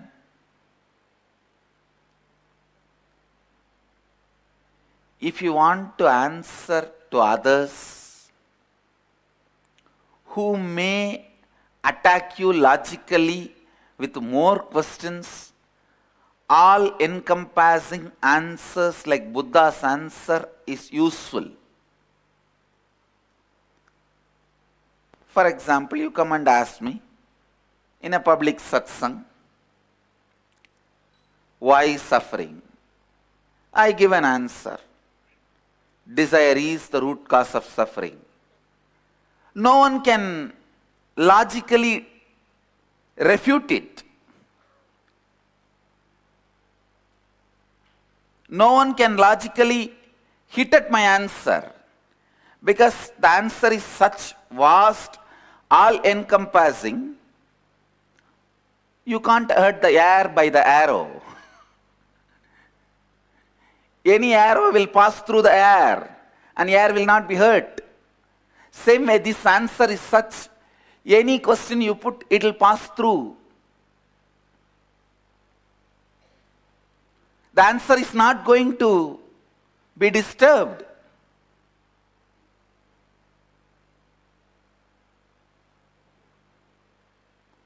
Anybody asks, oh, how can you say desire is the root cause of suffering? No. Yesterday I hit my head on the wall. I feel that is root cause of suffering. Then how can hitting be connected to desire? I can always connect it. See, your desire to live is disturbed by you hitting your head on the wall. So drop the desire to live, you will have the suffering disappear in you. Logically, I can always conclude, but please understand, it is not solution. It may be answer, it is not solution. All of you need to understand very clearly. If you have the understanding I am trying to give you, you will never be cheated by pseudo gurus. Now I am giving you precisely the methodology with which you should analyze a theology or an answer.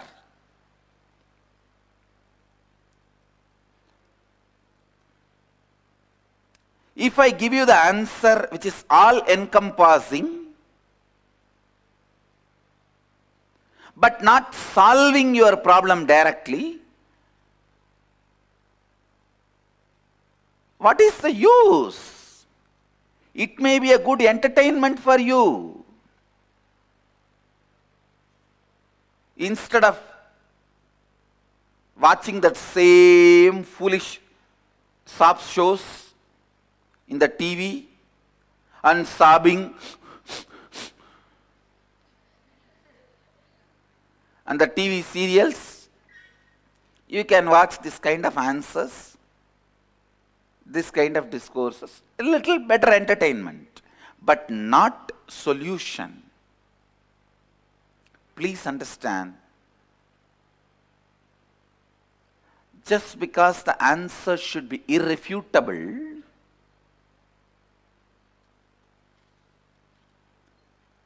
all-encompassing answers are not solution.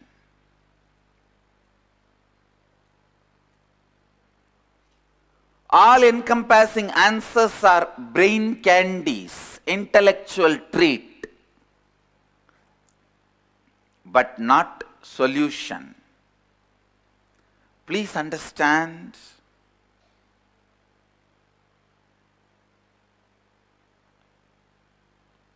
these all-encompassing answers are okay in the initial level for the stage stunt.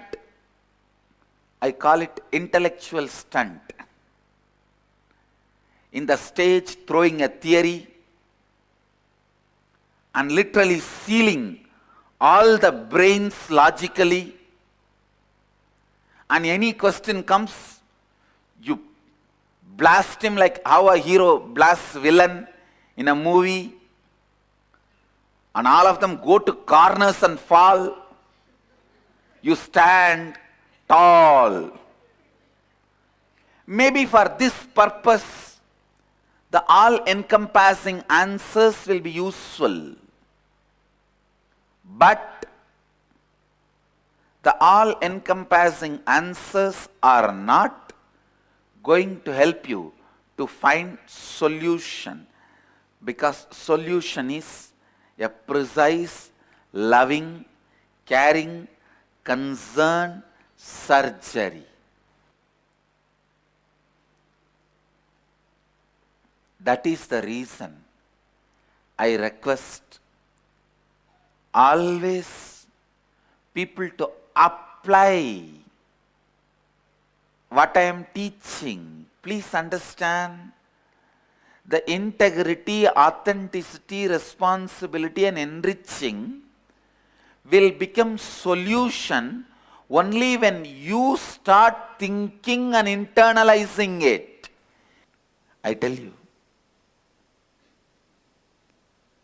don't be afraid at all. If I start working with imperishable, suddenly will I lose attachment with my family? Will I lose attachment with my job?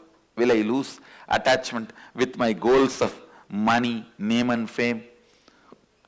What I want, understand? When you put your strategy on imperishable, the only one will be lost from you, that is suffering. Nothing else will be lost. Nothing else will be lost. Purifying your logic with the truth of imperishable, greasing your inner happenings with the truth of imperishable, will remove all the sufferings and frictions. If you grease your inner happenings with the truth of imperishable, all sufferings frictions inside will melt away, will disappear, will be destroyed. Sambudhim cha vinasham cha yastat vedo bayagum saha vinashena mrityum tirtva sambudhyamritam.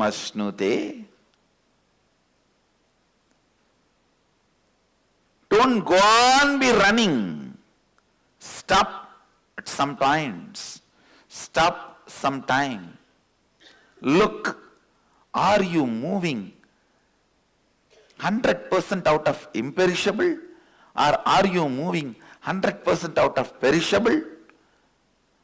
What is it that is driving you? What is it that you are worshipping? What is it that you are looking for? What is it that is making you go mad? What is it that is driving you? Sambodhim cha vinasam cha yastat vedo bayagum saha vinashena mrityum tirtva sambodhyamritam.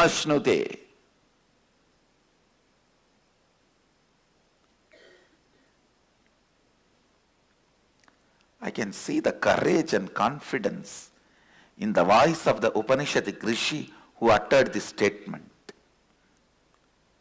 The guy must have built not just his bone, even the muscles on imperishable. Even his muscles will be singing the song of imperishable.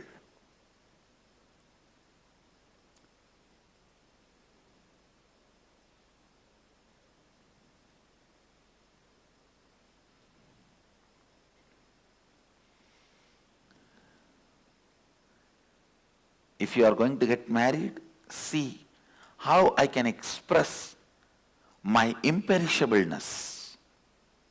If you are going to take up a job, see how I can express my imperishableness.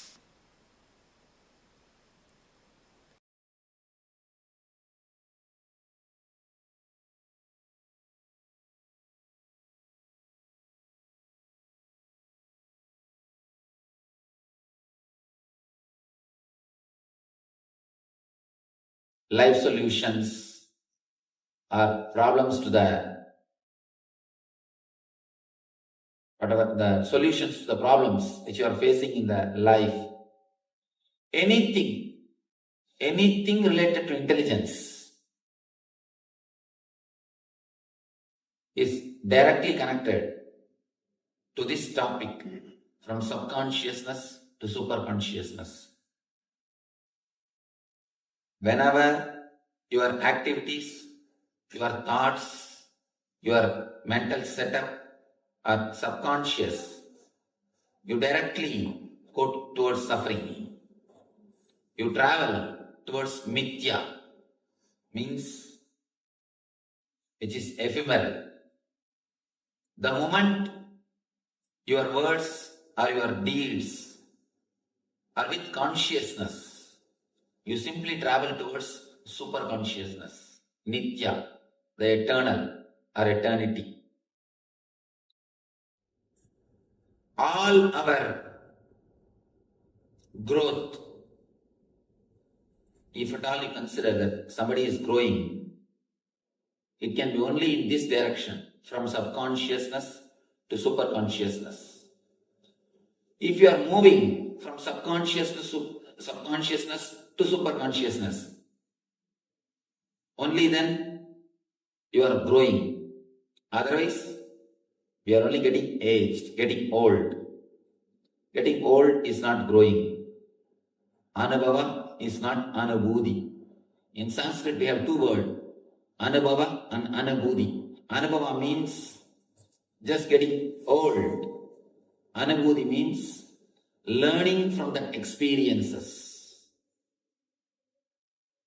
Anubhava is getting experiences. Anubhuti means learning from that experiences. A simple example. There are people who learn from experiences. First they touch the cigar fire and then they understand, oh, cigar fire will burn. Then they touch the matchbox fire. They say, oh, matchbox fire burns. Then they touch the oven fire. Oh, oven fire burns. They touch one by one all fires. By the time they come to the conclusion, all fire burns. They will be old, their body will be ready to be burnt. This is anubhava. You learn from experiences. But we don't have enough time to learn from experiences. We don't have enough time to commit all the mistakes and learn. It's an old saying, learn from your mistakes. I say, learn from others' mistakes. You don't have enough time to do all the mistakes and learn. Anubhava is the path of subconsciousness. Next, another beautiful word, anubhuti, means learning straight away from one mistake. It's like when you touch once on fire, when it burns, immediately you realize all fire will burn. Coming to a clear understanding and conclusion, all fire will burn. Anubhuti is what I call superconscious state. Anubhuti is what I call a pure consciousness.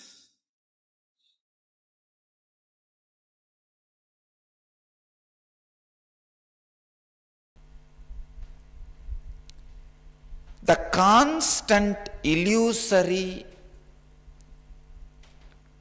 fear and illusory courage, illusory greed and illusory pain, illusory pleasure, illusory sufferings created in you is responsible for various actions and changes happening in you. Please understand. If I had to reveal the sacred secret to you, honestly, a very important sacred secret.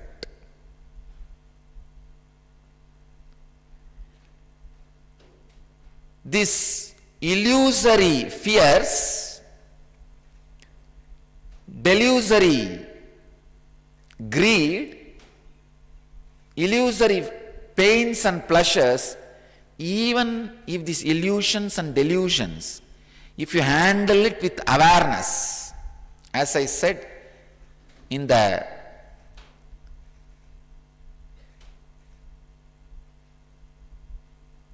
previous satsang,